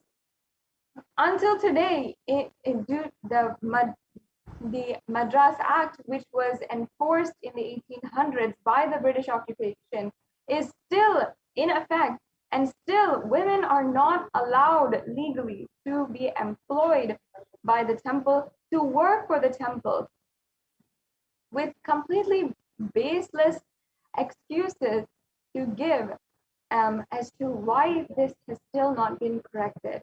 The Supreme Pontiff of Hinduism is the only leader of Hinduism who is bold enough to take a strong stance for women of Hinduism, the Hindu women, allowing each woman to exercise her right to perform worship, to become a sannyasi, to live a life without fear of being violated.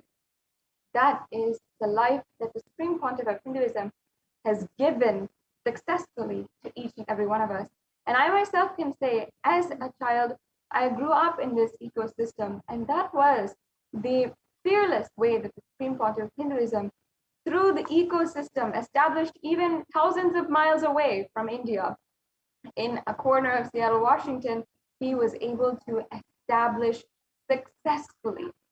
And yet, the amount of violence that I myself and the Hindu sannyasis have been targets for is absolutely and can only be explained as to be an intentional strategy, cunning strategy to absolutely destroy Sanatana Hindu Dharma and wipe out the last hope there is for Sanatana Hindu Dharma. And we have seen this in several different ways, whether it is the persecution by politically owned media, the persecution by state authorities, or the violent sexual objectification of the ASMT or the women sannyasis or Hindu nuns.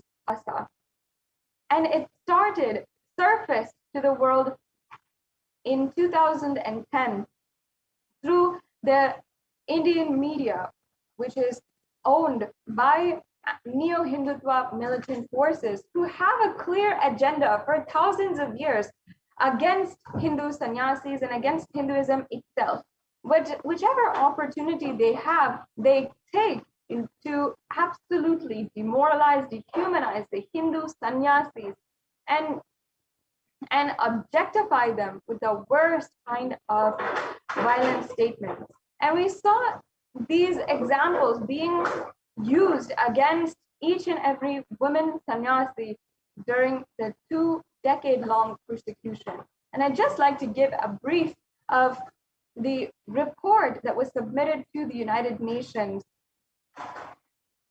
which was accepted by the United Nations and is now published on the website for the Human Rights Commission of the United Nations, on the persecution that was done against the politically owned media inside India. This started with the sensational screening and manufacture of misinformation and hate speech, marginalizing minority communities, especially targeting women with the use of deepfake technology, which is a morphing technology that can be used to morph any kind of video.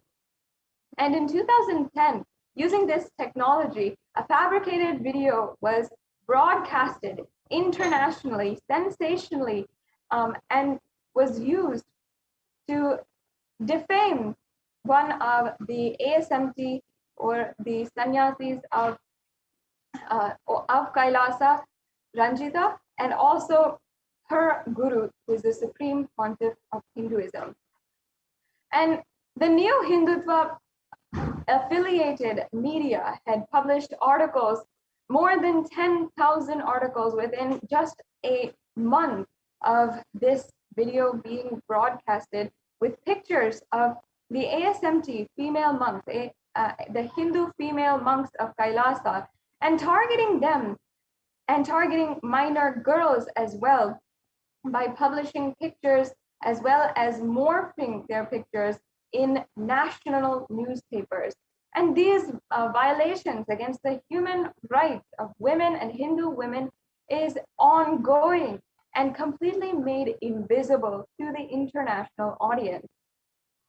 As well, in the media, they refer to all of the women of Kailasa, all of the Hindu women of Kailasa, as brainwashed, as prostitutes, and as being witches, and also as cult worshippers. And by doing this, they are spreading hateful programs and marginalizing all of these Hindu communities even further, and even making headlines which propagate the prejudicial narratives, such as hang the Sin Swamis, inciting violence against the Hindu leaders, such as the Supreme Pontiff of Hinduism, who are strongly standing to empower women and empower each and every one of these women. And despite having so many pages, thousands of pages of written complaints, and where a woman has to go through the trauma of reproducing the violence done against her and writing this complaint, despite having thousands and thousands of pages to submit to the police and to submit to the judiciary as evidence, as a testimony for the violence that each and every woman has gone through, still today there has not been any legal recourse for what is going on against Hindu women, and especially the Hindu women of Kailasa. The media is easily able to sway the opinion of the public and even the judges. Court judgments are not even honored in the media. And there are so many different court judgments that have been made which are absolutely toothless when it comes to controlling and aligning the media to the legal constitution of India, because they continue the hate propaganda against Hindus and marginalized Hindu communities. For example, the actress, well-reputed and well-established actress Ranjita, had petitioned in the Karnataka High Court in 2011 and in the following years, and on all available forums, even including the Ministry of Broadcasting, and by petitioning and filing against Google and YouTube as well for publishing and allowing the deep fake videos and fabricated videos to be published to defame her character. And yet, even though the courts ordered for an apology to be issued from the media channels which had broadcasted more than 14,000 hours of this hate propaganda, still the media continues to publish it even today. And the media willfully dishonors the court orders without any consequence and without any kind of stop to what they are doing. And in contrast, if we see there's continuous legal recourse going on outside of India. For example, in 2017, the US court penalized a media channel $5 million in USD for civil conspiracy and defamation of the ASMT community or Kailasa. However, this same kind of penalization is not at all seen in India and against the Indian media, which is politically owned and being used against the minority communities in India. And The only way that this has been told to the whole world, to the international audience, to bring an end to the violence against Hindus is through the Supreme Pontiff of Hinduism, who has continuously submitted and petitioned and worked continuously to bring this amount of violence that has been ongoing against the Hindu sannyasis and against the Hindu women of Kailasa, and protect each and every one of us, that today the United Nations has recognized that the ongoing persecution against the women of Kailasa. And it does not, of course, yet bring an end to the amount of violence that is ongoing against Hindu women in India, as well as against the global Hindu diaspora. But this is the strongest step that we have taken in this day and age today for Hindus to bring an end to the ongoing Hindu Holocaust which has been happening. Today, we have been seeing so much of denial of the Hindu Holocaust, outright denial of the genocide which is happening against Hindus. Yet, there are so many different ways that still Hindus themselves are not realizing the amount that Hinduism is at stake, the amount that Hinduism is still not able to survive and is in its last thread before being destroyed entirely.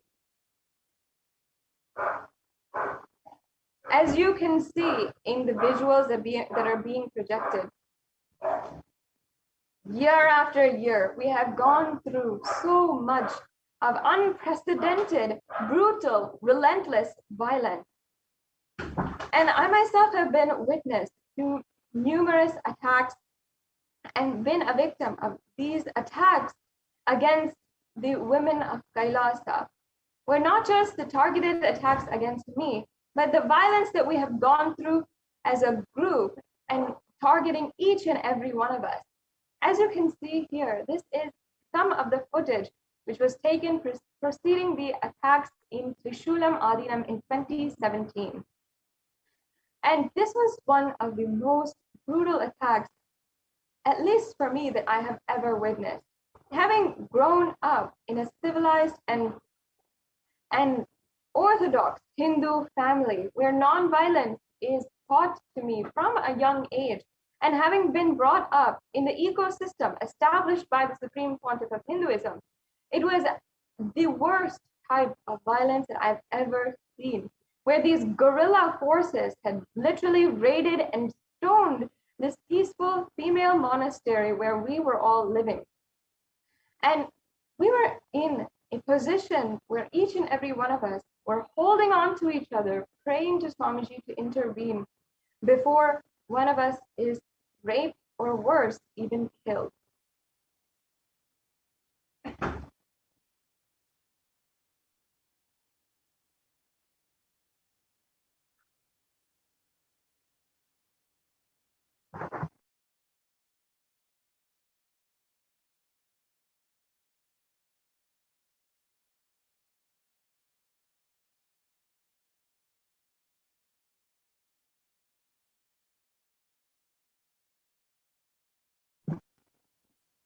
During the attacks of Trishulam Adinam in 2017, what was the most surprising and shocking element of it all is that while on one side our Hindu sannyasis were being brutally raped to the point of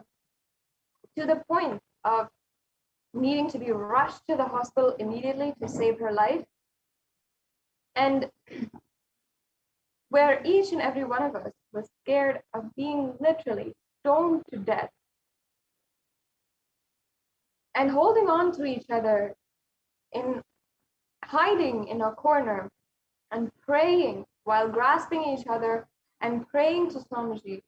On the other side, what is being told to the world, what is being broadcasted on national television is completely the opposite of what is going on.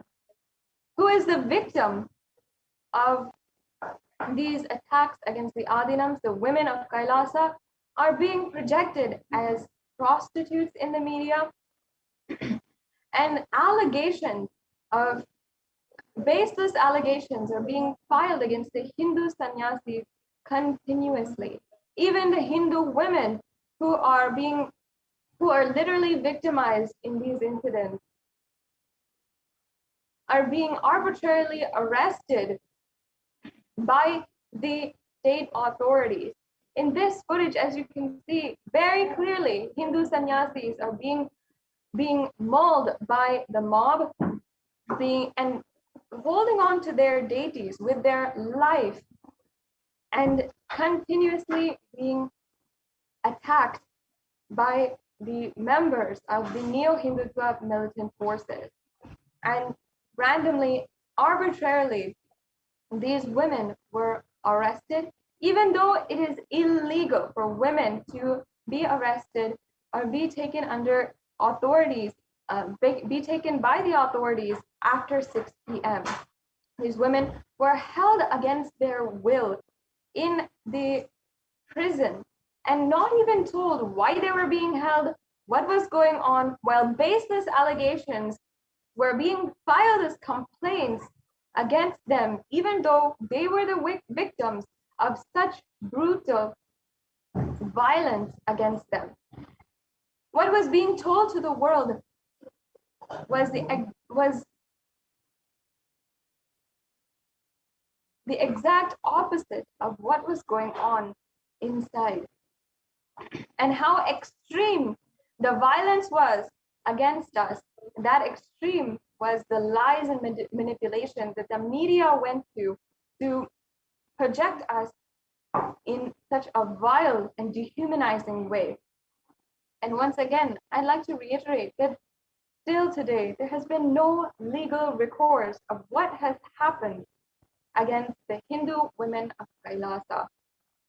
And continuously, even now, the media is easily able to sway the opinion of the public and even the judges, the people who are supposed to be having a stern and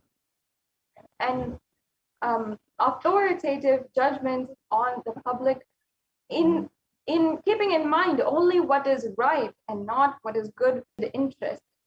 And even though many times court judgments have been even made, the media is still not aligning and not following and dishonoring these court judgments. For example, when in 2010, 2012, the actress, the ASMT actress, Ranjita, had petitioned in the Karnataka High Court, as well as other available platforms, including the Ministry of Broadcasting, and she had petitioned for several years, and still the courts had ordered for her favor, yet the media willfully dishonored the court orders and continued to broadcast, and still today are continuing to broadcast the fabricated videos in order to incite hatred against her, as well as delegitimize and incite violence against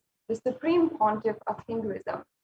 And we can contrast this to the governments that outside of India as well, because the USA has even penalized $5 million against the media channel in 2017 for civil conspiracy and for defamation of the targets, which were us, which are the ASMT community. And though this was successful, and we have seen legal recourse being able to take place and being able to be seen through until its very end in the USA, as well as in different countries, still in India, it is not being seen through. And there is no respectable authority who is working to make this happen. Only because of the Supreme Pontiff of Hinduism today, the international audience can get to know and understand the violence that is happening. Violence is happening in so many different levels, and the patriarchy and misogyny inside of the institutions of that exist and are ruling and governing over Hindu populations are continuously being neglected and being perpetuated, being continued by the authorities in hand. There has to be some kind of intervention here. And the only person, the only being on planet Earth actually who has brought this to light in the whole world, has brought this to light in the eyes of the international audience and the peacekeeping authorities of the world, is the Supreme Pontiff of Hinduism. And in fact, the UN Special Rapporteur for Femicide has accepted the report that was submitted by Kailasa on the femicide and the acts of gender-based killings and attempts to kill based on gender against the Hindu women of Kailasa. And due to even the ways that intersectional violence takes place, because these women are Hindu and because they are women themselves, they are subject to continuous and even more magnified violence because they fulfill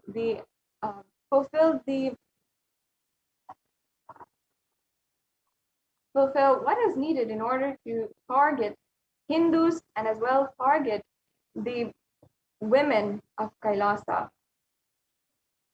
And the Supreme Pontiff of Hinduism, through Sri Kailasa United Nations and Sri Kailasa United Nations with more than 100 initiatives to bring to light the various different acts of violence against Hindus in the world, has created these observatories in order to ensure that we bring an end and eliminate the violence of society entirely. And the Supreme Pontiff of Hinduism is the foremost advocate for eliminating violence against women and Hindu women specifically once and for all. Unfortunately, in this day and age, the statistics show even that the amount of rape and violence done against the women and the femicide that is being literally conducted against women and Hindu women in India is absolutely abysmal. And without intervention right now, there will only be worse and worse scenarios that we will be seeing, and some of us even subject to and being victim to. Yet Kailasa is the only nation the only progressive movement standing for the Hindu ideologies and the Hindu beliefs for the empowerment of women and bringing an end to all forms of human struggling and bringing an end to all forms of violence against women and against humans themselves.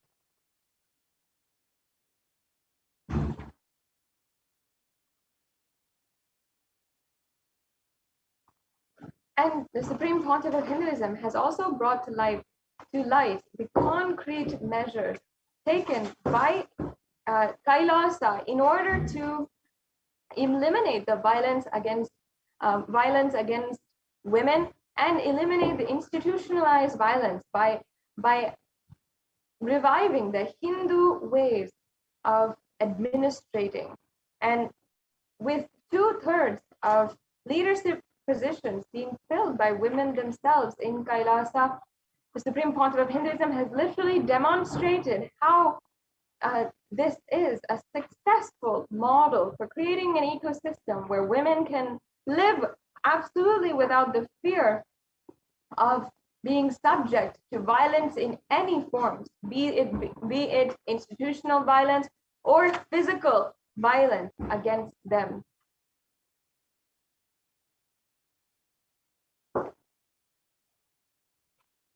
And today we are not at all seeing any kind of solution other than the solutions taken, the various solutions taken by the Supreme Pontiff of Hinduism himself, and the solutions that he has been able to establish as a working model solution through the ecosystems of Kailasa, where once again women can literally walk in the public, walk even in the streets without 1 ounce of fear, even in the late night when outside of the Adinams it would be absolutely unsafe and intimidating for her to walk and for her to even step out of her home. In this environment, the Supreme Pontiff of Hinduism had revived a way that we can find so much of protection, and women, even who are targets and victims of these acts of violence, can find shelter, a sanctuary where they can recover from the trauma that they have been subject to.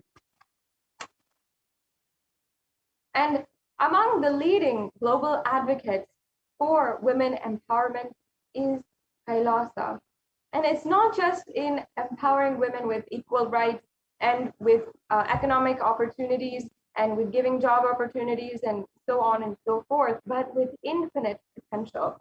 Through the sampradayas that the Supreme Pontiff of Hinduism is reviving, such as the Sanya Sampradaya for women, as well as the Rudrakanya Sampradaya and the Sampradaya for yoginis, each of these being absolutely massacred by misogynist groups throughout history and led to extinction. The Supreme Pontiff of Hinduism is reviving each of these in order for each Hindu woman to reclaim the right of infinite possibility and infinite potential that Hinduism grants us, and that we are able to have through Hinduism. And a woman can live without ever being in the fear of being violated. That is the ultimate freedom that the Supreme Pontiff of Hinduism has gifted us. That is the truth in its entirety. And what you are seeing in the footage and the evidence that you are seeing is the brutal acts of violence done against Kailasas, in forms of physical destruction of the properties, and mainly the destruction of the women of Kailasa, the children of Kailasa, and the attacks against the Supreme Pontiff of Hinduism himself. As you can see, the administrators of Kailasa over the years have been targets for the attacks.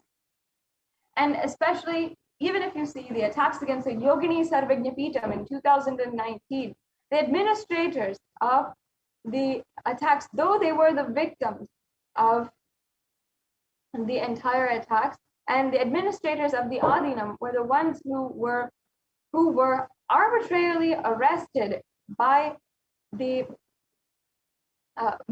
neo-Hindutva militant forces and subject to interrogation and so much of amount of torture, with 80 days inside of illegal imprisonment. And these are women of Kailasa who stood not on anything, but simply because they believe in the teachings the Supreme Pontiff of Hinduism has revived, and bringing that to the whole world, allowing more and more people to be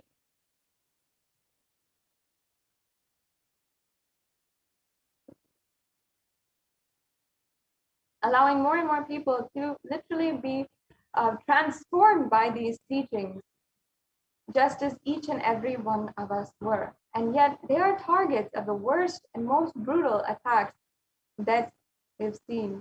In this footage, this is from the 2015 attacks against the 4 months, where the Hindu sannyasis have, one of the Hindu sannyasis had literally collapsed after an attempt to rape her. And she, unable to handle the trauma, she had collapsed. And immediately they were trying to rush her to the hospital, as you can see this in this footage. And even while they were trying to rush her to the hospital, the mobs that were sent there by the Neo-Hindutva militant forces were continuing to attack them. And only because of the authorities who were there and the help of the people who were the Hindus who were able to lend a hand at this extremely crucial crisis that was happening, only because of that did the woman recover and need again that she required at that time. In this footage which you are seeing a woman, a Hindu sannyasi, who was literally attacked, needing to be rushed to the hospital once again. And just previous to that, all of the methods to leave and find a hospital were destroyed by the Neo-Hindutva militant forces, including the destruction of all of the vehicles, cutting the tires of the vehicles, and as you can see here, turning over the cars, all of this so that the Hindu sannyasis, all of us who are living inside, had no other option but to desperately cling on to life while these Neo-Hindutva militant forces had stoned us near to death. And we had absolutely no other option here. And we're, even in this very instance, while the, after the, this poor Hindu sannyasi had been subject to the worst kind of violation, and the violation literally of her own body, she needed to be rushed to the hospital. And even in that sense, we had no way of rushing her to the hospital and taking her by our own vehicles, because the anti-Hindu militant forces had ensured that there was no way we could leave and escape and save our lives. And in this instance, we had somehow miraculously been able to contact a devotee on the who had lived nearby, and they immediately rushed and literally saved this woman's life as she was bleeding profusely and she needed immediate medical attention. And not only that, as you can see, the first thing that Neo-Hindutva militant forces do is ensure that they destroy all the evidence that we can submit to in order to find the legal recourse of the acts of violence done against us. As you can see here, the destruction of the CCTV camera footage and destruction of even all of our laptops, phones, and all of our devices was a strategy that they used in order to ensure that we do not have any evidence that we can submit.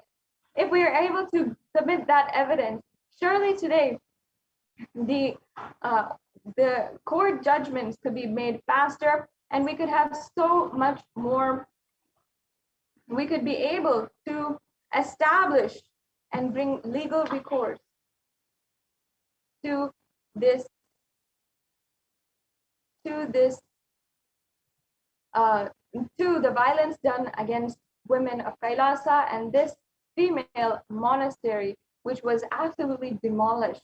And even the repercussions, at least in the financial means, were not even paid for aiding the repairs of the whole property. And even that was provided by even some of the devotees who had rushed to the campus and helped each and every one of us female sannyasis repair the Adinam and bring it back to life within just 1 or 2 weeks. Every single window was absolutely destroyed. So by the stoning attempts that the anti-Hindu militant forces were doing, and every single car absolutely destroyed, every single tire cut, and the windows of every single car being destroyed by the anti-Hindu militant forces. and nobody was held accountable for these attacks.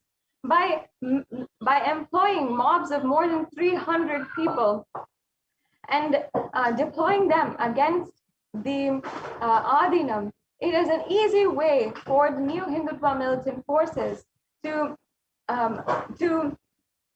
forego the accountability that was demanded from them in the following court proceedings during the attacks against the Trishulam Adinam. And this is just one example of the attacks that have happened over the course of the last 2 decades. We have seen hundreds of attacks against Adinams where there has been absolutely no kind of legal recourse happened from any of the attacks against their properties or against the women and children of Kailasa.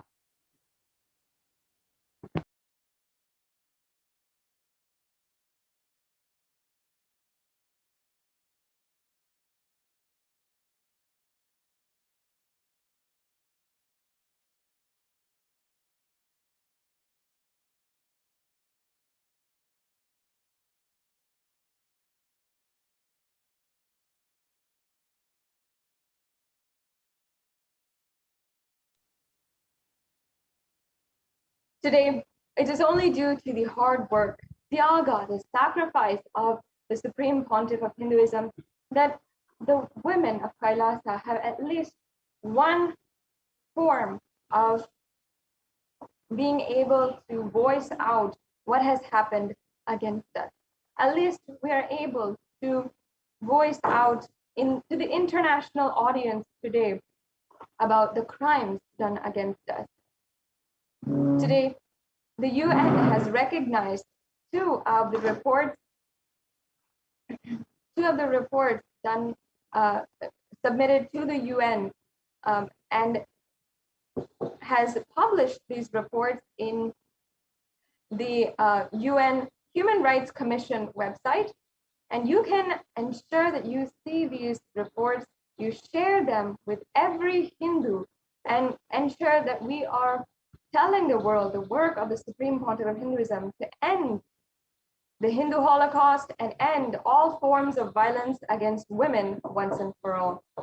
With this, we are now come to a conclusion of this segment in today's program, and we will be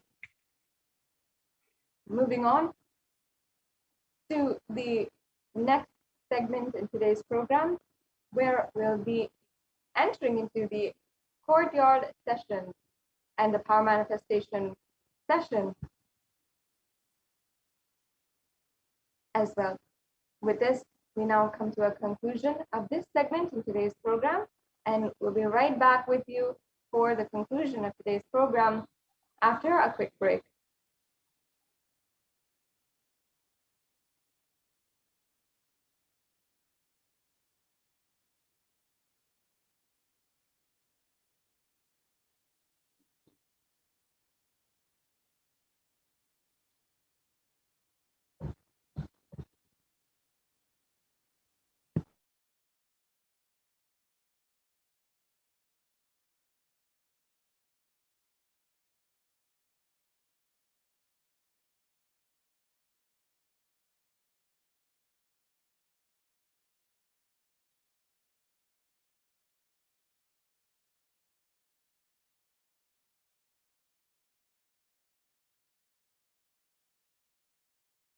I mean by the word e-Kailasa? Listen intensely. Enlightenment ecosystem, literally enlightenment itself, in your own home, wherever you are. If you cannot come to Kailasa, it's okay. Kailasa can come to you. Kailasa coming to you is e-Kailasa.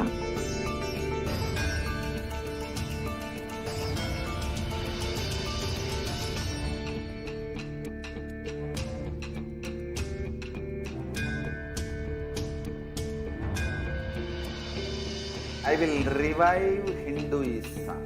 I am a Hindu revivalist, not by any revolution, but by evolution.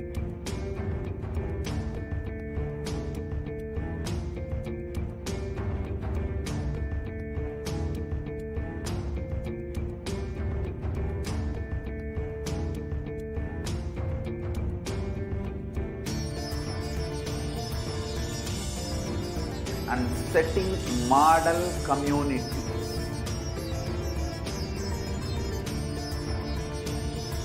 Kailasas, enlightenment ecosystems, Sarvanya Pitas all over the world.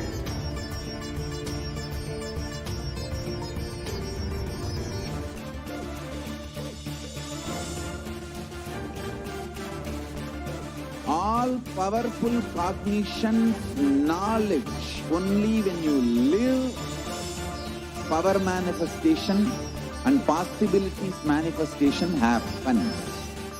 This is a fundamental truth.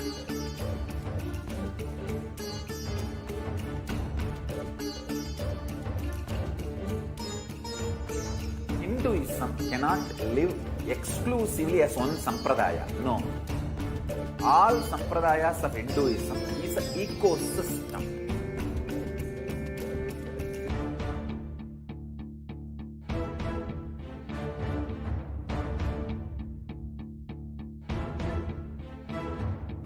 So don't keep quiet thinking that if one sampradaya is attacked, only that sampradaya is going to be affected. All of us are ecosystem.